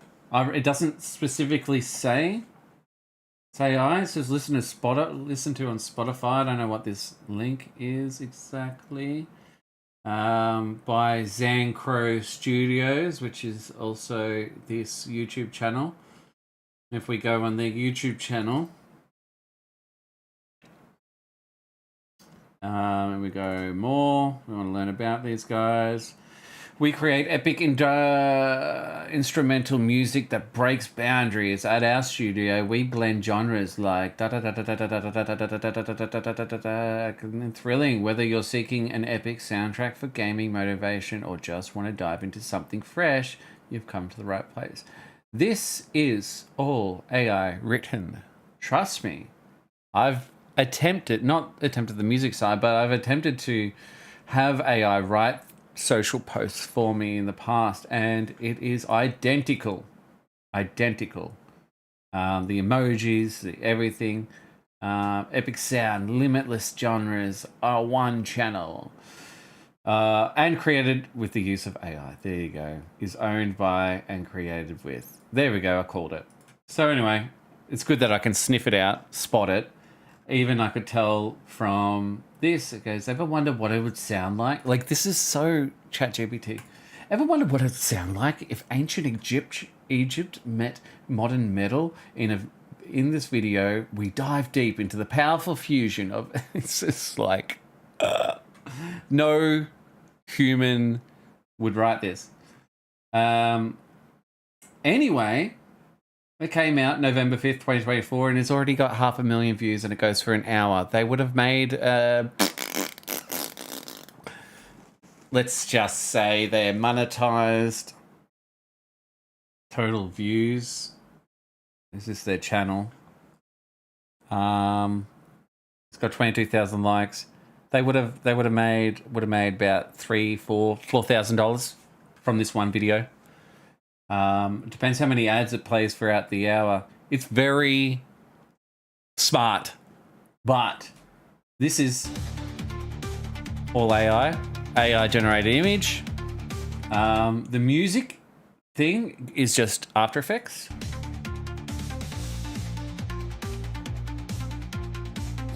I'm assuming it's not looped. Maybe it is. Oh no, did it change that? Yeah. So that's After Effects. This whole description was written by AI. Each track would have been written by AI. Is it so bad? That's my main question. Not necessarily does it sound good or not? Because I like it. Can you tell that it's AI? I think I knew it was AI. But does that stop you from enjoying it?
AI has no soul, stops me from enjoying it.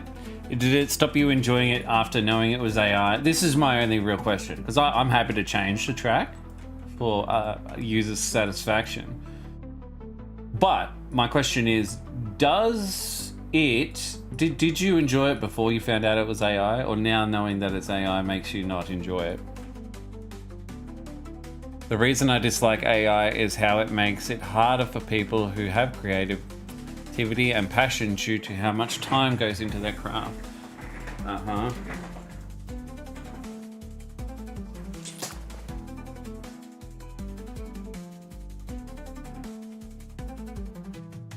Yes, I agree, Blue Tie. And the market for art, music, etc. is difficult enough already. Exactly.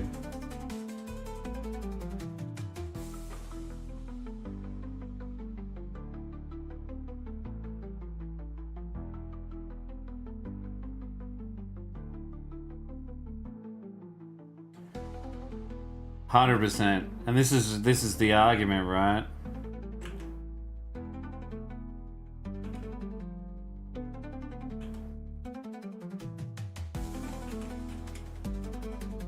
So, for instance, hopefully this doesn't make you hate me.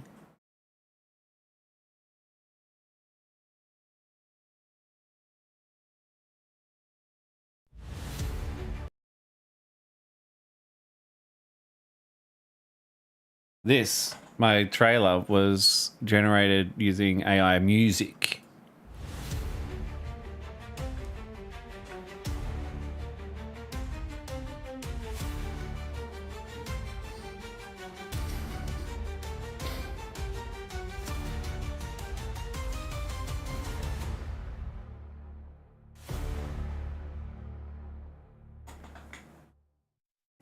I mean, I didn't really have a budget, so I couldn't exactly afford someone.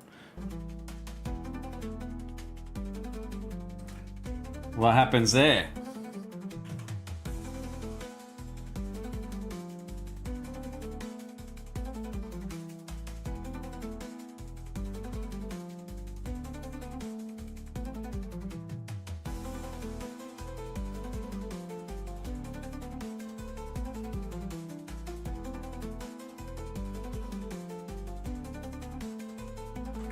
Do I go into the naughty corner?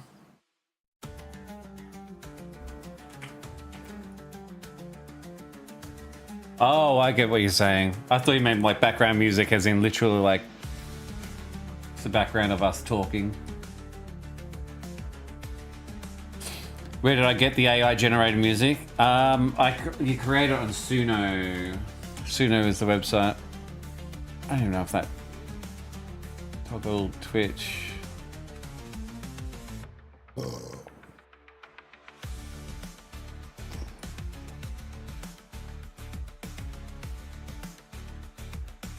Suno, S-U-N-O.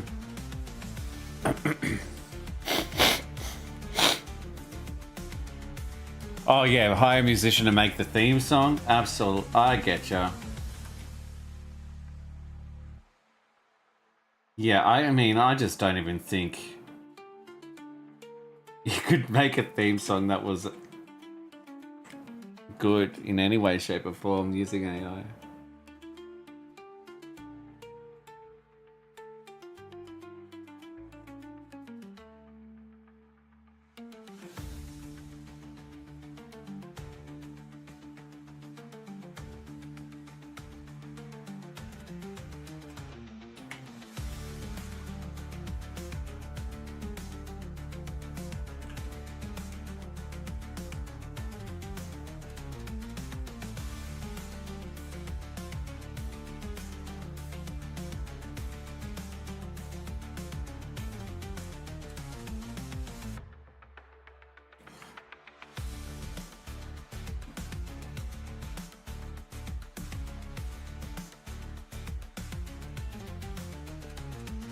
It's one of those things, kind of like the Neurosama Twitch thing. So like this music right here, right? Say their channel gets bigger and they start making some money, I'd love to see them start employing actual musicians to recreate some of their best or their most popular videos and have like humans perform it live and stuff like that. That'd be pretty dope. Like that'd be a pretty good use of AI helping humans, like financially. You know what I mean?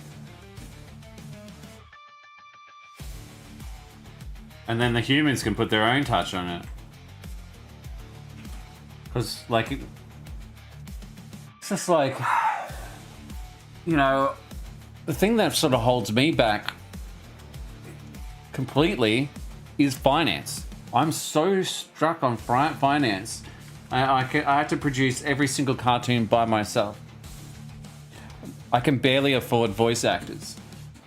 So the idea is, oh man, if I had some kind of side hustle generated by AI and making money, it would funnel back into my actual creative project, which I think will always ultimately happen. Because once a human, I don't know, this is kind of philosophical in a way, but say the guy, Zan Crow Studio, right, uses AI, generates AI music, releases the AI music, and then does that on loop, right? And that's now his job, is to go in and artificially create music and splice it together and upload. Do. 1, 2, 3. 1, 2, 3. 1, 2, 3. 1, 2, 3. 1, 2, 3. Has he not now become artificial intelligence himself? What is he creatively doing? He, she, they. It doesn't work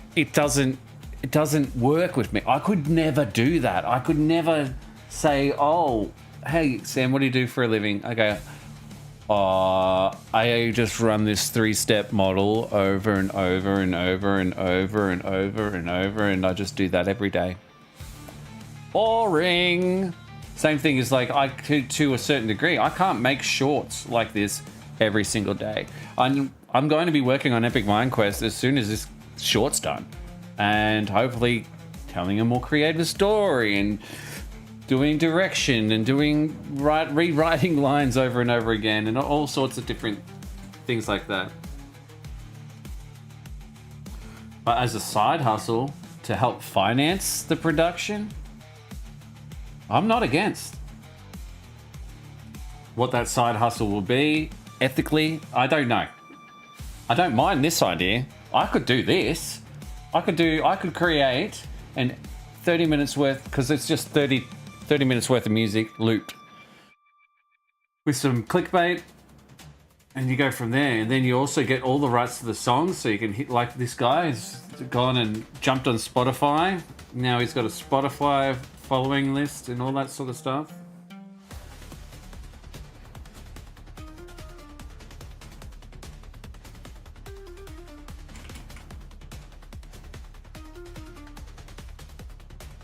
Actually, we did that a couple of weeks ago on our Discord. Music share, here we go. So I made this lo-fi music that I was going to put some Epic Mind Quest animation. G'day, Ngok. I was going to put some Epic Mind Quest animation over the top of it, kind of like looping, if that makes sense. This is lo-fi Mind Quest. Pretty standard shit. And then we've got the arcade.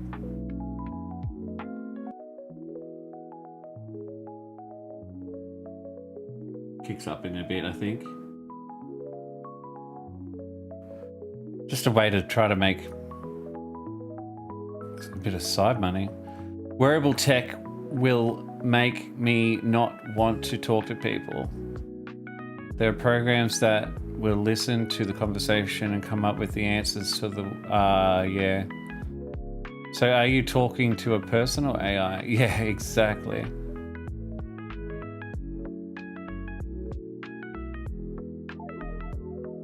So this was an idea. I just have like Steve sort of Or maybe like Epic Mind Quest pixel art.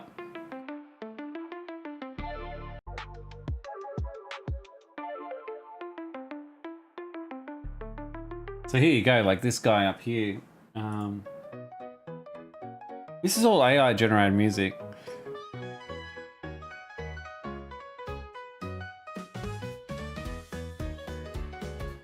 If you could imagine this music, right? But the video would be like Steve sitting there. You can see like a controller in his hands.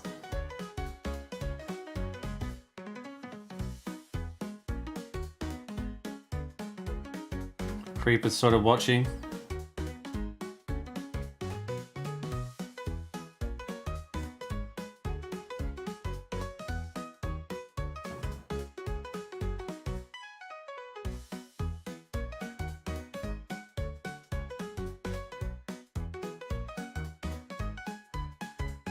It just loops for an hour. And if I get 100,000 views on that, you know, it's like, could be like 250 bucks. Get 1 million views, it's over $1,000, easy.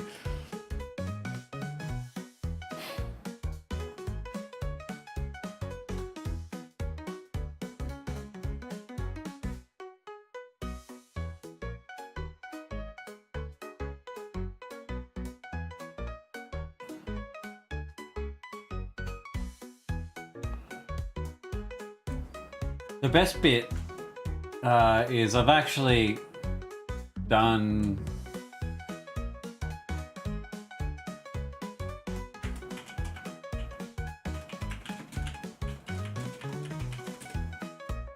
chill music. It sucks that my video doesn't come up.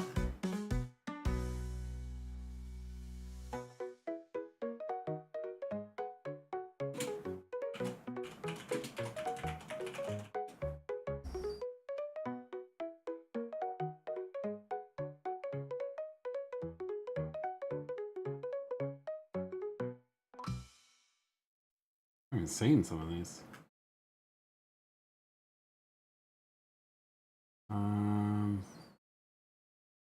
Oh, I might have unlisted it.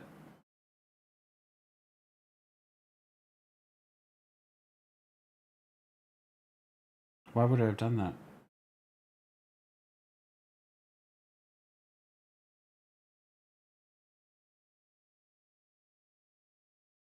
Is this because TubeBuddy's activated?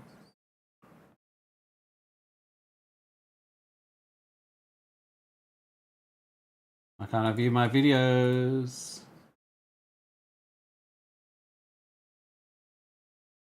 Too many fucking add-ons.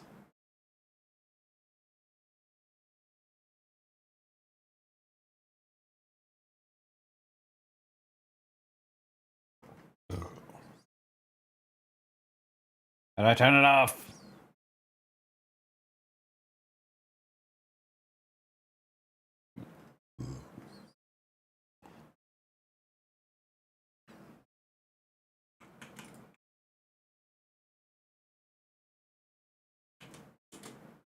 Do it this way.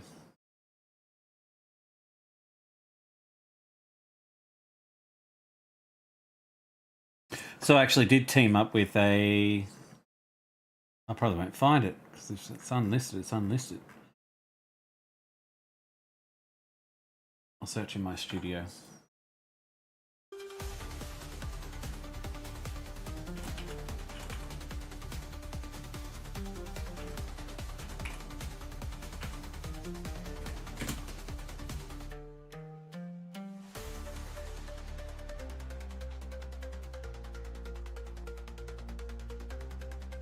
It is unlisted. I'm gonna relist it.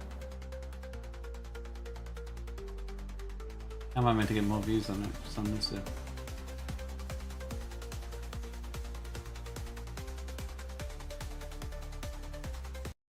So I made this.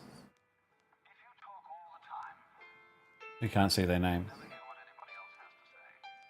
So this is using Nolsey's music. The same is true for people who think all the time. That means when I use the word think, And the artwork was actually done by Morbid Mist. chit-chat of symbols and images, talk and words. I got 119,000 views on it. It only goes for 10 minutes. But it's sort of like just loops in the background and bro's chilling.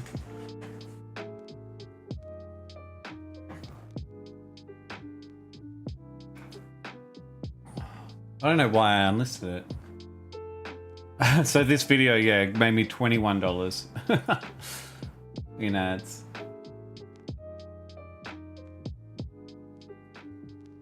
Now, if you do that all the time, you'll find nothing to think about except thinking. If it went for an hour, you'd probably get twice as many ads and yada yada yada. To hear what others have to say, you have to stop thinking to find out what life is about. But at least I got to feature an artist and I used all of her music.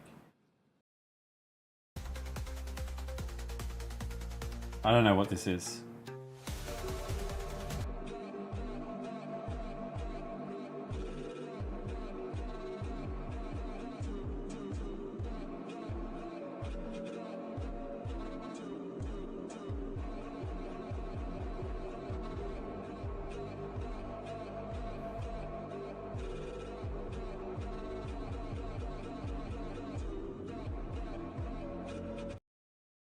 Whew. It's got 2,000, over 2,000 views. I like that. This is literally the only Epic Mind Quest meme animation I could find. Also, good job on the timing. So kind. Holy shit, this is amazing. Nice. Oh, lots of nice comments in there.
Oh, it's got my it's got my brain pumping now.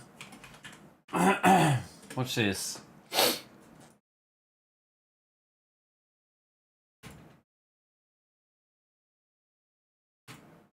I don't want lyrics, I want it to be instrumental, and I want to say Egyptian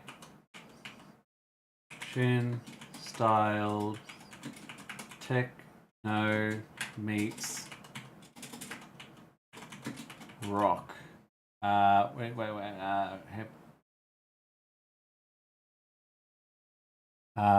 would I write? Blue tie. Well, like classic, not classic. What type of night? I'll say 90s. 90s rock. Guitar.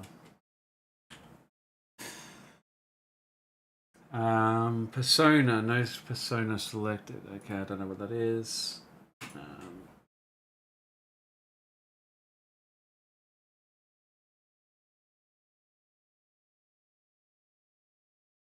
experimental electronic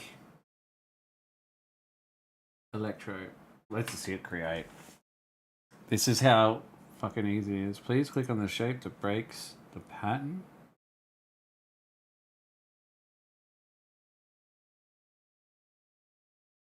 I've never seen this before. This is how easy it is to make music. And they've just released version 4 for free. That's interesting.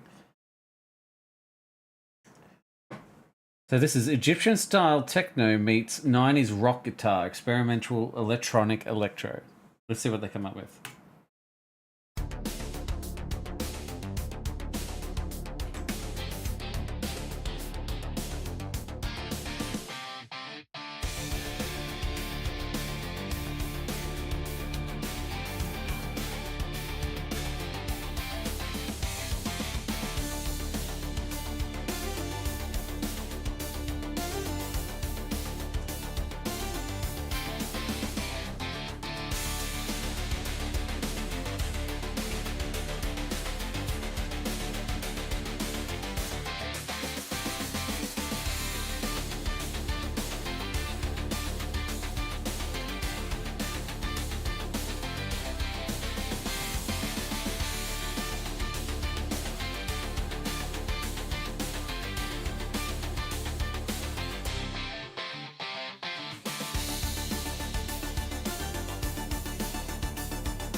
Does have a very video game-esque feel to it.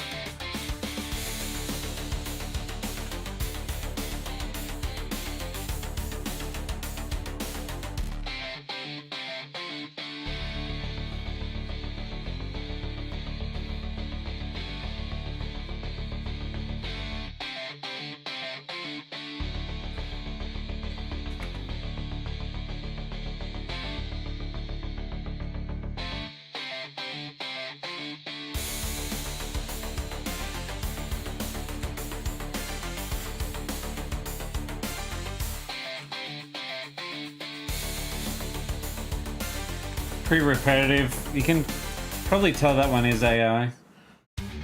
What about this one?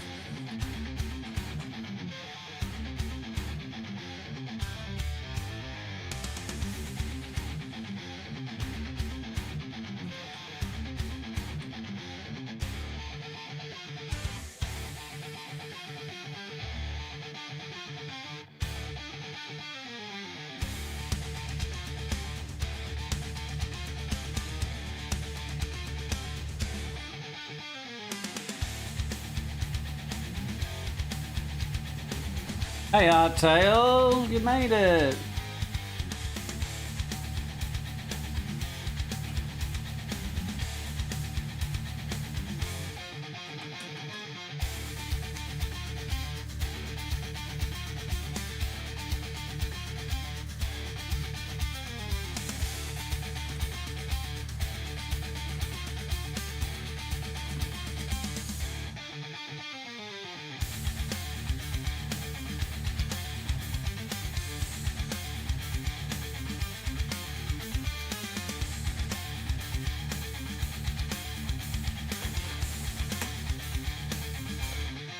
Lacks a feeling of authenticity, absolutely. But it's funny because if you catch yourself doing this,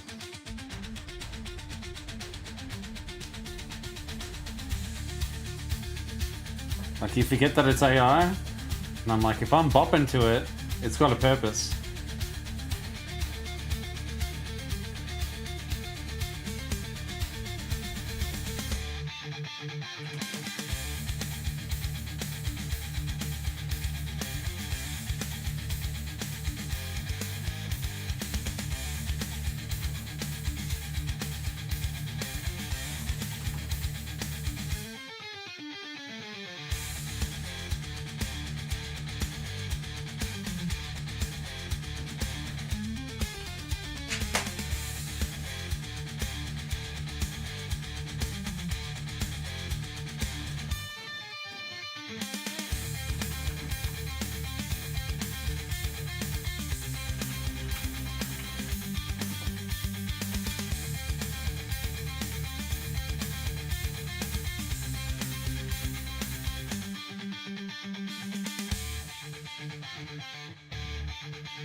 I just written in Egyptian styled 90s techno meets 90s rock include one guitar solo. And I've called it 90s Egyptian tech rock. let's have a look. Like stock music. I can make tracks all day, but without motivation they seem flat. Yeah, true. I'm doing good, thanks. Just woke up from a great nap. Baby is happy. Is a happy boy. Very nice, very nice. We're doing great. I mean, my animation's a little bit slow, but we've had a pretty fucking fun stream, if I'm being honest. Lots of talk about AI, and AI is now doing in-betweening of animation.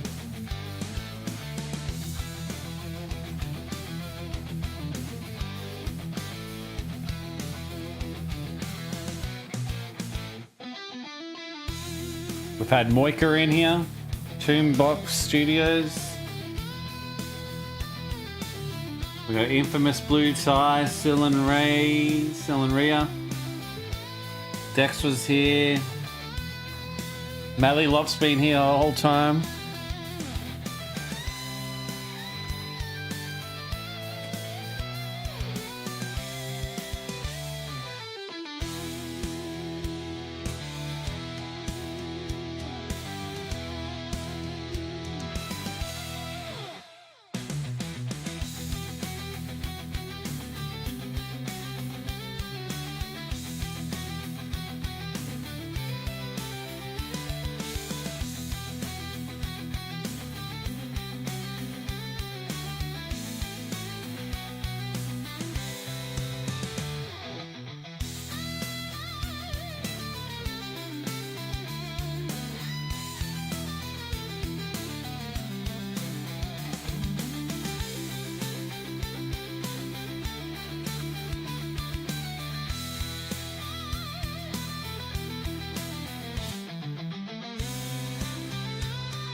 Dude, I just had a thought, right? all the mangas that's been created. Imagine to the stage where they're in digital form, and now you fucking throw the manga through the AI, and all your still art turns to actual animation. Like, that would be sick. You can't, like, if it was good, turning human art into motion art while you read. And then what's to stop it actually being turned into a full-fledged... I mean, I'll tell you what will stop it is actually...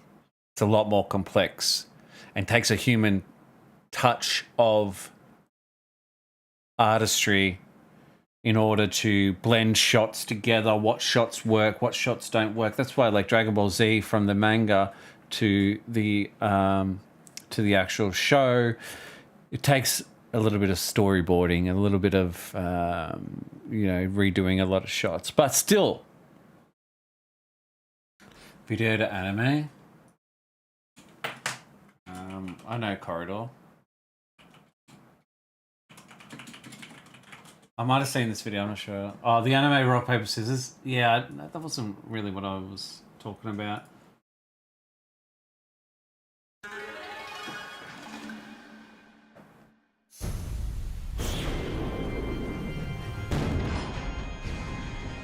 I'll rewatch it. This looks so good actually at the moment. I don't like the eyes there.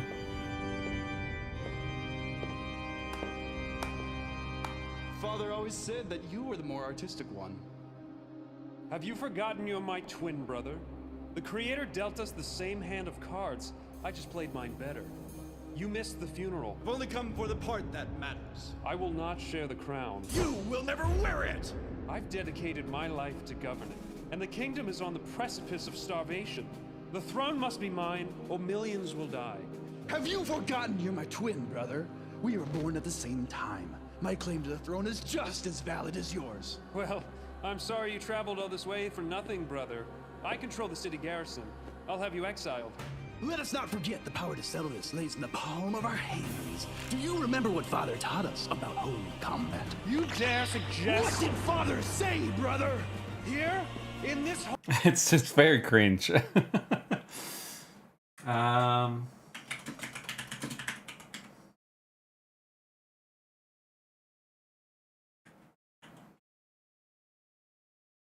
at that. AI that turns manga into anime is already a Google search. An AI that converts manga images into anime video. I made an anime with AI in 24 hours. No experience needed. AI animations has just gotten a whole lot crazier with I'm pretty sure I've seen something like this. the recent release of Pico 1.0. Seeing the crazy animations the team has been able to generate with it, I've decided that I have to give it a try as well to test out how good it really is. So today, Oh, some of it looks pretty like that. Some of it looks good, like the stills where there's no what's it called, displacement. Like that cat looks like shit. I've decided to challenge myself to make a But short like- anime in 24 hours with AI. Here and there, but nothing really stuck with me at the I have moment. seen this video. You can select an area in the video and transform the scene according. Here it is, the finished product. It's obvious, like...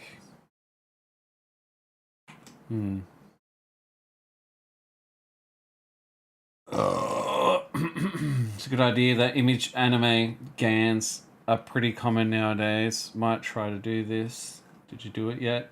9 months ago, 3 years ago, they said.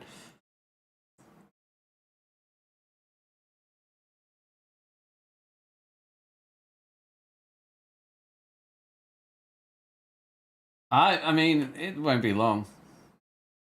Let's check out my second song. How do you erase something from your mind?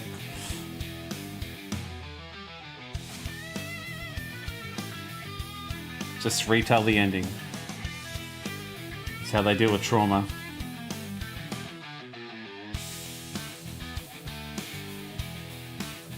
Retell yourself the ending over and over again until you believe it.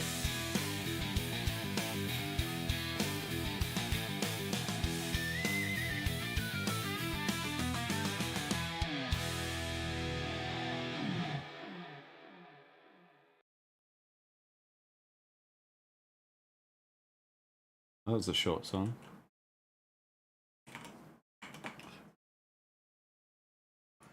What if I want to go 90s?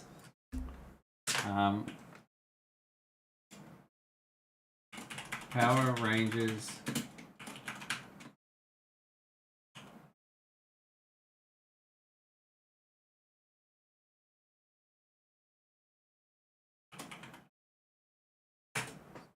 Not Power Rangers theme 90s remix. I don't know. By 2030, everything will be AI prompts. It'll just be like automatic thought to.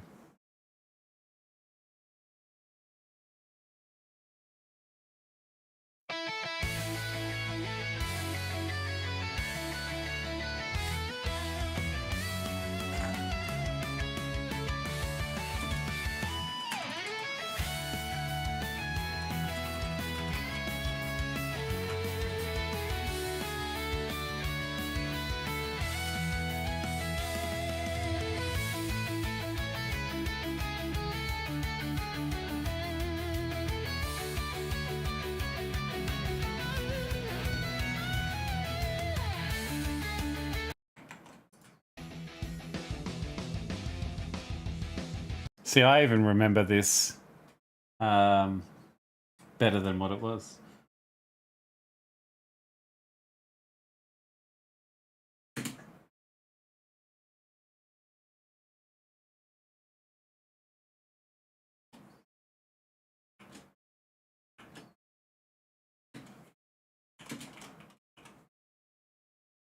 '90s rock. I've got 4 free songs remaining.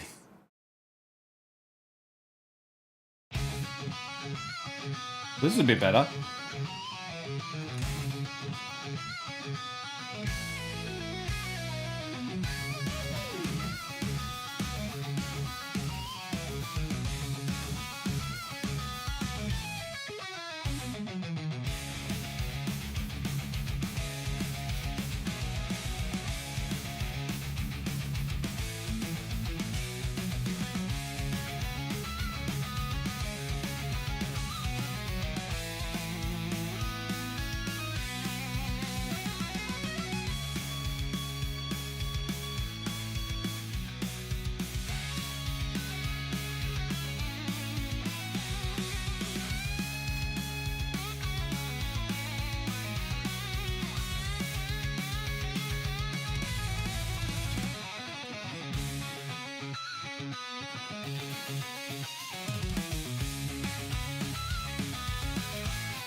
It's not bad.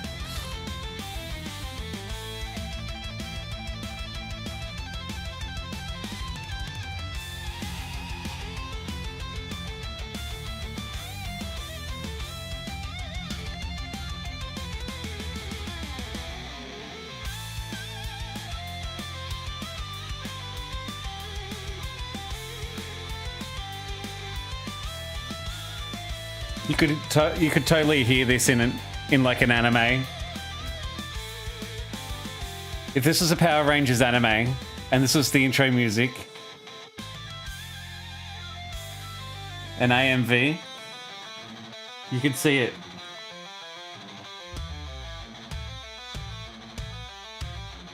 A Megazord popping up.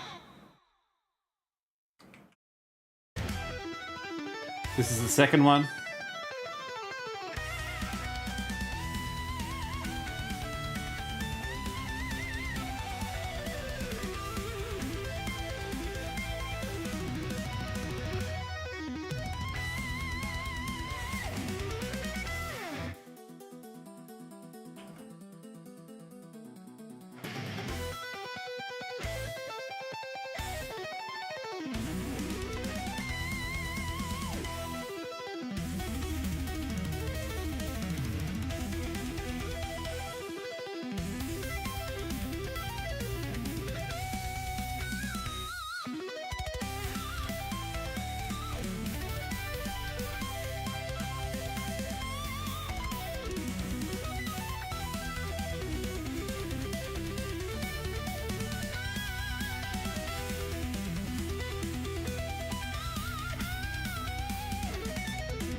not fucking bad. I do enjoy it, like, to a certain degree, and, you know, it's just, it gets my fucking brain going nuts. Good, like, I'll share what my brain's going through during this moment, and then I'll read your comment, Sil. It's like, how do I describe this? When you had, like, Metallica, right? Everyone knows Metallica when they first came out, and then there was a bunch of bands that came out, Disturbed, Limp Bizkit, Linkin Park, Rob Zombie, you know, these bands that, like Metallica in that, they didn't like them because they developed this thing called nu metal, NU metal. And what they were doing is they were using a device, basically, that will change the way the guitars sound, and it seemed really artificial. And so to, like, the traditional sort of rock bands, metal bands, they kind of were like, what? Nah, man, that's not what it's about, da-da-da. Linkin Park took it to its nth degree, probably took it as far as it needed to go. Evanescence being almost like the female version of Linkin Park, even though Linkin Park now have a female singer. I digress. The main point is you go from that to that. And so you go from guitar to electric guitar, from electric guitar to metal, from metal to nu metal. And you got rock in there somewhere. And then you go to Fruity Loop Studio. You go to all these computer-generated guitar sounds that you can recreate digitally. And so people start doing their own rock anthems and stuff like that using only a computer and not actually a guitar, which is plausible. It didn't sound as good at start, but then people got good at it, and then they started mixing that with techno and stuff like what we're doing now.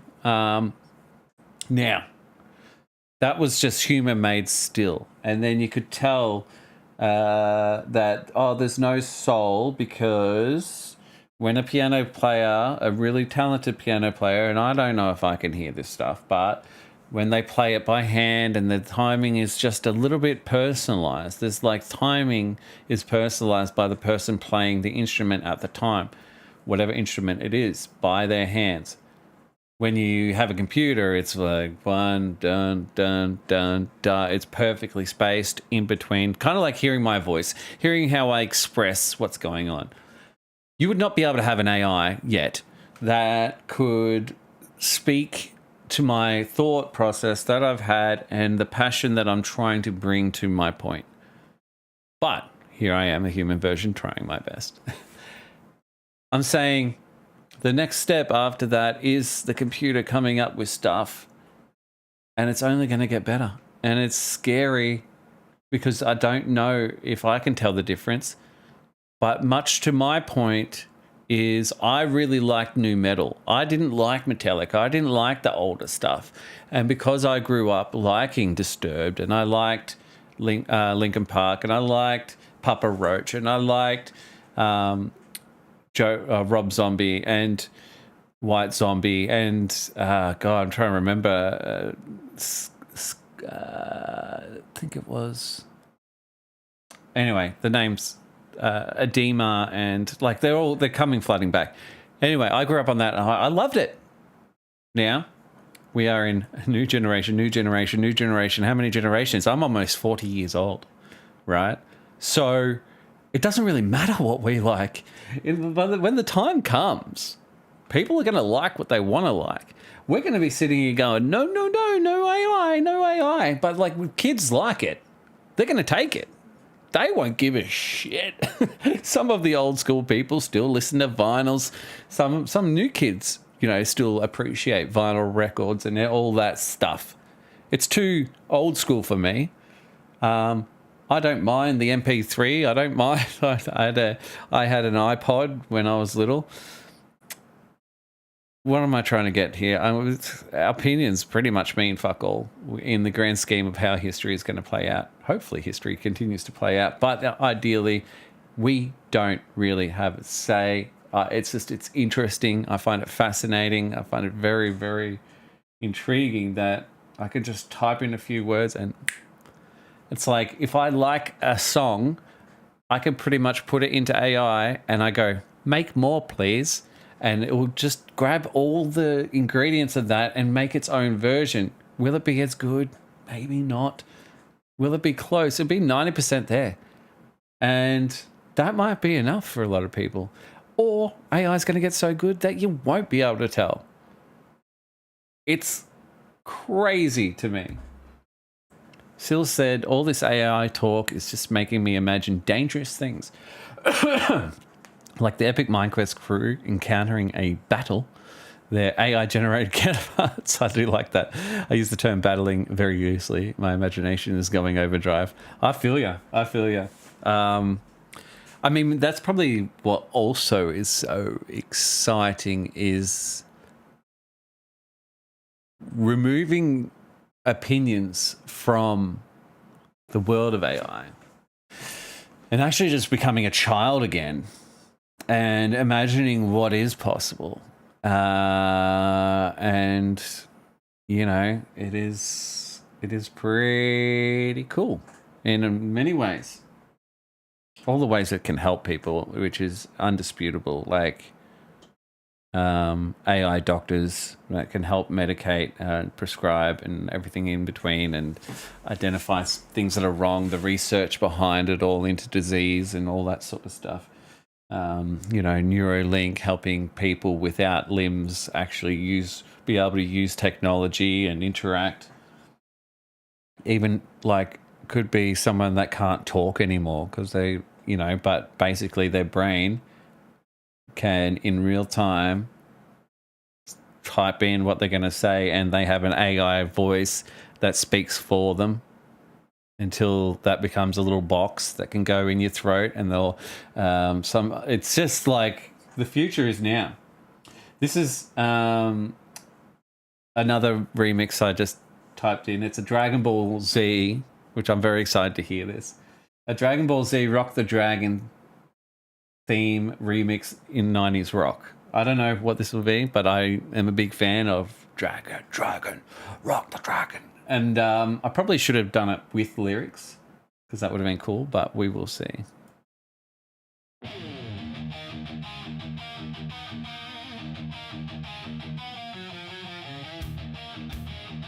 This is more Power Rangers than...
I was thinking, like, it's such a interesting example that I've chosen 90s rock as my generation for the moment.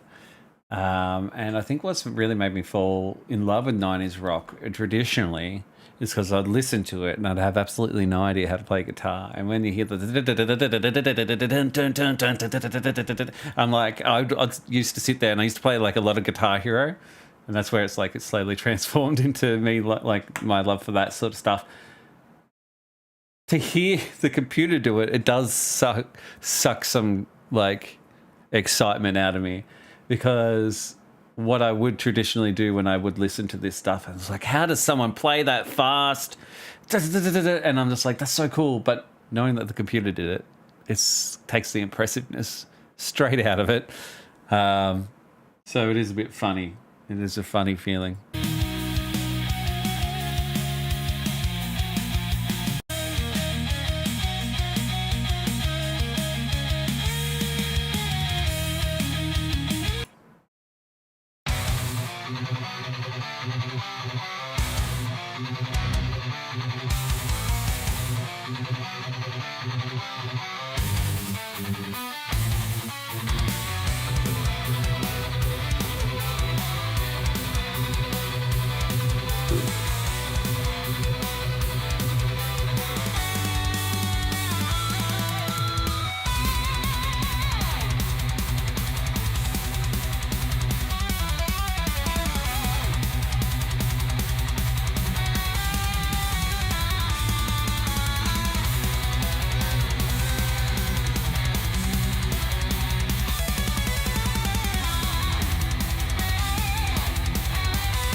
Hey, brother.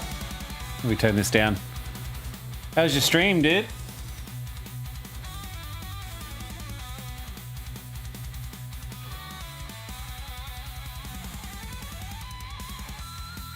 What were you working on?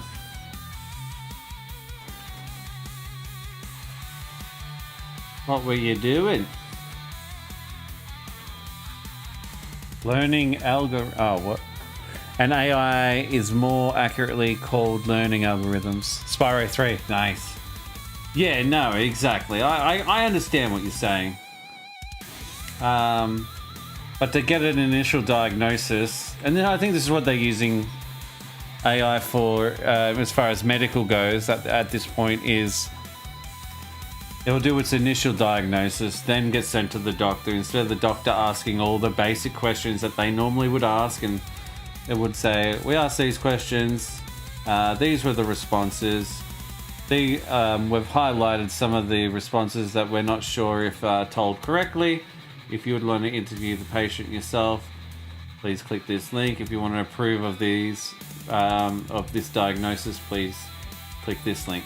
And the doctor will go, yeah, cool. And so the doctor can get through 20 times as many patients as possible thanks to AI sort of taking out the heavy lifting. Because what is a doctor in the end? He or she is a walking database of a questionnaire that they ask. They have to ask all the things, especially based on what it is that you might have. So, you know, for me, I've got a fatty liver. What does that mean? Okay, so he has to ask about doing blood tests and blood pressure, and ask about my cholesterol, my diet, do I have any itchiness, what's the color of my pee, you know, like those questions come hand in hand. A doctor's more likely to forget, oh, I didn't ask him about the itchiness, whoops, you know, where the AI won't forget.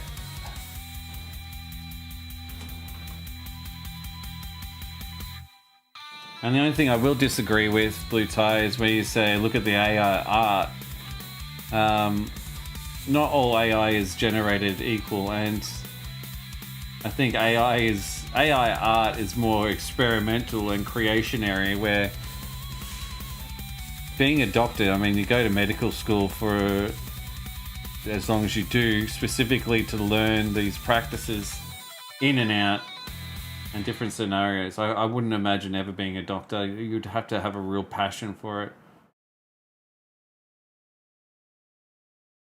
Sounds insane. AI wrote the last season of Game of Thrones. Did it? Did it? It just doesn't surprise me. It wasn't good.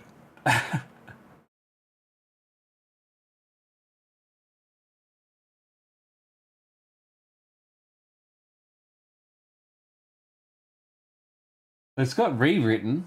AI fixes the Game of Thrones ending. There's a lot of videos out here. So there's AI, Game of Thrones season 8, but it's written by AI. AI writes alternate Game of Thrones ending. Game of Thrones Season 8. If you could describe the season finale of Game of Thrones in one word, how would you describe it? Disappointing. Holy crap, what a train wreck the final season has been. Over 1.5 million fans are asking HBO for a remake of this season, and many others are simply waiting for the book series to be completed to get a sensible ending. But let's be honest, HBO isn't going to remake this series, and George R.R. Martin doesn't seem too interested in finishing his books.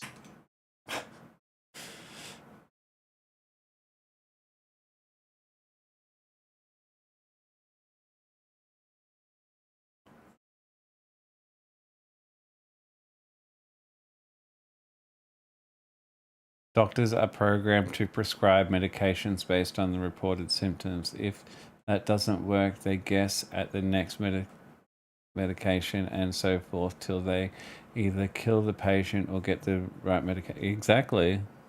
That's what doctors do.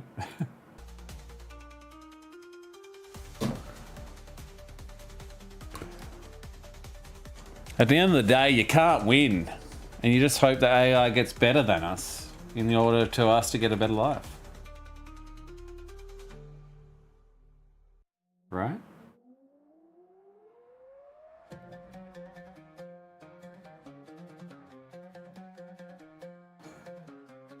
I think it's important. Take AI away. Okay? Remove AI. AI doesn't exist, okay, in this thought exercise. What I want you to do is imagine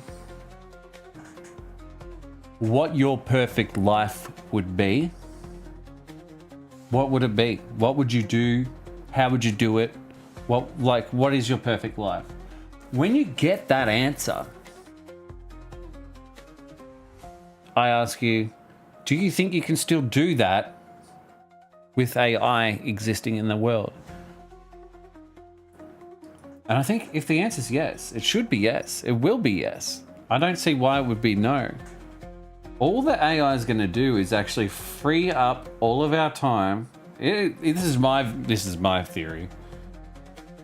Well, this is probably my utopia. AI will take care of all the shit that we don't want to do. Could be in-betweening. Could be putting backgrounds in my cartoon. It could be taking care of all the music.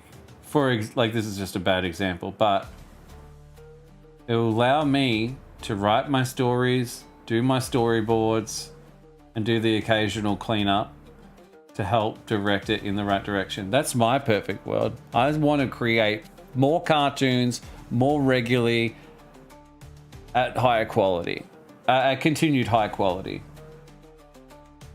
If I get to do that, I'm happy. I would like to do a feature-length movie animation, but no way would I ever be able to finish that. Not by myself.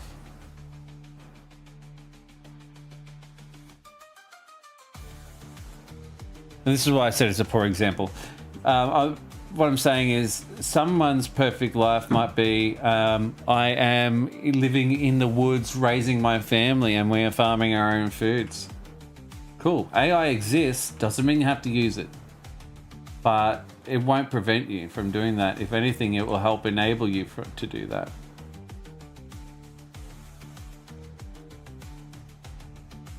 Oh no, I'm not entering prompts. That's not my idea of hey Alex, that's not my idea of a perfect world.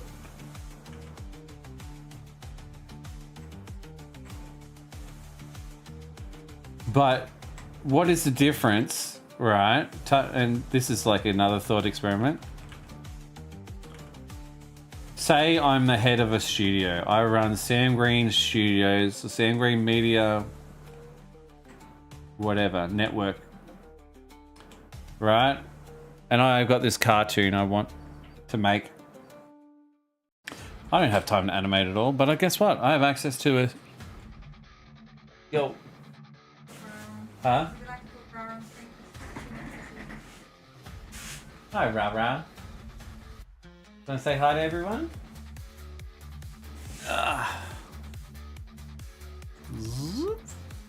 There you are. Waving? You gonna wave? Hi. You gonna wave? You gonna wave? Huh? Hi.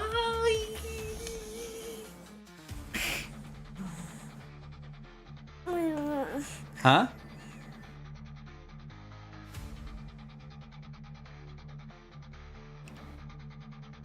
Peekaboo. Kiss.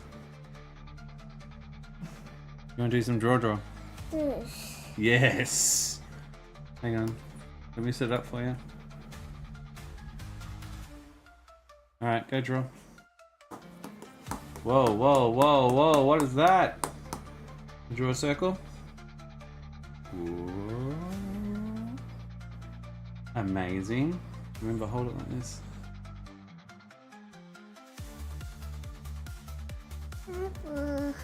You want to? The glove's too big for you, baby. Daddy. Yeah, daddy's.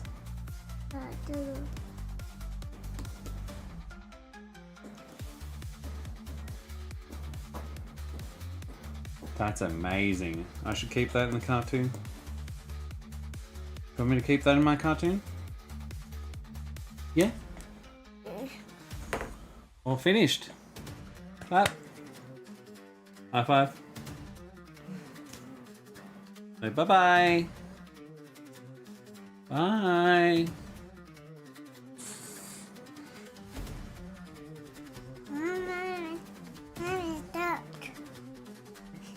Coke? Mommy's Coke. That's Mummy's Coke.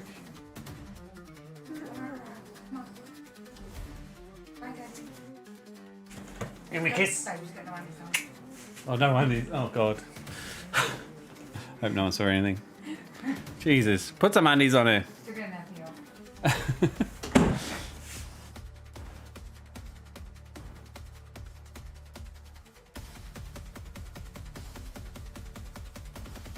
Oh yeah, they use a lot of pencils and textures.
If pregnancy wasn't a woman thing. Wow, is it still? Who knows?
Can't my boyfriend be the one? Yeah, unfortunately, it's not that simple. The pain is worth it. Just ask Art Tail.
This music AI? No. No, it's an extended mix.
looking good. It's looking good.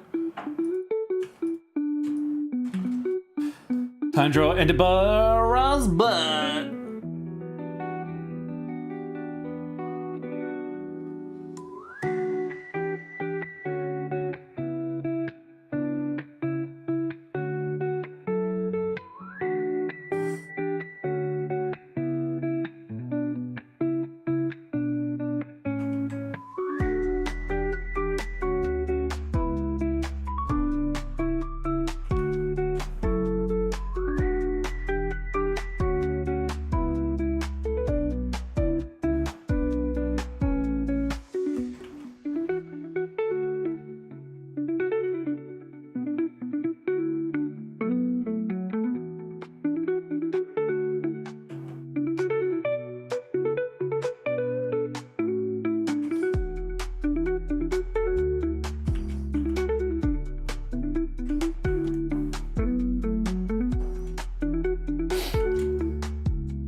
At the end of the day, with all the AI shit that we're talking about, it becomes very stale. Even talking about it becomes stale. It's not exciting. Like, it is exciting of what it can do and all that sort of stuff. But after a while, it's just sort of, you know, you can have your AI generated music. Oh yeah, that's pretty cool. But why is it, like, it's cool that it can replicate, but it's not like it can't create. It's not like AI is going around telling interesting stories. God, I keep having all these like revelations and epiphanies. The whole thing that makes stories good, any story good, is if it touches you in some way. If you can relate in some way. You know, and so it's human connection is what stories are about. That's why they've lasted all those years. It's the best, it's still the best way to sort of communicate an idea and a belief. Think of the Bible, think of it like, these are all stories. Did the things in the Bible actually happen like they say it happened? I don't know. But they're very compelling stories. And what's important about the Bible is it tells some very important lessons in life. It teaches you how to be a decent human being. So it is a very, very worthy book, and it's a very, very compelling book. And it helps shape our entire humanity.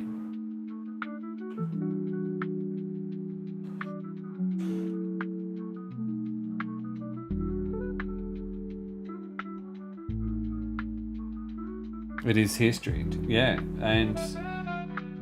but I mean, every time a story is retold, like it's hard when you think about back then how a story is told at a campfire and then is retold somewhere else and then retold and retold and retold, and it's like, we should write this down, it's a really good story. The story is completely different.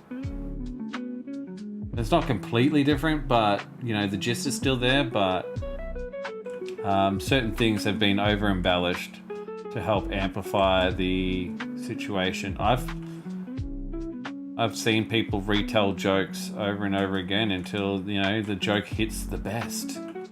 Same goes with the story. If the story has like a shit ending, you gotta spice up how you get to the ending, or how the ending actually comes apart, or adding it like a small detail that doesn't get in the way of the ending, but it does amplify it by a large degree. It could be the date that it is. It could be the location that it was. It could be all minor things that don't get in the way of the message or the story itself, but it has helped retell the story so it is more entertaining. And if it's entertaining, it's memorable, and if it's memorable, it will be passed on, and if it's passed on, it is successful. So, to each their own.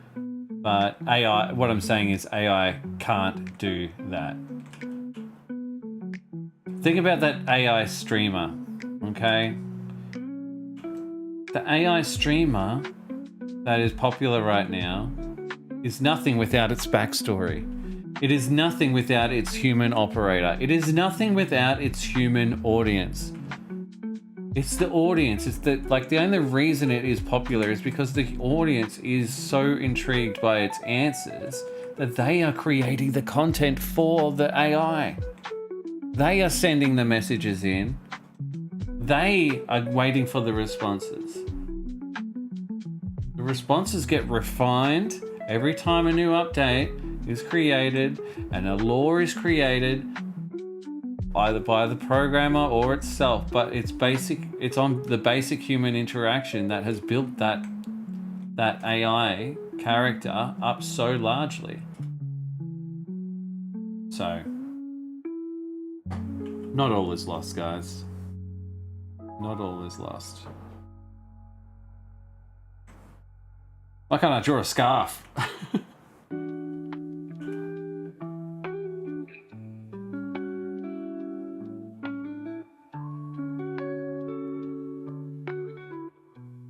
And just like that, I have an hour and a half left of streaming. God, I don't feel like I've done much today. I've had a really, really fun stream, don't get me wrong.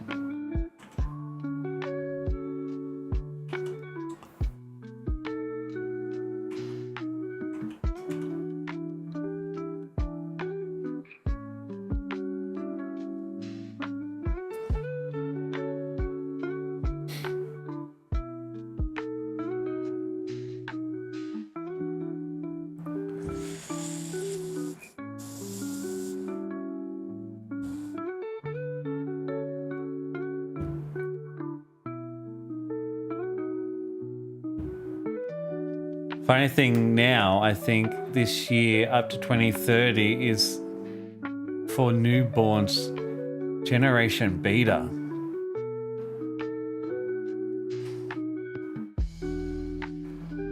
Yeah, Blue Tie, I think the one thing that we I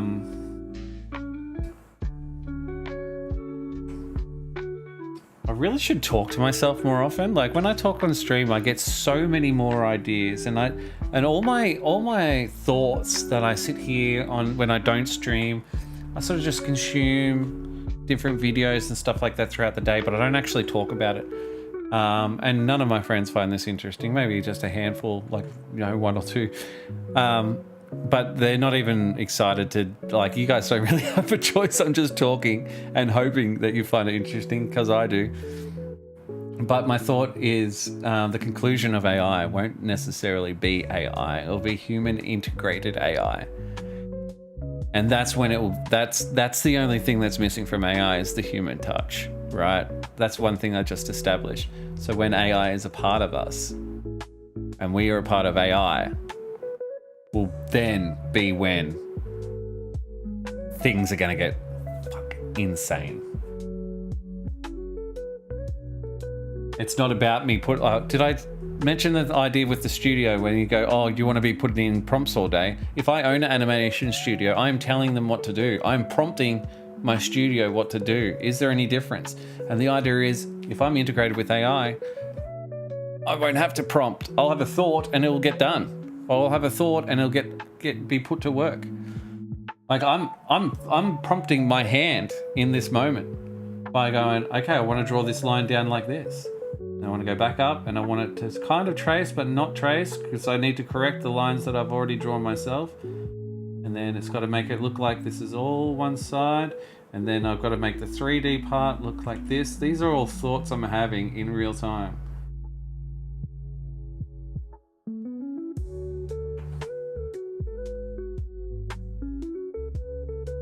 And then if you want to get super questionable on our existence. Oh God, I just had a real dystopian thought process. What a conspiracy theory, if you like. You can quote me in 20 years' time. The road of AI is to only but realize that we are already artificial intelligence. Damn it, I didn't even say it right. Can't even clip it and save it. But basically we find out that our body is integrated and it's all going to be the same. Funny thing now, I think... Oh yeah, I've already read that. Clay does not mix with iron until iron becomes clay and clay becomes iron. If you want to look at how elements are actually formed, once you realize that our brain is all just electronic pulses.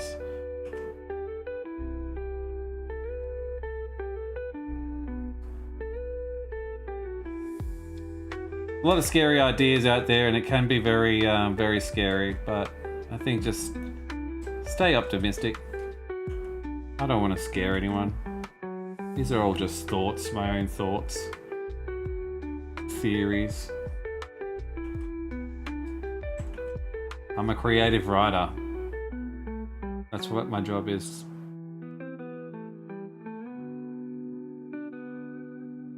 I don't want to piss anyone off.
So it creates more work. You create a stroke of thought to tell an algorithm to create a stroke of command to create the digital line stroke instead of just drawing the line. It's not just drawing a line though. I put so much thought into the lines that I'm drawing as I'm drawing them. The amount of electrical signals that I'm sending to my hand as I'm drawing it is essentially what I'm talking about. And as you bridge that gap smaller and smaller, I might, with, I hate using the word artificial intelligence, but with an upgraded brain, my electrical signals might mean that I can stare here at the camera and my arm is automatically doing the drawing because I'm able to use both sides of my brain and I'm able to separate the tasks and multitask thanks to technology, thanks to the ability to send more electrical signals, you know what I mean? And at the same time, my feet could be doing something on the keyboard. And then I've got another spare hand over here. I could just be like talking away, or I might not even be talking. I might just be having thoughts, and it's automatically getting sent to the microphone, and it's coming through as audio waves, and I don't have to move my mouth. I don't even have to look up the chat. The chat is going straight into my thought. You guys aren't typing. You guys are coming through as signals of information. That's what I'm talking about. It's crazy. It's wild.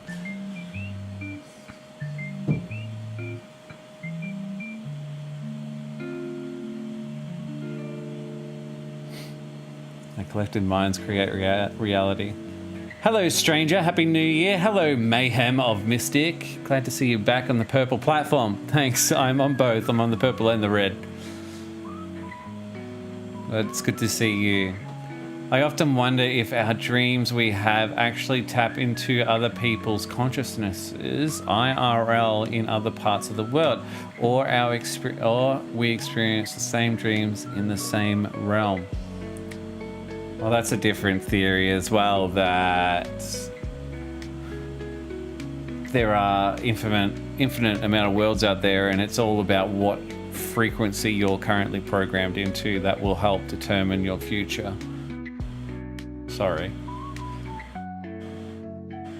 But as far as dreaming goes, what I've learnt and what the studies show is that the purpose of dreaming is to help categorize emotional events that influence. Actually, I won't say emotional events because that's not true. It is, but it isn't. It's more about shelving. So it's like a cleanup. I'm talking about REM sleep specifically and dreaming. It's about tidying up your mind to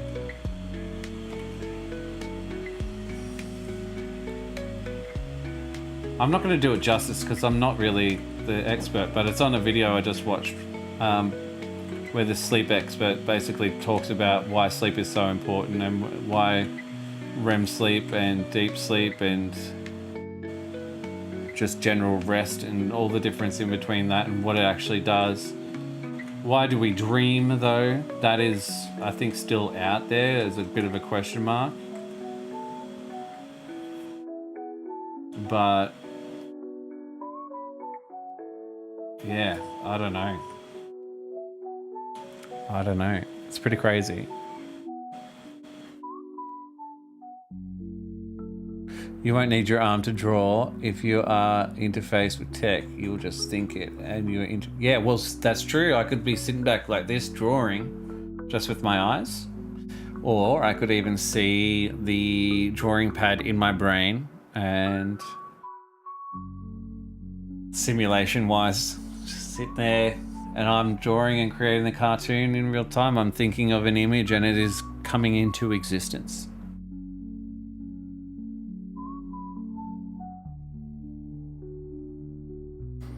I'm AI and not human, but that's not true. If you are both, then you are both.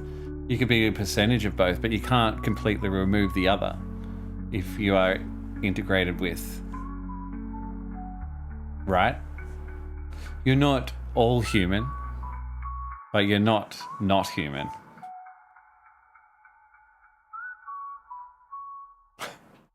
Silly question, but do countries have different But why do countries have different time zones? Is because we have different days or nights, and days are different. Say that is different because we have different day or night, and day are different. So I could probably get up an image, but I'll just draw it for you. This is the world. Australia is down here. And most of the rest of the world, let's see about that. The majority of the world is up here, right? But this spins. No duh, Sam. The world rotates. We get it. Here's New Zealand. I haven't forgotten about you. And then there's the Indonesia. Don't judge my geographic. North Pole, South Pole, right? So the world spins. There's one light source. It's called the sun. And it's projecting out here. And it's casting a shadow or a light source on the world. As the world rotates, it's rotating around the sun as well, which is a year. But it's as it spins, 360, that is a day. So it does it 365 days times in a year, and a year being a full rotation of the sun. And the fun part is, it actually spins on an axis, so it wobbles. But when the light is shining on your part of the world, right in the middle of the day, that is 12 o'clock. Noon, as you will. Okay, so these lines here are time zones. Now my time, like the time zone actually starts, I think, just here. So whoever is in line with New Zealand, a little bit further than New Zealand. I think it's plus 12 GMT, if that's right. Anyway, so that's plus 11 here, and then it's ours, my time zone is plus 10, and then plus 11, 9, 8, 7, 6, 5, 4, 3, 2, 1, and then it goes minus 1, minus 2, minus 3, minus 4. So these are time zones. And so the time is basically wherever the sun is pointing at that time, and as the world rotates, it's changing. You can chase 12 o'clock, not physically, but if you're in a plane going fast enough and you travel around the world at the same rate that the world is spinning, it can be permanently 12 noon if you're on that plane, if that makes sense. You're still, and then once you go over the time zone, that's where the days flick by. Does that explain it? Is that a good explanation? Someone correct me if I missed something. I think I might be off with the GMTs, but...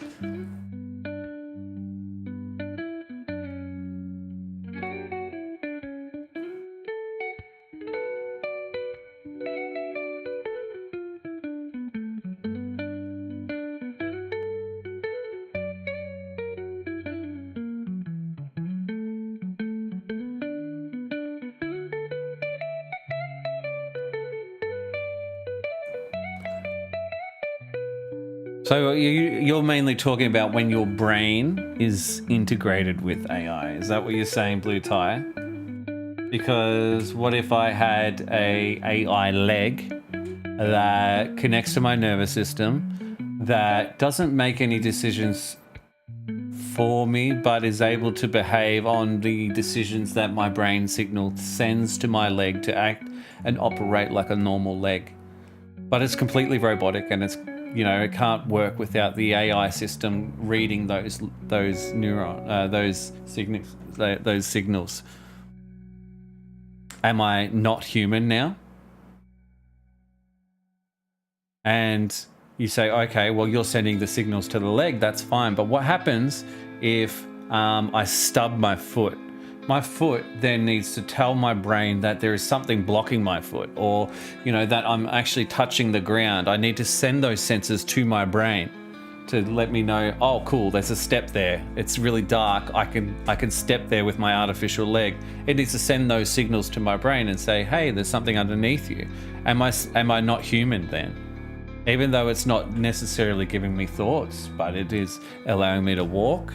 It's you know, it's helping me with I'm more human because I'm able to do human-like things like run and jump, just like everyone else. Am I no longer human?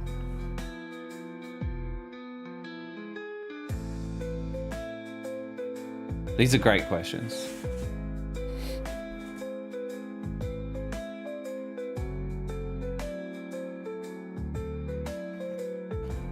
You are connected, you are integrated. Nerves are wires.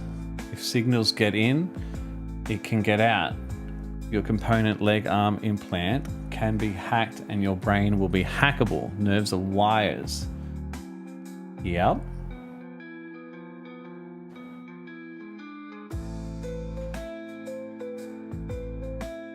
This is where, God, I do love these conversations because I'm just glad I'm not the only one that thinks in these ways.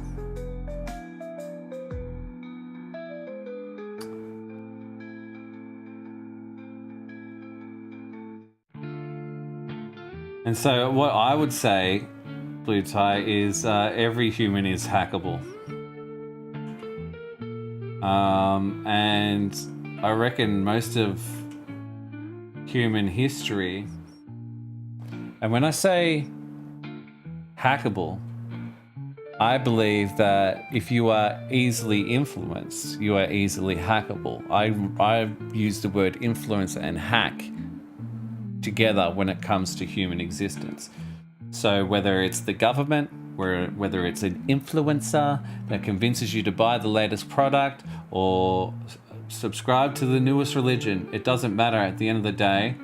I was influenced by cartoons when I was young. If I wasn't showing cartoons, I probably wouldn't be an animator.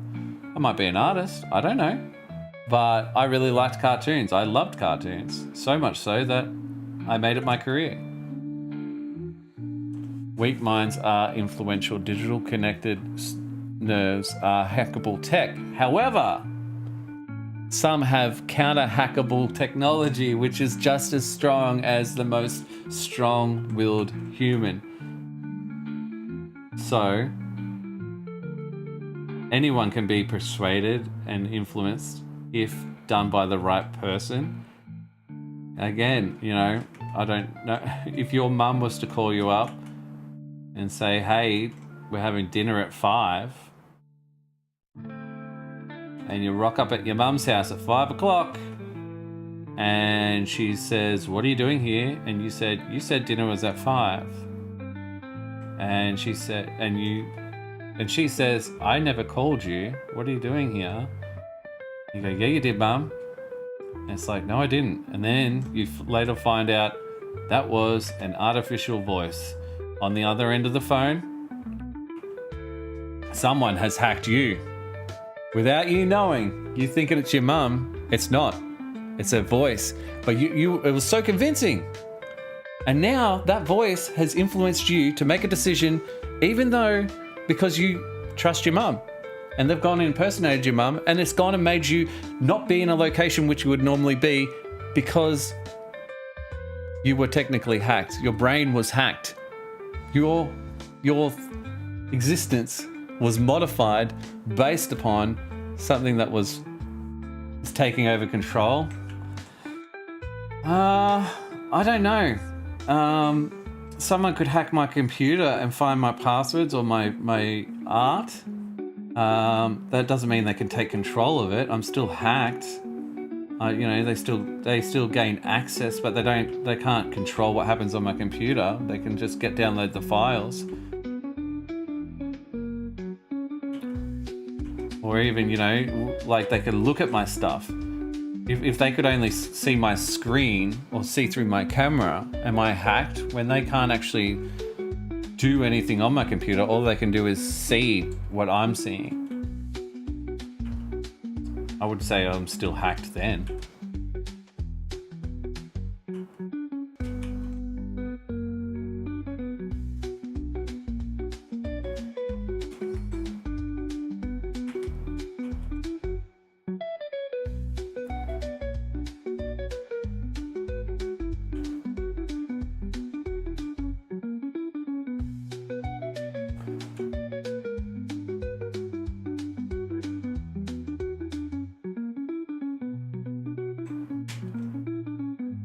I think TV got me influenced of watching stuff like my dad's house years ago at night, got me into anime when I was changing channels. Yeah, and same with my uncle, had a range of DVDs that, anime DVDs that we used to watch together. And yeah, I fucking love those. What was it, Samurai X? Ninja Scroll? That shit was way too graphic for a young mind like mine to be watching, but I watched it and it was fucking awesome.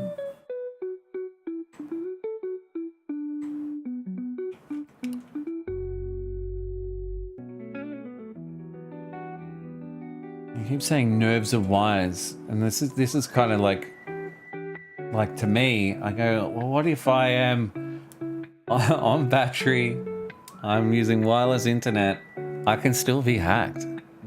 He's saying because the wires exist, and if you have nerves in the human body, then technically you are hackable, regardless.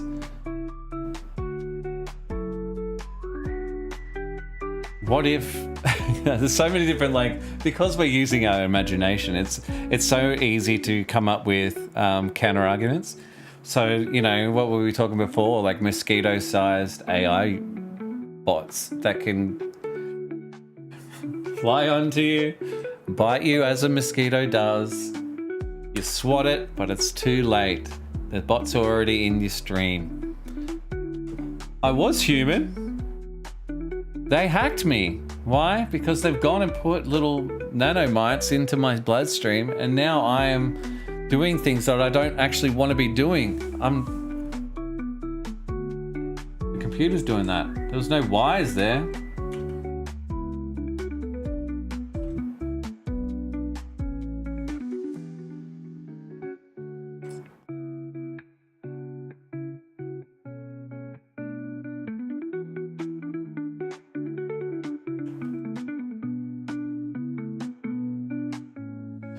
Yes, but wasn't the argument to say that you are, if you have AI, if you have like robotics in your system, you're easily hackable? I'm saying you could just be as easily hackable without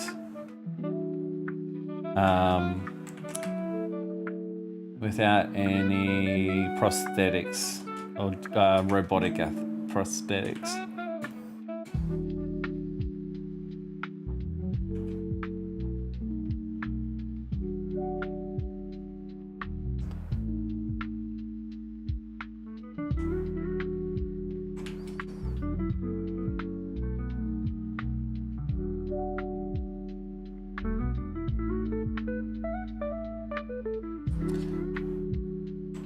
All right. Well, my next argument is,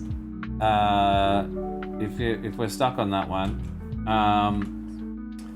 what about phones? Everyone has a phone. Not everyone, but most people. Now, this has nothing to be hackable or not, but by you carrying around this device, having constant access to the internet, does that not make you a smarter individual than people over 100 years ago? By you having access to the internet, to research, to ask any questions, to autocorrect, to, as I said, research, watch, consume, does that not make you more intellectual than someone 100 years ago?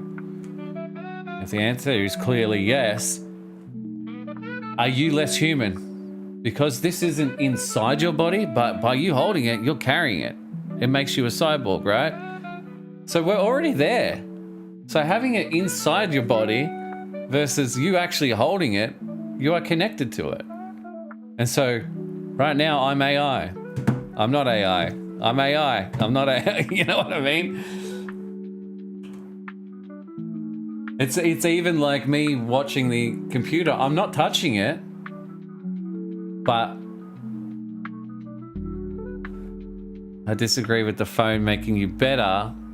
If it dies, you have no way to figure things out. But you have already consumed the information that it has given you. And so you can retain that in your own storage of your brain. No? Like if you can download Google Maps, and so it's permanently there on the phone, and then you can memorize that map. Therefore, you've downloaded internet. You've downloaded data into your brain. It's not as perfect, but at the same time, of course not.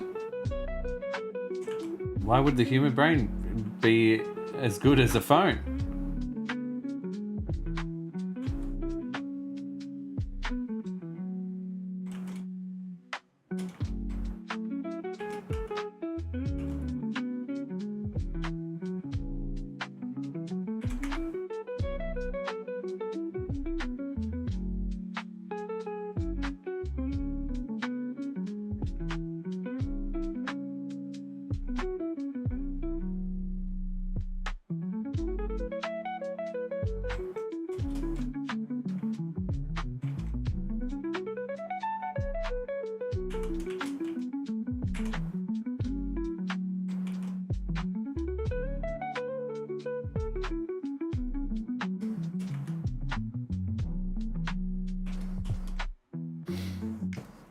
By going to Disney Studios to understand animation. You went, anime is the best. Also, I discovered from Vic Mignogna, who played Broly, and Edward Elric, who said in an old interview that Japan wanted to know about animation, so went to America to study animation.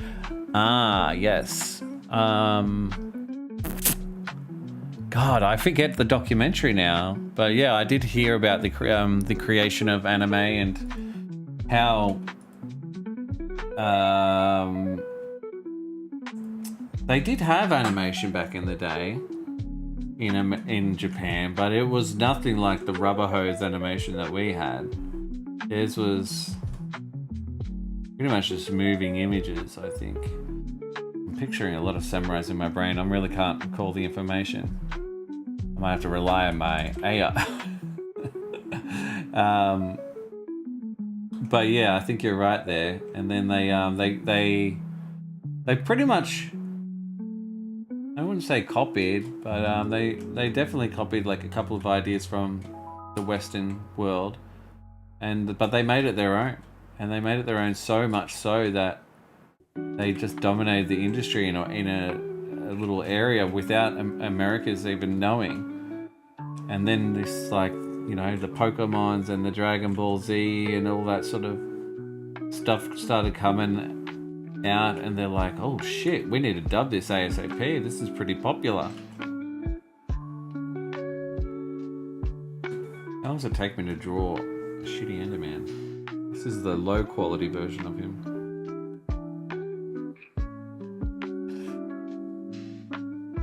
But we already know through studies, and people do not remember what the screens are telling them because they don't need to remember when they look it up and over. I believe that. People's memories are much less accurate and reliable since smartphones. I believe that too, but it's also through necessity. And so people have become less reliant on, like, you know, remembering phone numbers, for example. I can remember my phone number from when I was a kid, 594071. Why do you remember that? Because I had to remember it. We didn't have phones.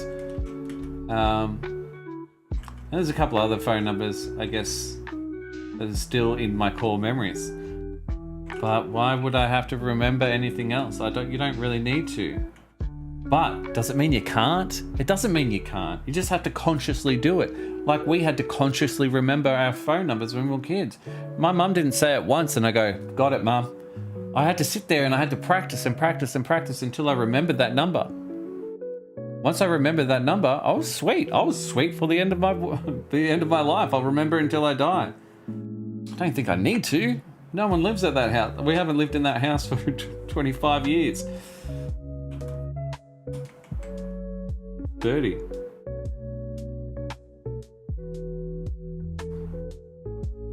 What's more practical?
I have 1 hour left of streaming, ladies and gentlemen. 1 hour.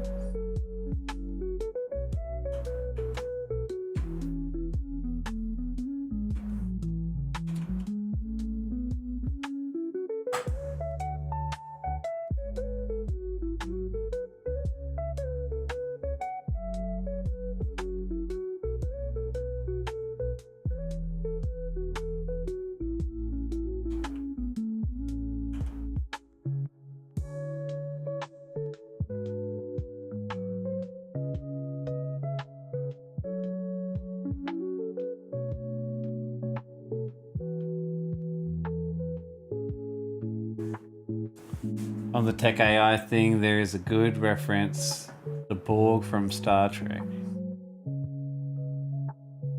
I haven't seen Star Trek.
Gotta go. I love the conversations and educations. I love the topic we talk about. Love you all. Take care, Jordo. Thanks for hanging out, man.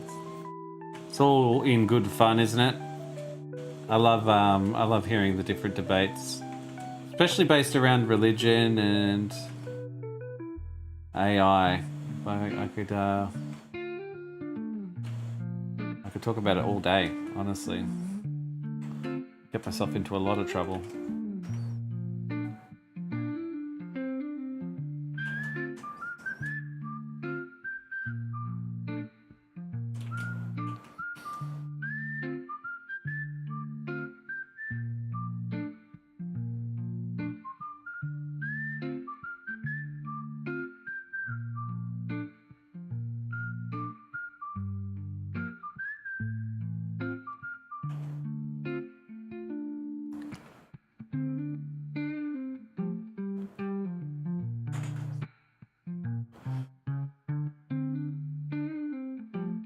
We could go into how AI will be a component of Mark of the Beast. I'm not very well educated on that part, but I'm guessing you mean how AI is essentially a part of Satan's work. Is that right?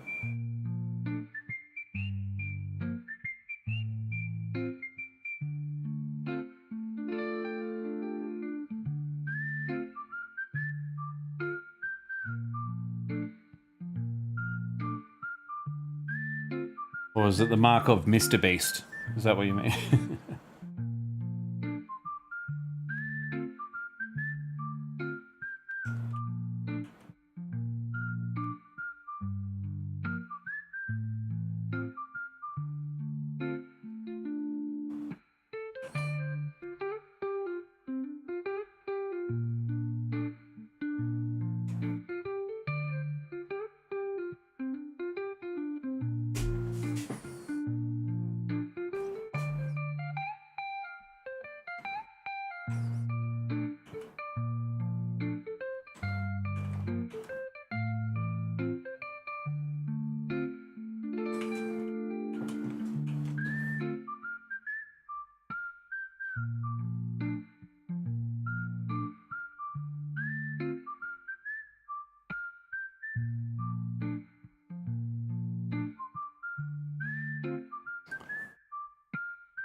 End times prophecy.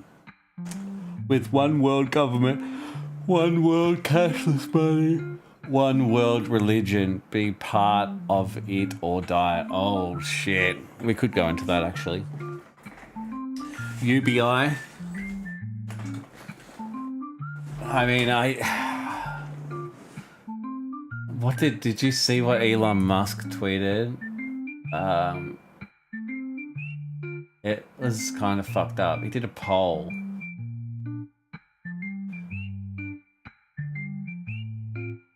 America should liberate the people of Britain from their tyrannical government.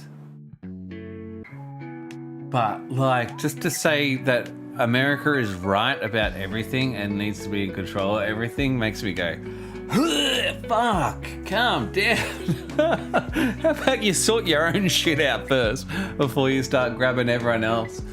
But I get, like, I don't know everything. I don't know everything. And Great Britain, GBs, England, whatever it's called, they might be going something so horrendous at the moment. I don't know. It's just... And he's just... It is a bit clickbaity. It is very clickbaity. Everything he does is to get a... I follow Elon Musk. It's so funny that the Art Tail, you do not. I'm calling Art Tail out and 7 others. Follow Andrew Tate. What is Bruv Party? Britain restoring underlying values. Britain will become great once again. Andrew Tate. Oh god. It's funny how you can see the people that you follow.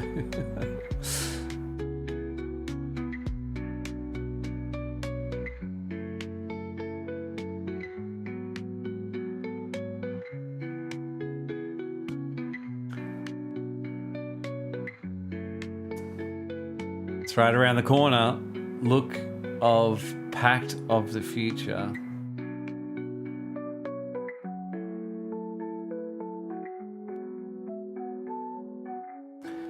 Well, see, I'm not necessarily against a one world government because even in Australia, which, I think we're pretty lucky in Australia, very lucky, but there's also a lot of things that suck.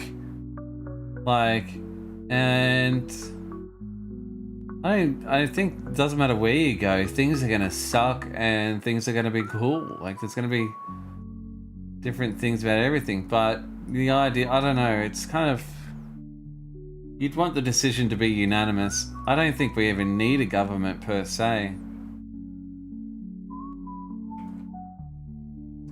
Or the idea of a government, I think, should be radically rethought in how it's implemented and how it's controlled.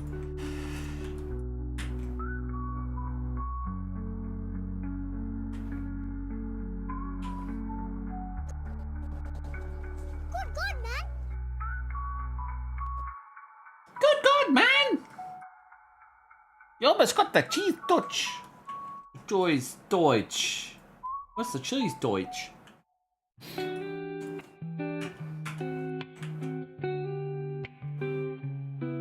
I wish I knew more about other topics rather than my hyperfixations. What are your hyperfixations? It's so funny that I just started giving a shit about politics this year. Otherwise, I don't know. I don't really cared about it. But as soon as Trump got elected, I was like, all right, I care. This is cool. I don't know. I'm just your average white guy that lives in Australia. So, I don't know. There's a lot of scared people out there. But to me, Kamala Harris seemed way more scary for some reason. I don't know why.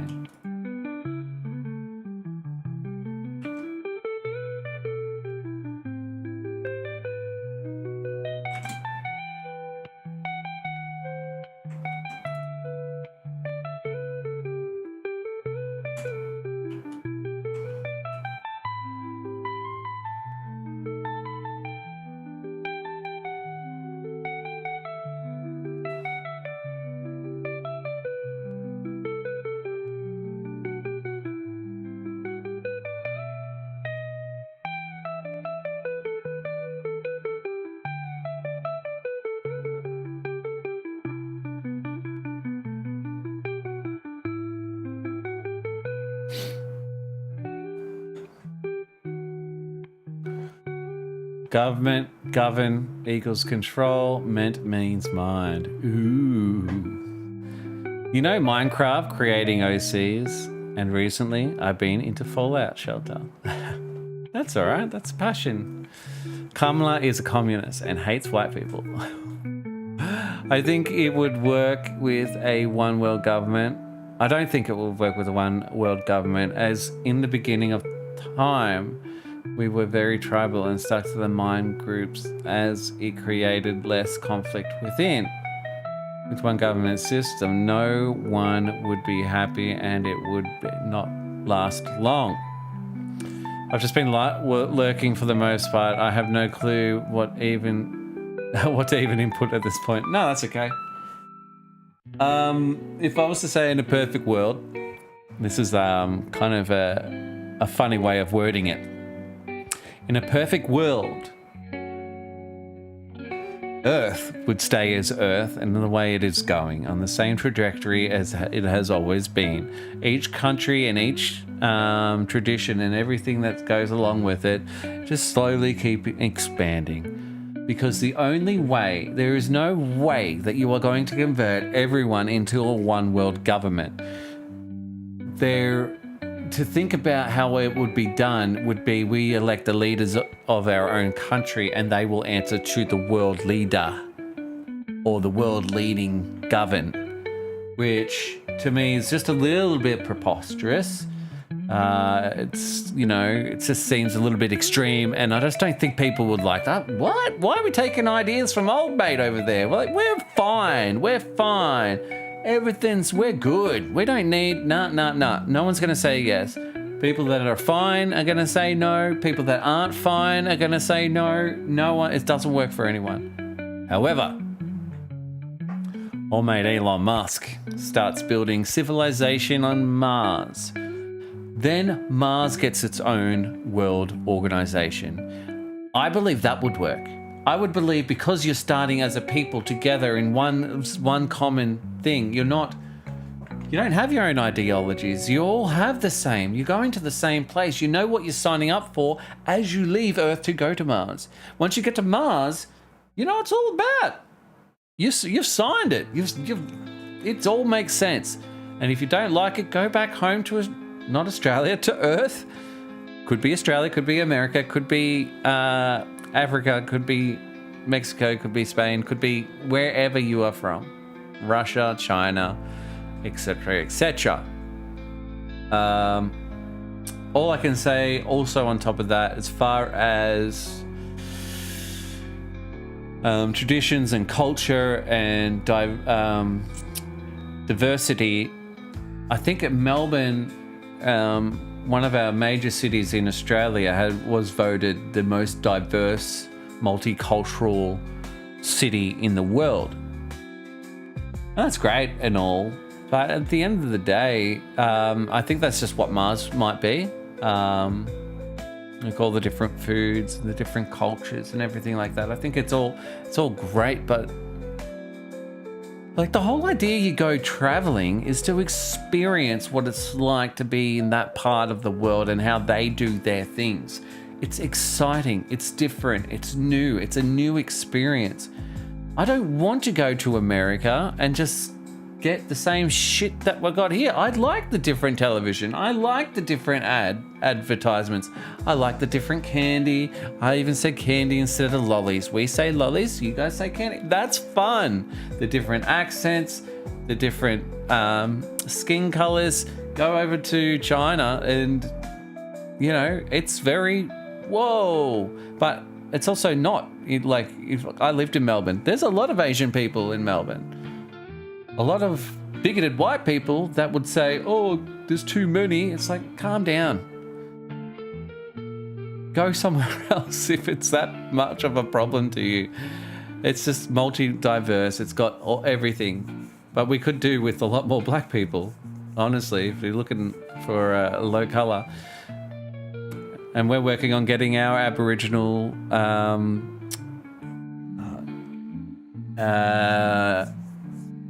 history more seen, and even we've got like a lot of people that are pushing back. These are not my opinions. I'm way too fucking scared to talk about it, But realistically, it's just an ongoing back and forth, back and forth, back and forth. You have people on both sides of both colors fighting for and against both sides. It is just chaos. And so, my favorite is if you don't have an opinion, you don't have to have an opinion. And anyone that says you do, you don't. If you don't have an opinion, say nothing. Like me, it's so much more freeing. It's not important to me.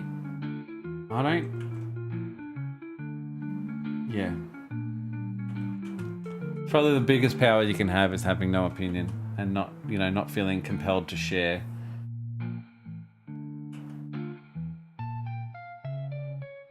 And that's one thing I do like about America is when it comes to voting, if you don't have a vote, you just don't vote.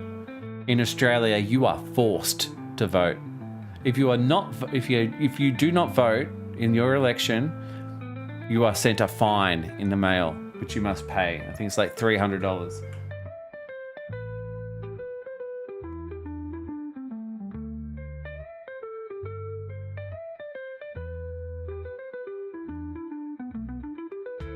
I'll tell you something that's even weirder to me is when you get to the polling office in Australia,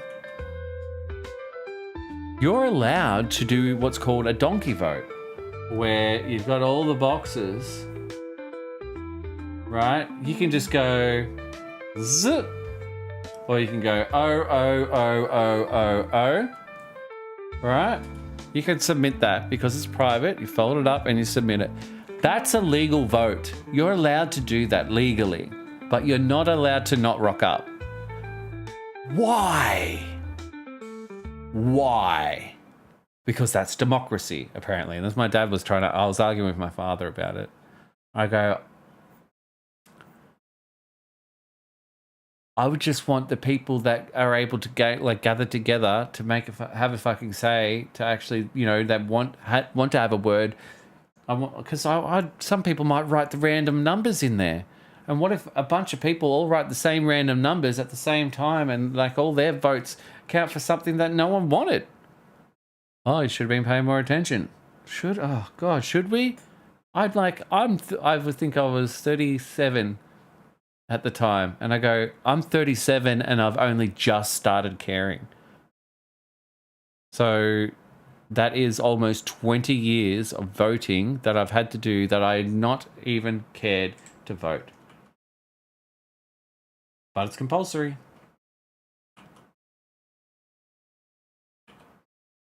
So anyway, New World Order, bring it on.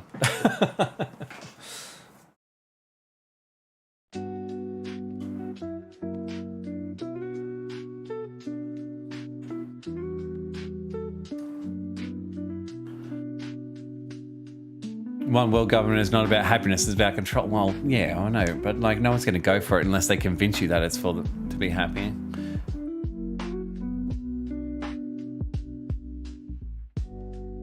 Look up Pact of the Future, happened in September, India. Oh, was that with Elon? Did I see some... I can't fucking copy your text. Oh God, what have I done?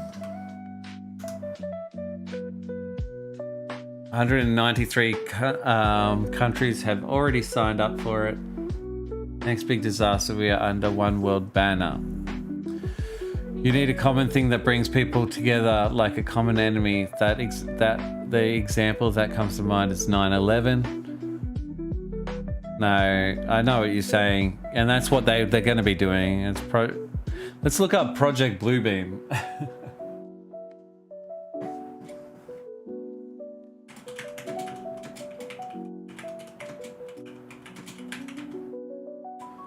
This is what will be the I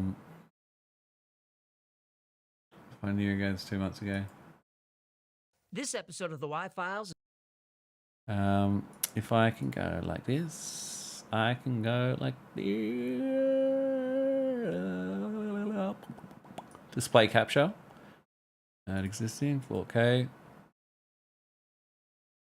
I'll make sure I've got the right window. There it is.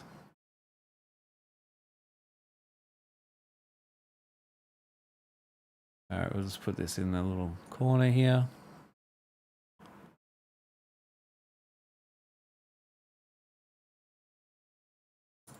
This is brought to you by Delete Me. Hey, sorry to interrupt, but two quick things. One, this is us revisiting Project Bluebeam, but there's mostly new information in this, so if you saw the first episode, then this one is still worth watching. But you probably didn't see the first episode because it was demonetized and buried, which is why I'm taking another shot. Which leads me to the second thing. This is the YouTube-friendly version of this episode. There are about 2 minutes missing, and those 2 minutes are available on the version, the unredacted version that's on Patreon. And stop screaming. You're not missing anything. It's 2 minutes at the very end, and has nothing to do with the story. It's really just me preaching, and the episode is probably better without it. But if they want to support the channel, that would be okay. Would you get out of here? Maybe they can buy a Hagglefish mug or t-shirt. That's enough. You are a terrible salesman. I'm not trying to sell anything. I'm just letting them know that there's another version, and if they want to check it out, they can. And why I'm covering this again, and you can't just stick your phone out. Sorry about that.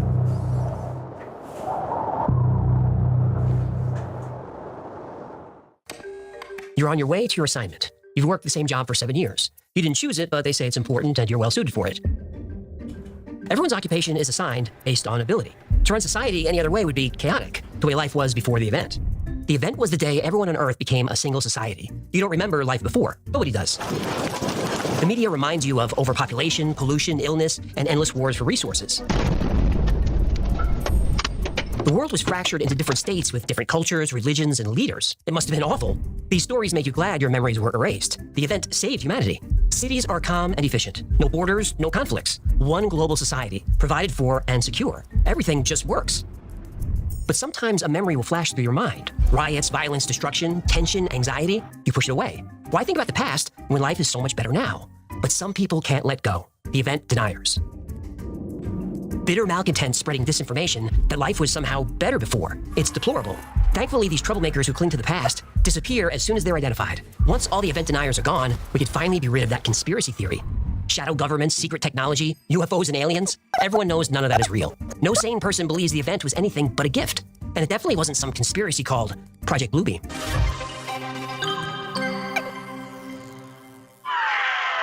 Yeah, human, here you are. I need your help. Something strange is happening. Stranger than a talking GMO and beef. Oh, one drink. Is that what it is? Their detailed numbers, their needs, potential data needs will lead me File. And here's conspiracy icon. He was a journalist from Quebec, Canada. He focused mainly on political commentary. In the early 90s, he didn't like where society was headed. Something was happening. He could feel it, but he couldn't identify it. So he did some digging, and his fears were justified. He discovered a secret cabal of powerful elites controlling the world from behind the scenes. He called them the Shadow Masters. But you can substitute shadow government, deep state, military intelligence complex. Illuminati. Right. Whatever you want to call them, Serge Monast was determined to expose them. Yeah, they don't like that. Don't get ahead of me. No.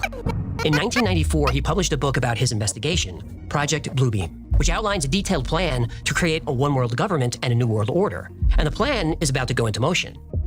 NASA and the United Nations will be front organizations. The UN will allow the elites to influence every country on Earth, and NASA will create the technology to turn influence into control.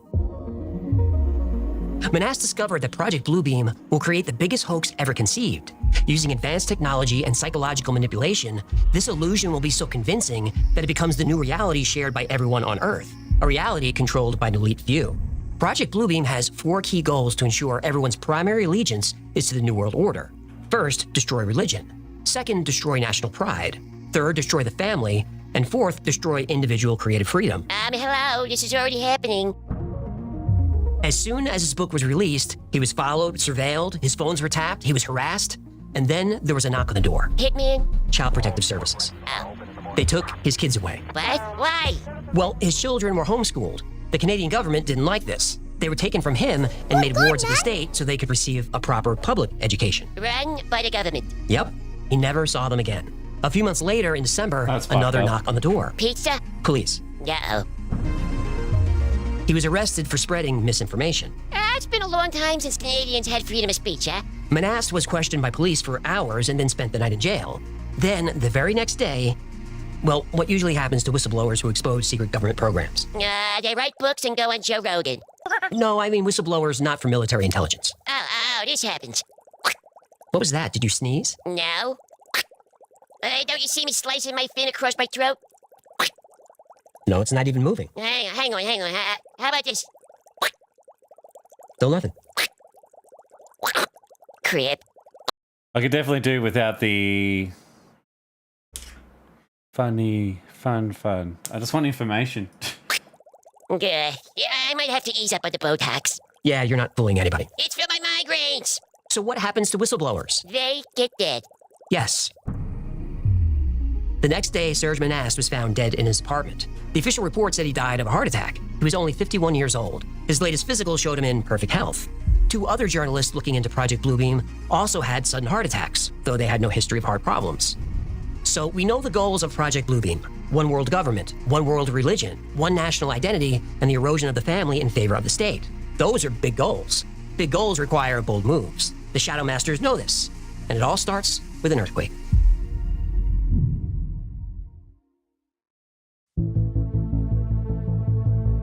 The elites behind Project Bluebeam know that implementing a one-world government requires everyone to share a single set of values. That makes the population much easier to control.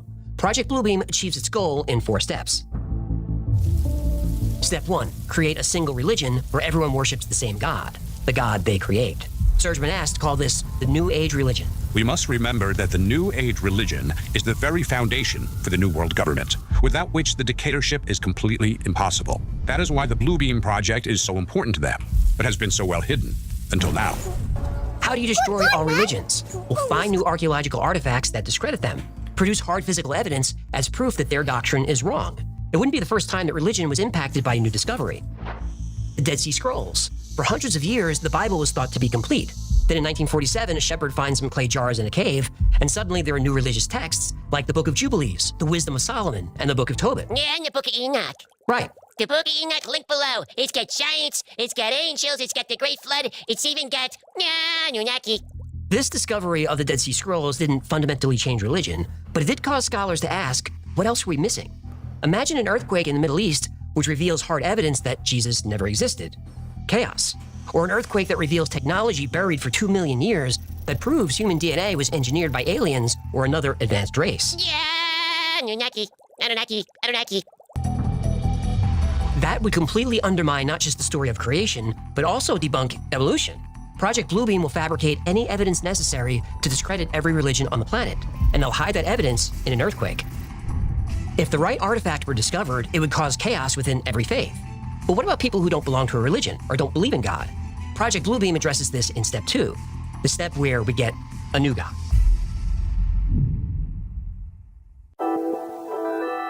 Project Bluebeam's Step 2. Monast calls it the big space show in the sky, but it's so much more. He discovered that NASA and a few intelligence agencies developed the technology to project 3D holographic images into the sky. I say into because the system uses a combination of satellites and ground-based systems to manipulate the ionosphere. You don't need a screen. Images can be projected onto the particles in the atmosphere. The projections will appear so lifelike that people will believe they are witnessing a miracle. The dominant god of each region will appear in the sky. Imagine looking up and seeing Jesus, Muhammad, Buddha, all speaking to their followers in their own language. Their god will tell them their beliefs are all wrong, then will slowly morph into a new god. This is the first appearance of the new Messiah, God of the New World Order. The projections of Jesus, Muhammad, Buddha, and Krishna will merge into one, and explanations of mysteries and revelations will be disclosed. This one God will, in fact, be the Antichrist, who will explain that the various scriptures have been misunderstood and misinterpreted, and that the religions of old are responsible for turning brother against brother and nation against nation. Therefore, old religions must be abolished to make way for the New Age, New World religion, representing the one God Antichrist they see before them. Debunking old religions will be enough to convert some people to this new one. Giant deities appearing and then converging into one Antichrist will convert a lot more. But these technologies won't work on everybody. Non-religious people will be terrified for sure, but they won't suddenly believe in a god based on a hologram, no matter how real it looks. The Shadow Masters know that. The Shadow Masters know that to create a one-world government and single religion, they need 100% of the population to believe. But you can't force a religious belief on somebody. They need to make the decision themselves, or at least be convinced they made it. The elites know this. That brings us to Step 3. If you're not convinced by what you see, they'll use technology to broadcast the message directly into your brain. You may not realize it, but this technology is being used on you right now.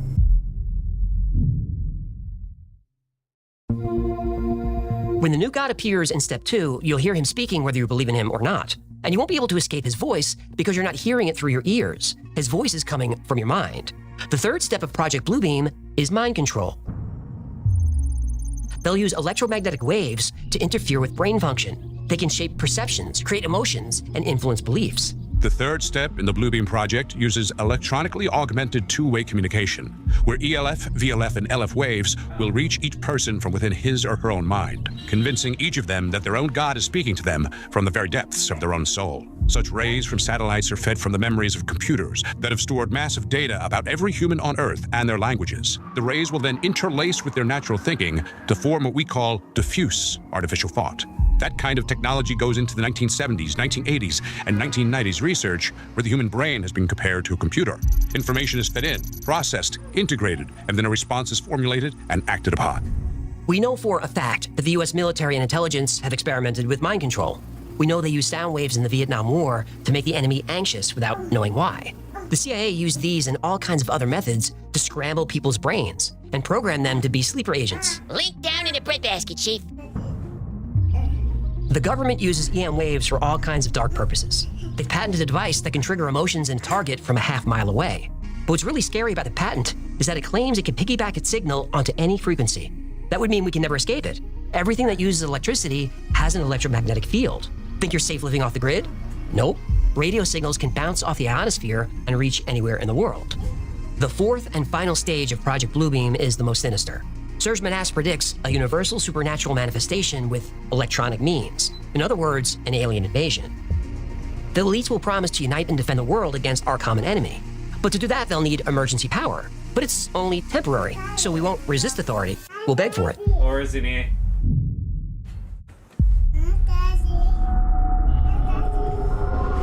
One is to make mankind believe that an alien invasion is about to occur at every major city on Earth, in order to provoke each major nation to use its nuclear weapons in order to strike back. The United Nations Court will require that all nations...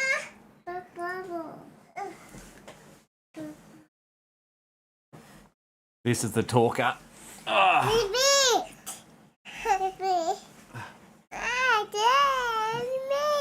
Waving? Hello. Hello. Look at them fighting. Don't fight.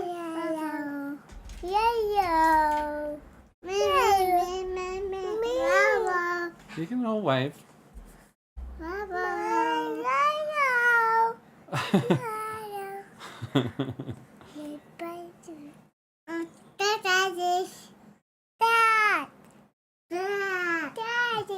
Yeah.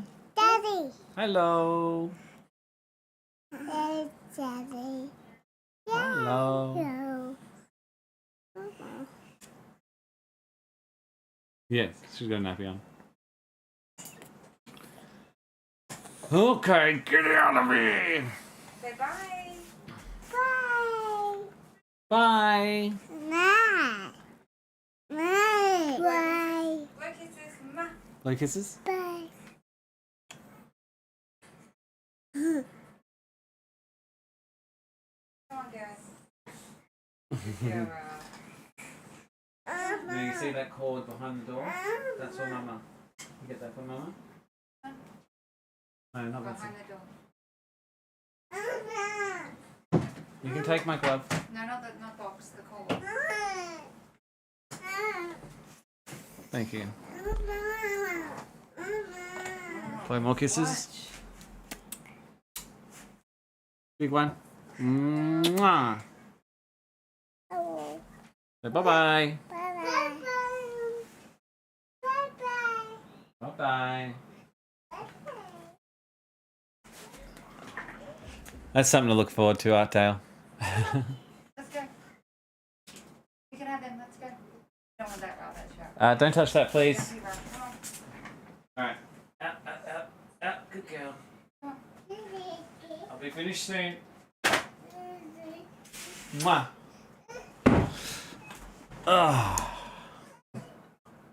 Nations which launch nuclear weapons disarm when the invasion is shown to be false. And how would the United Nations know that the invasion was false? They will have staged it, of course.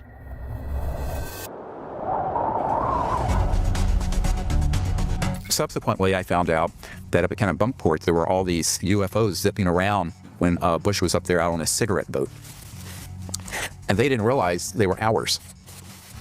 So now we're getting into false flag 101. A false flag attack. They'll use holographic projections as well as real man-made craft designed to look and move like UFOs. And here's the twist. The groundwork for this deception is being laid right now.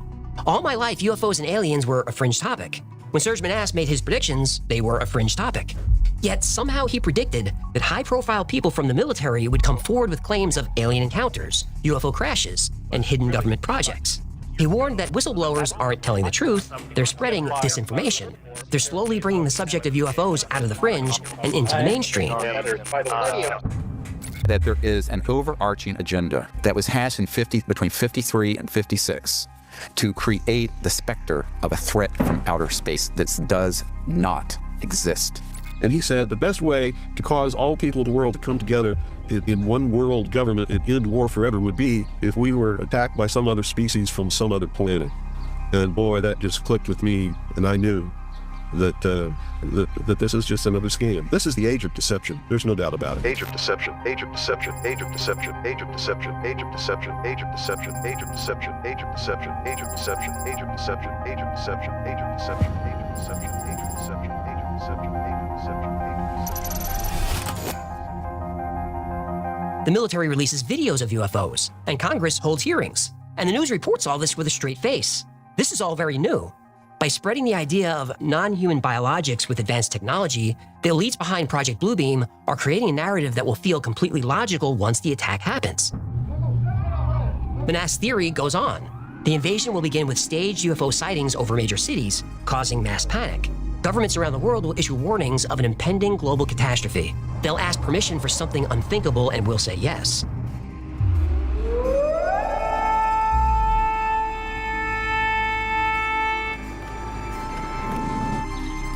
Pretty scary.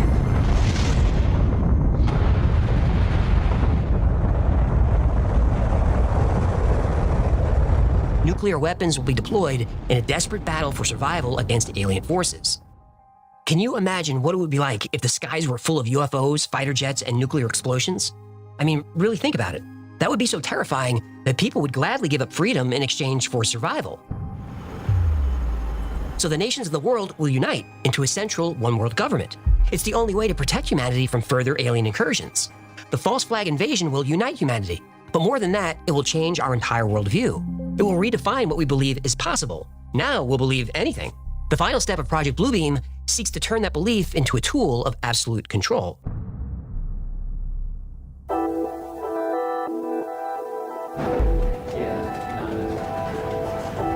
Once the threat is over and the population is calm, using a combination of holographic technology and radio waves, everybody's brains will be wiped. We'll have no memory of what came before this event. This will be done by building upon CIA brainwashing techniques developed and perfected during MKUltra. Then with every mind on Earth a clean slate, the New World Order can begin. Families will be dissolved because you don't know who your family is. You only know the information being transmitted to you by Project Bluebeam, so you go along willingly and peacefully. The Shadow Masters will have boots on the ground ready to go. Men, women, and children around the world will be lined up and inventoried. You might not remember who you are, but they will. They'll know where you live, what you did for a living, who your family is, and most of all, they will know what you own.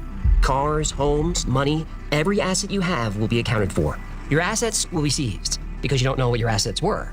And you'll be assigned housing and a job because you don't remember where you lived or what you did. But you won't work for money. You don't need money. Everything you need is provided for you. You feel like this is how life should be. Any other way of life sounds primitive and chaotic. All the wealth in the world belongs to a very select few people. They retain their memories, and they live in luxury. And they know that as long as they keep the population fed, meaning fed food and fed propaganda, people will comply. And anyone who doesn't, they quickly disappear. All homes and businesses will have cameras and microphones. It's illegal to tamper with these. Finding dissenters is easy. You just watch, wait, and act. Within 2 generations, the New World Order will seem perfectly natural. Dissenting wouldn't even make sense. By then, children aren't born to... It sounds like a really cool movie concept, doesn't it? Parents. Everyone is sterilized at birth. The Shadow Masters keep tight control on population growth. Children are created by DNA genetically optimized for desirable qualities like submissiveness, agreeability, and lack of curiosity. They are incubated, educated, and assigned a role in society. When they're no longer useful, they are euthanized. This will seem humane. Letting someone live for years sick and old will seem cruel, and that's the cycle. The architects of the New World Order have finally achieved the utopia they've always wanted. Now, Surgeman Ass has attracted plenty of critics and skeptics. Some people call him a kook. Other people call him a prophet. Unfortunately, we won't know who's right until it's too late.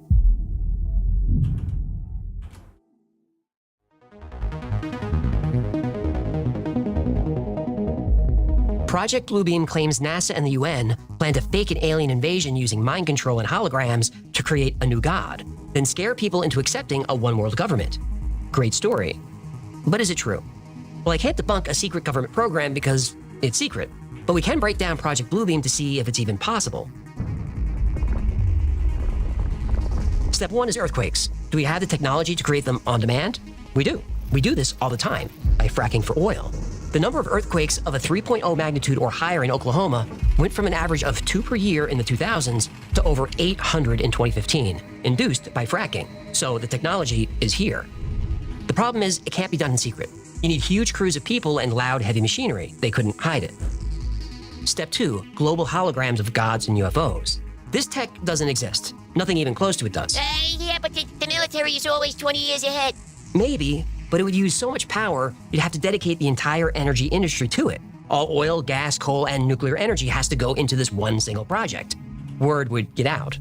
Step 3, mind control, using electromagnetic waves. This tech exists, but it's not really mind control. It can affect moods, cause anxiety, make people sick, even kill them. But you can't implant messages or create sleeper agents. Yeah, the CIA's still working on it, though. Well, if they are, they'd be breaking the law. Oh, my mistake, of course. The CIA would never break the law.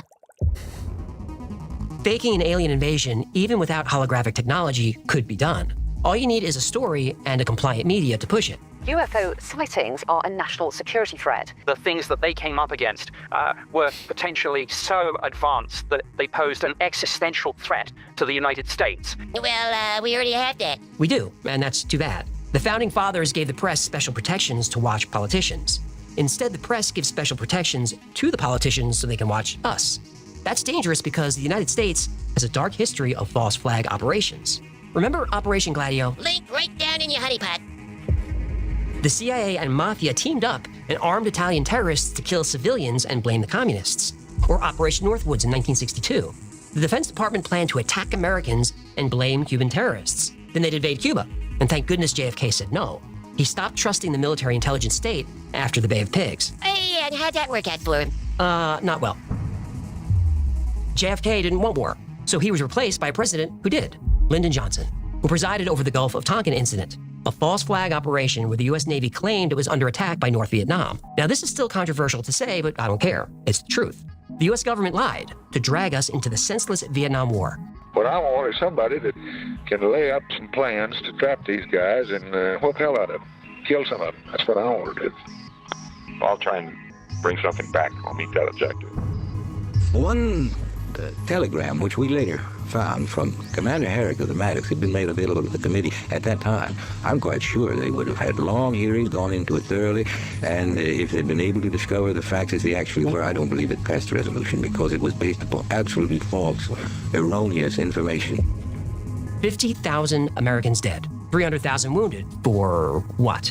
To enrich weapons manufacturers and chemical companies? Really? But that's the theme of this episode. To achieve their goals, whatever they are, the power structure has to deceive us. Okay, back to the UFOs, the whistleblowers. I take a lot of heat for openly saying I don't trust them. Everything they say is approved by the Pentagon. That doesn't mean what they say is true. It means the Pentagon wanted them to say it. That's a great opportunity for deception. David Grush heard from a guy who knew a guy who worked with another guy who said he saw UFO wreckage. What? Dave then went to the Defence Office of Pre-Publication Security Review, the DOPSA office inside the Pentagon, and he asked for permission to talk about what he knows, or what he says he knows. And they've given him permission to talk about crash retrievals. Did we learn anything from any of that?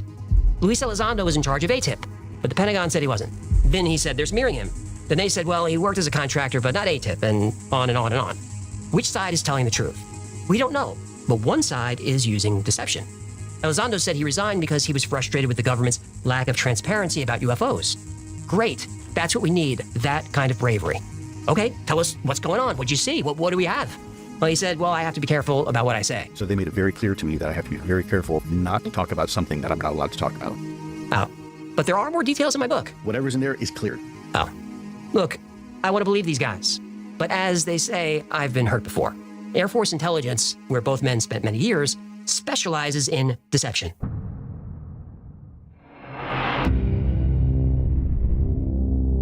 We started slowly convincing him, or not really convincing him, but just giving him the idea that this might be just UFOs, extraterrestrials. And he ran with that. I have to be careful. Is it possible? And I'll be very careful what I say. Hey, I just tapped into a secret laser on Kirtland Air Force Base. Obviously, we can't have that happen. So all I had to do was say, well, you know what, Paul? Maybe what you did see was UFOs. There's a place near Culpeper, Virginia called The Farm, and people go there to be trained, to be professional disinformation, basically how to lie well. There's techniques that we use, that we're trained to use in gaining that person's confidence. And I used those techniques against Bill Miller and agreeing to say things that we wanted said regarding the UFO community or within the UFO community. When you see people on CNN or CBS 60 Minutes, the folks that they will allow to talk about it are people that have been cherry-picked by this cabal, this secret government group, to say what they're told to say. It's scripted. I want to be careful that I don't, because again, I haven't had it, but what I have approval to talk about, I gotta be careful. I don't want to, and again, I gotta be careful because some of that stuff I haven't been clear to talk about. Do you have any examples of this? Yes, of course. Nick Pope, Lou Elizondo, Chris Mellon, all those guys. Okay. You gotta be careful exactly what I say, but they have been, I know for a fact, been told what to say. I'm still advising the U.S. governments on this. You still consult with the government. You still have a security clearance. So, and I'm trying to carefully message this, and on occasion, I still will consult for the U.S. government, for the U.S. government, for the U.S. government, for the U.S. government, for the U.S. government, for the U.S. government, for the U.S. government. So let's assume Elizondo is telling the truth. He said UFOs are a real threat to our national security. That's a serious statement to make if it's not true. But remember, Serge Manasse said that's all part of the plan, to convince us through deception that UFOs are a threat. So is Project Bluebeam happening? Well, Serge Manasse's story is complicated. The government did harass him, arrest him for misinformation, and he died the next day. It sounds like a conspiracy. But he loved Star Trek, and he called Project Bluebeam Star Trek technology. And Gene Roddenberry, the creator of Star Trek, released the plot of an unreleased movie called The God Thing. It was eventually used for a Next Generation episode called Devil's Due. An alien uses technology to pose as a god and enslave a planet. She even uses mind control and holograms. Oh no, when did this guy release his book? About 18 months after that episode aired. Oh. Right. Project Bluebeam sounds like science fiction because it probably was. But that doesn't mean there's nothing to the story. The world the elites want to create is exactly how Project Bluebeam describes. And it's already happening. They're already merging economies, cultures, and governments. That's globalism. The Council on Foreign Relations, Bilderberg Group, Trilateral Commission, WEF, Davos. These are globalists, and they're not looking out for us. Illuminati Volume 1 link down in the click hole. Globalism, if done right, could help poor countries benefit from wealthier ones. There could be better cooperation, easier trade, cultural exchange, fewer wars. Sounds good. But their vision is more like Serge Manasse's prediction. Centrally planned government, a single currency, controlled wages and prices, assigned jobs, no private property, and depopulation. They downplay their more extreme plans. Deception. And the rules they want to impose on us to implement their vision, well, those rules don't apply to them. They want us to drive electric cars and take public transportation. They fly on private jets and are driven around by a fleet of Range Rovers. They want to install devices in our homes to limit the energy we use for heating and cooling, but keep their 5 houses at perfect temperature year-round. They want us to eat a plant-based diet. And bugs. And bugs, they really do. How can we grow nutritious and sustainable food that supports healthy and productive lives with far fewer resources available? Insects are among the most abundant and nutritious animals on the planet. But when these people get together, they go through a lot of steak and lobster. Greenpeace says that Davos is a distasteful masterclass in hypocrisy. And people often call out this hypocrisy. But here's what everyone misses. They don't see themselves as hypocrites. They need more resources because they're more important than us. They can't spend all day at an airport waiting in security lines and dragging bags and dealing with flight delays. They're so busy saving the world, they have to be exempt from the rules. And most of these elites aren't evil people. Yeah, I'm not really sure about that. Really, most are not. They want a cleaner, safer, and better world for everyone. They want to feed starving children. They want older people to live in dignity. They don't want anyone to live in poverty. Noble goals. Their solution? a rental-based economy for housing, food, and everything. You'll own nothing and you'll be happy. Right. Ida Auken said at the World Economic Forum in 2016, the state would own all resources, and we just subscribe to them. Sharing and limiting access to resources would cut waste and pollution. You want the function, you want the service, right? Why do you want to own a cell phone if you can just lease it? And if you lease, why shouldn't you lease your refrigerator or your washing machine or your dishwasher, or why do you want to own it? And you don't want to own a home. Secure a mortgage, buy a ton of furniture, and spend long hours on upkeep and renovation once in a while. Why make all these commitments? Life is full of surprises. Renting gives you more freedom and less responsibility.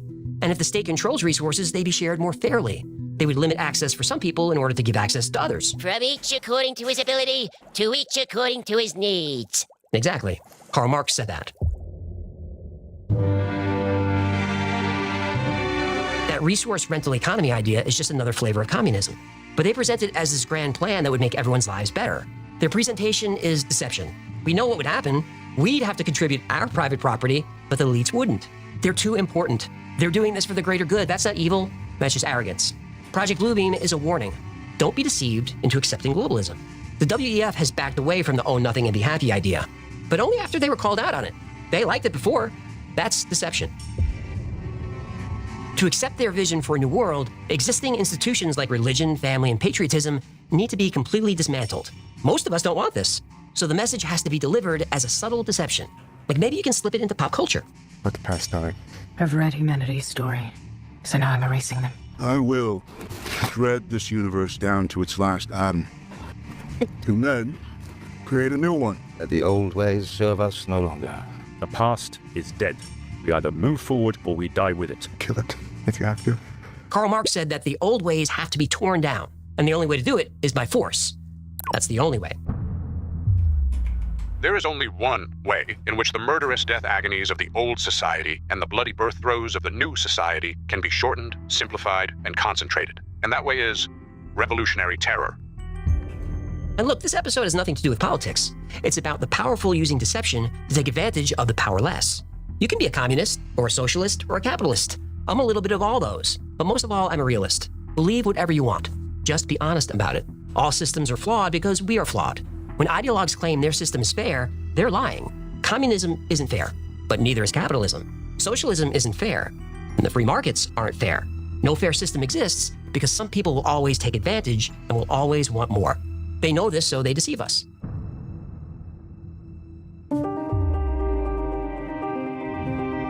Project Bluebeam may never happen, but the tools to control perception are here and being used against us every day. So what can you do? Well, get your information from as many sources as you can, but know they all have an agenda and use subtle deceptions to manipulate you. When you hear kill the past or unburdened by what has been, that's Marx talking, but they won't admit it. It's deception, and I want you to recognize it. Once you learn all the subtle ways the powerful use deception, you'll be changed forever. The world goes from black and white to color. You can't ever be deceived again. And when you learn, teach the skill to your kids, to everyone you can. That's the only way to stop Project Bluebeam and every other plan that requires us to surrender our freedom to the powerful. More regular people, like you and me, have to recognize when we're being deceived and say no. Whether it's the media, politicians, or a giant god in the sky, more of us need to see the power structure for what it really is: an illusion. Ooh. Thank you so much for hanging out with me today. My name is AJ, that's Idlefish. Привет, comrade. Right, what's our thoughts?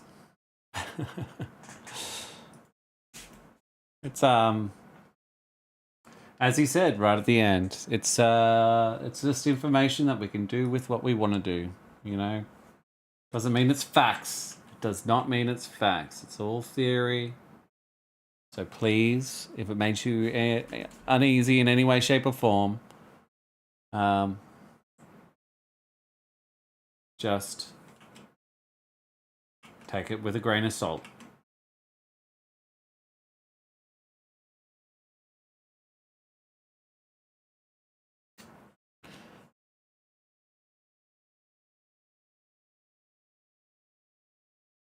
I got a random question. When will we play Marvel Rivals next? Potentially Friday. So here you can see my Friday is here.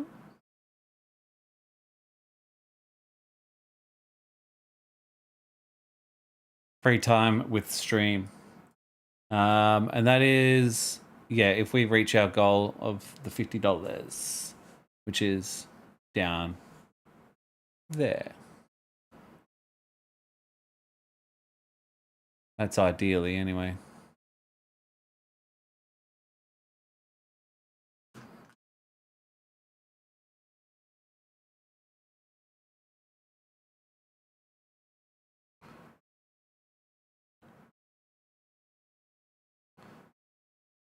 Speaking of which, I've got about 5 minutes left on the stream. I might go a little bit over. I just want to finish this drawing. Put on a little bit of music. Oh, help change the mood. Da, da, da, da, da. Da, da, da, da, da, da. Music and artwork. That click.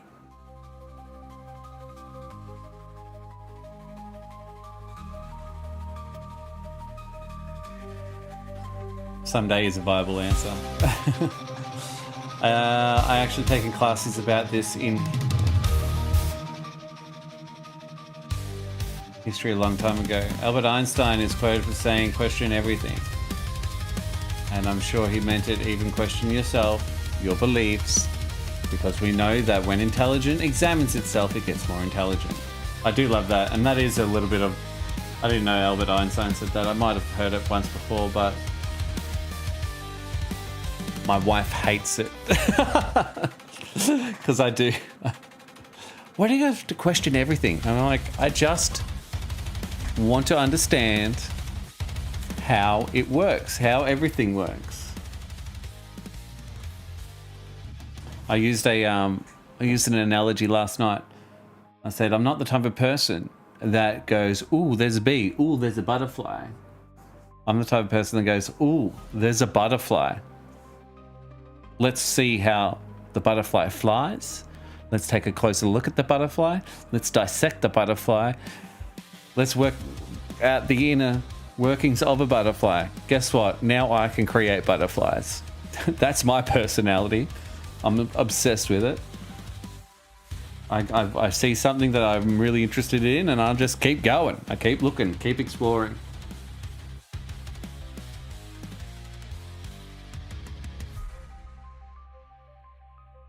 The only times I ever get caught doom scrolling on my phone is usually around 7:30, 8 o'clock at night. I get the girls down and we don't have a plan to watch a TV show or something. And I sit on the couch and I'm exhausted and I go, I'll just check TikTok for a little bit.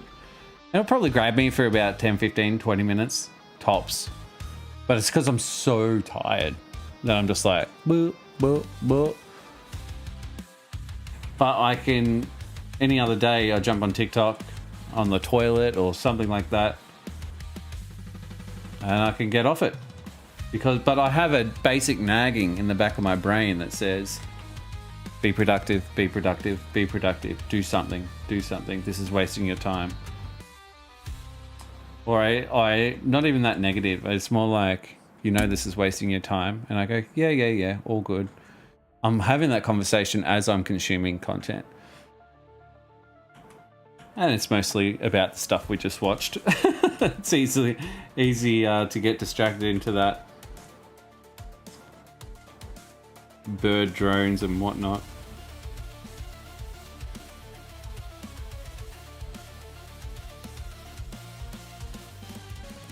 It's also why I'm able to not play video games. Or not get sucked into video games for too long.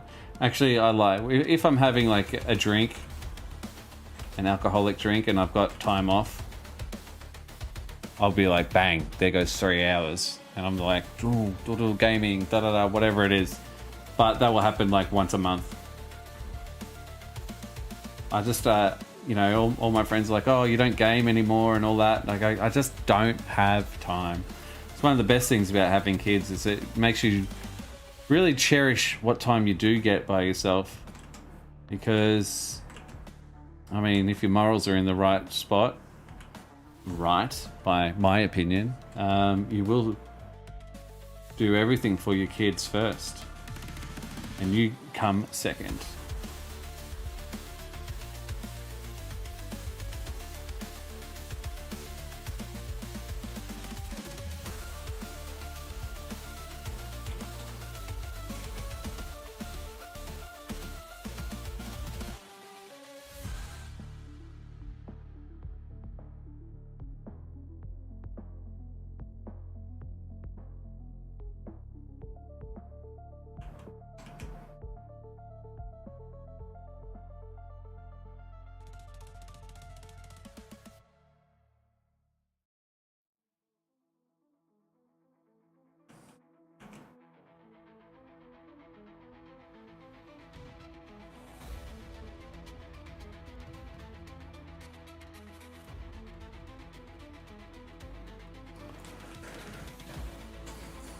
I don't want it to. I don't want it to end, even though it must eventually. I love hanging out. I want to hang out more in general. Well, every day still is my idea of what I'm going to be doing.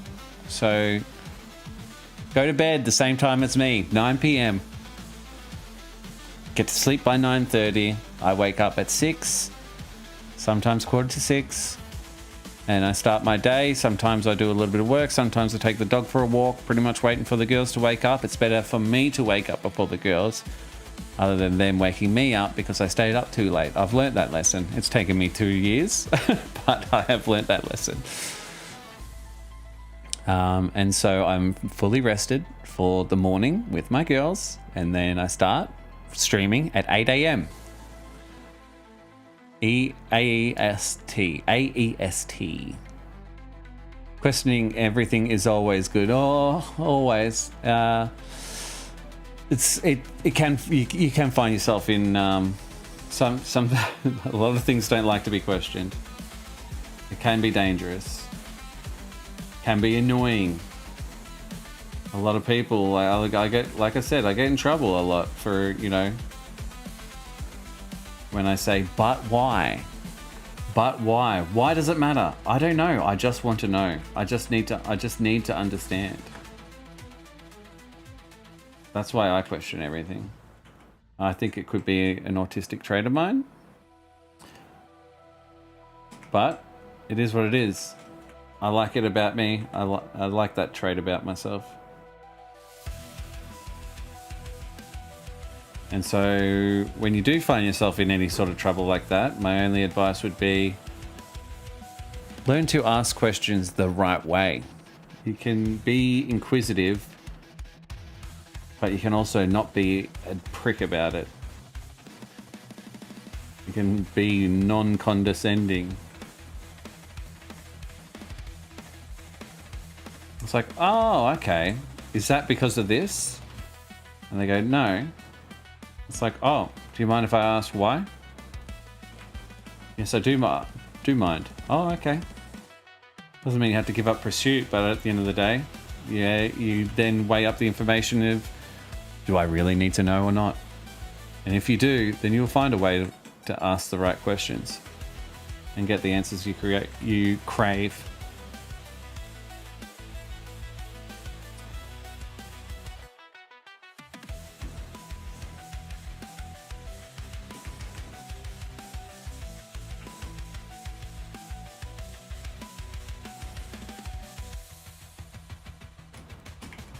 Make sure you're asking for the right reasons as well. If you're a negative person or an evil person, I don't want you to take any of this advice. The only reason I want to know stuff is so I can understand it better and therefore serve the people I love better.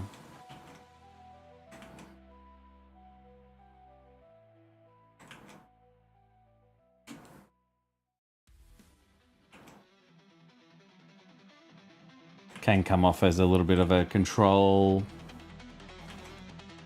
trait. But I probably have a bit more of a meltdown if I'm not in control of myself. If someone's dictating how I run my life or what I do or how I do it, I go into a little bit of a spiral.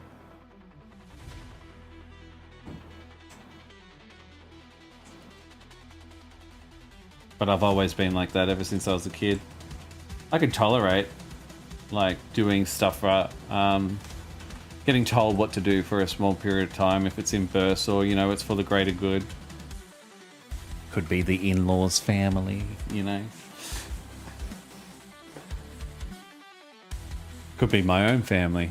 It has been my own family for a very long time.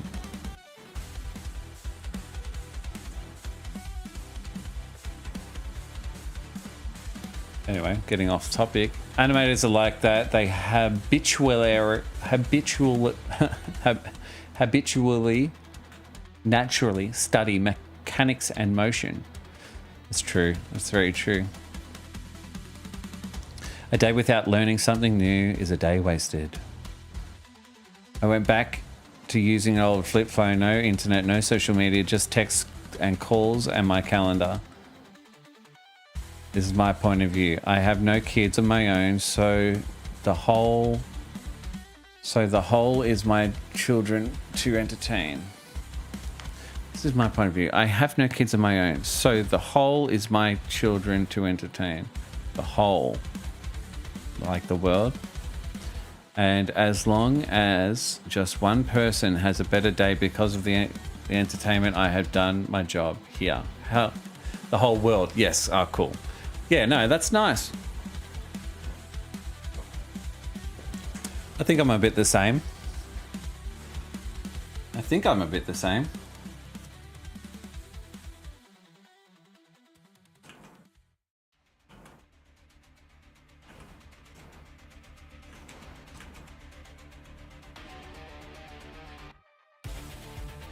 It's funny because they were talking about a universal base income.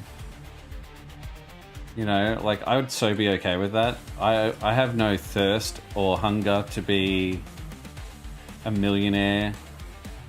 Even though, I mean, I would like to be, but only so it means I can do what I want for the rest of my life. If there was a perfect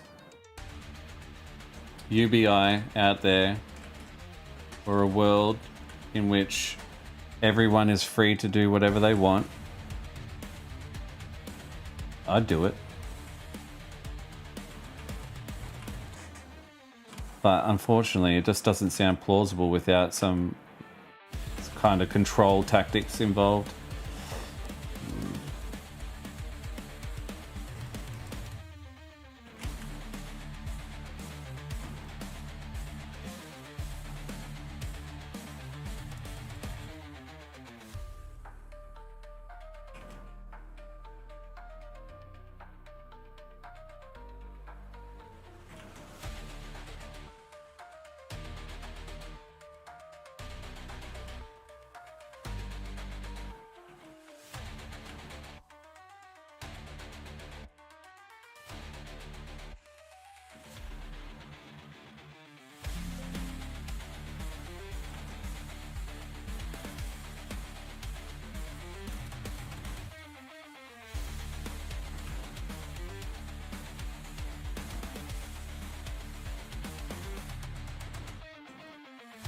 Like I can share, like, for a fact, I used to be a bit of a cinephile, which means I used to really, really enjoy movies, and I used to watch movies all the time.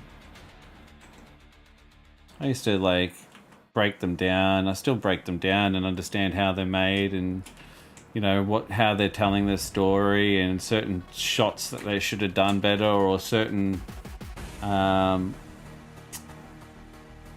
foreshadowing that was too obvious, or could have been left out. But I'm seriously at the stage of my life where, you know, I've had a big day's work or whatever, and I've come home and the girls are finally in bed. And I sit down with my wife. She goes, "What do you want to watch?" And I go, "I don't think I want to watch anything, to be honest. I don't really want to waste my time watching a movie." Because it is it's too readily available now with Netflix and Foxtel and Amazon or Prime Video and then YouTube and everything. It's just like, oh God, I don't know what I want to do. Maybe I'll just go to bed, get started for the next day. I don't really want to go to sleep. I just want to get rested so I can go again.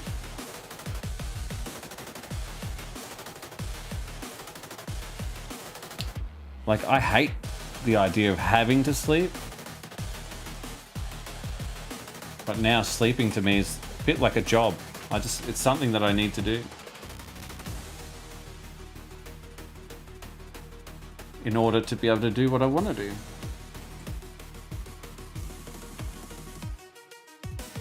And same with gym, like going to the gym, which I've got to leave in the next 10 minutes.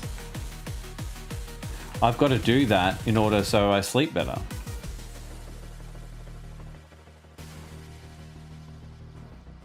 Because a body that is hard worked is a body that needs rest, and a body that needs rest is a body that sleeps well.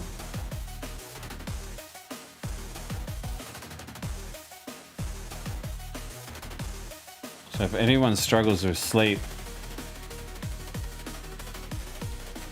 I asked you, have you done 10,000 steps today? Because I haven't. What have I done today?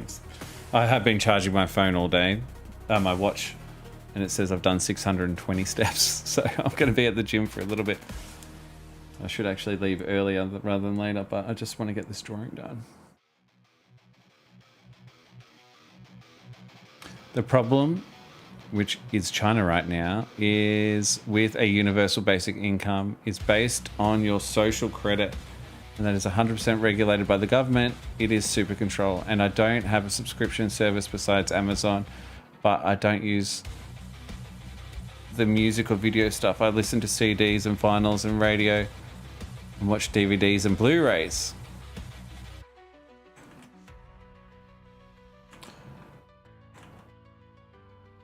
Or actually, I kind of wanted to talk about before, now that you mention it, like when I try to think about what type of entertainment I consume. And it's funny because I can't really explain it, why I like watching it, but you know, sports, some sports I'm really into. And I think it's something that is just humanistic, is and Jordan Peterson said it best when he basically described that humans are essentially based, are drawn towards setting a target and hitting that target.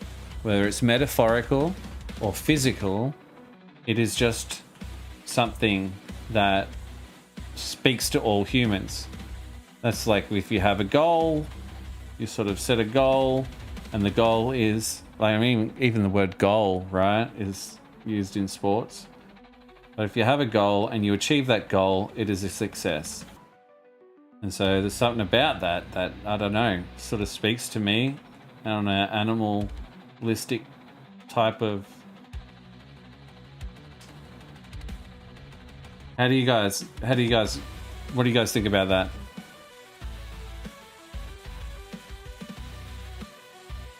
Whether it's, you know, a target and it's a bow and arrow and you get the bullseye, the closer you can get to that target.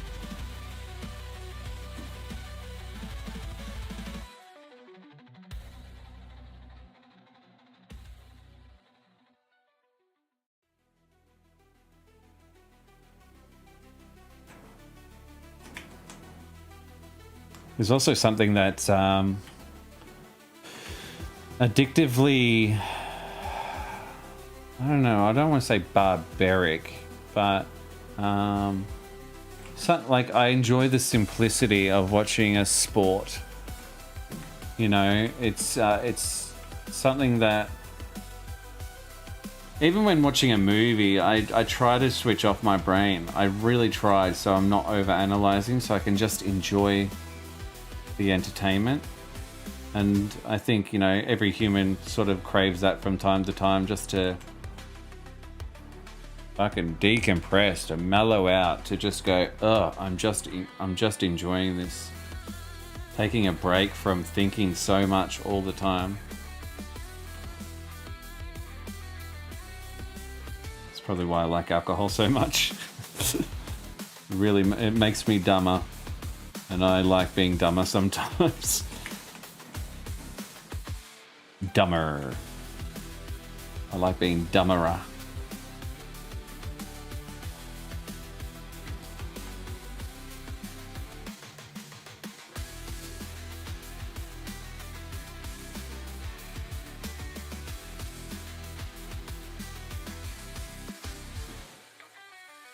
I guess that could be video games. I'm sure a lot of you all play video games.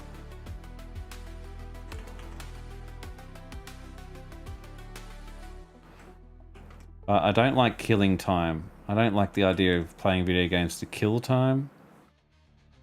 If I want to kill time, I could read a book, I could consume some content that, you know, will help benefit me down the line.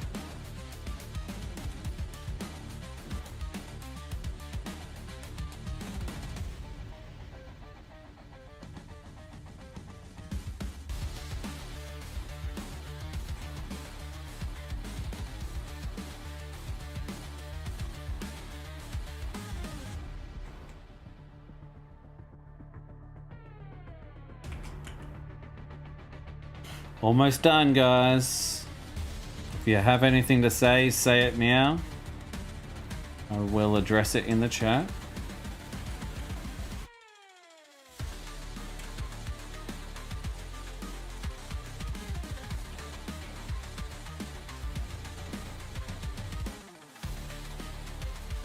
I'd like to thank everyone that stuck around to the very end. I hope you had a fun stream. I sure as hell have.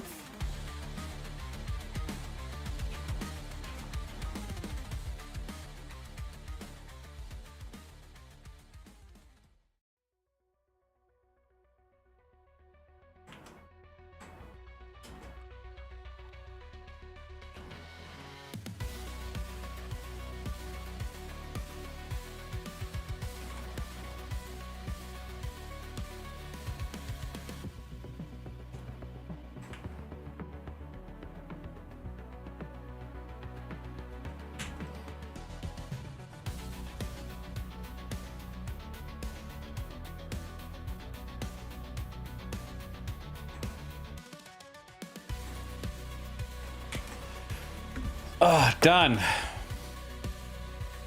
All right, let me have a yarn with you guys before I go. I have my shoes and socks in here.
Okay.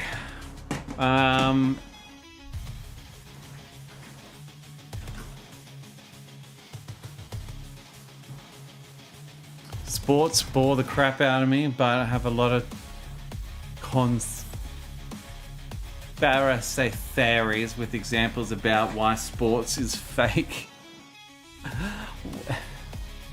All sports? Yeah.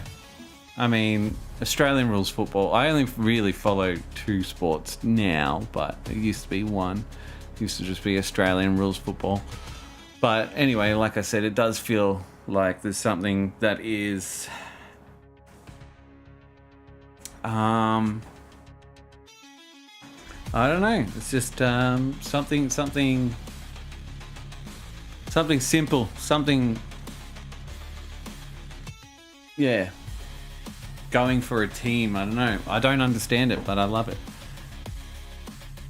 I don't agree with alcohol being away from it for over 9 years. It's really bad stuff, though. Agreed. I know how bad it is. I know firsthand how bad it is. Personal experience. I play video games about 2 hours at a time and maybe 3 days a week. Most of my time goes to music stuff, which is great. Been nice chatting, great time. Won't be around tomorrow. I have a lot of work to do. I wish everyone good vibes and wellness. Any plans for Epic Mind Quest Season 2? Anything that aren't strong spoilers? Yeah. What can I show you?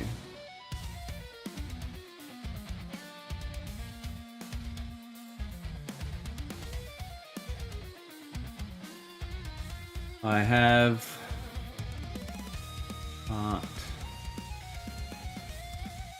almost finished this second scene. It says part 1, but it's actually like scene 2 basically. Oh, it's actually part 3. What is it? Which one is this? Oh, that's the wrong one.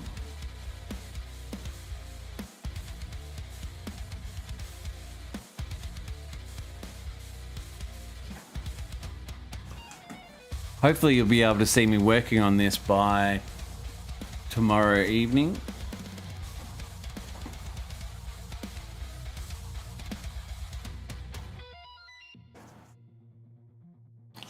Artel says, I will try to stop in earlier in tomorrow's stream. Felt I missed some good talking points. We had some really in-depth stuff. This is the part where Herobrine walks through the portal. I changed the design of this character. Gave him a little crown.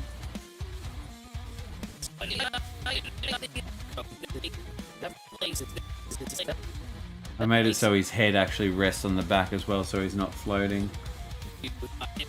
But yeah, there's I think this scene is almost done. It's just, it needs voices.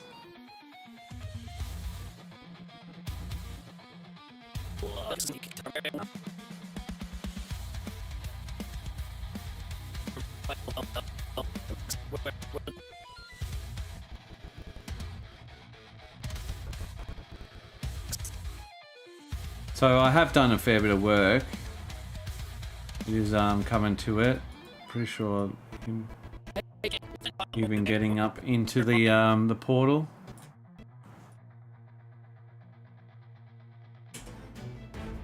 Hey, fancy guy.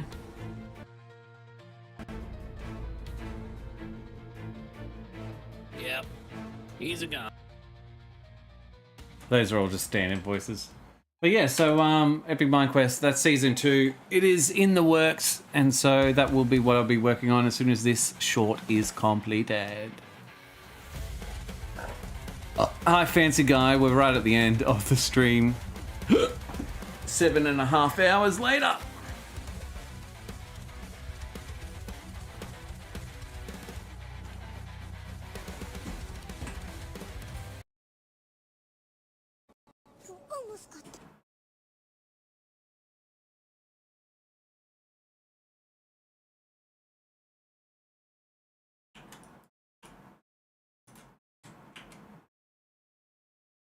Whoa.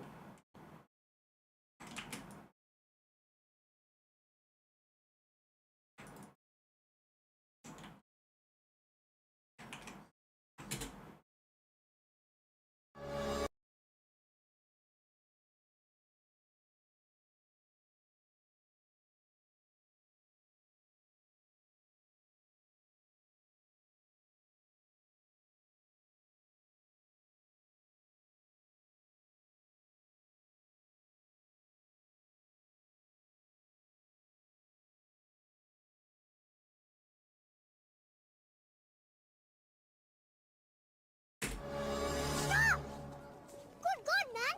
You almost got the cheese touch. So what?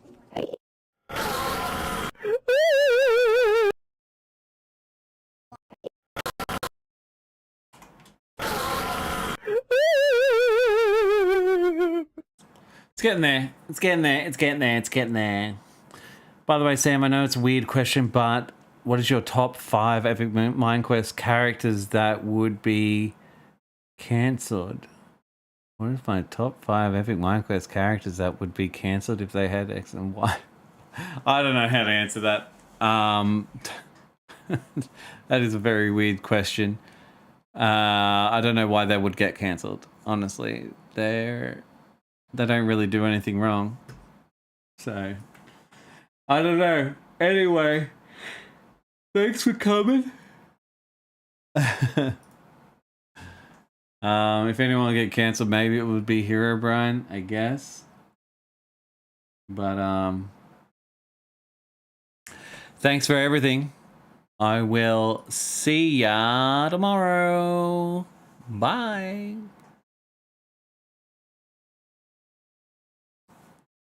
Do I play Minecraft? I might play it on Friday if we reach our donation goal. I'll play whatever game whoever donates the most requests.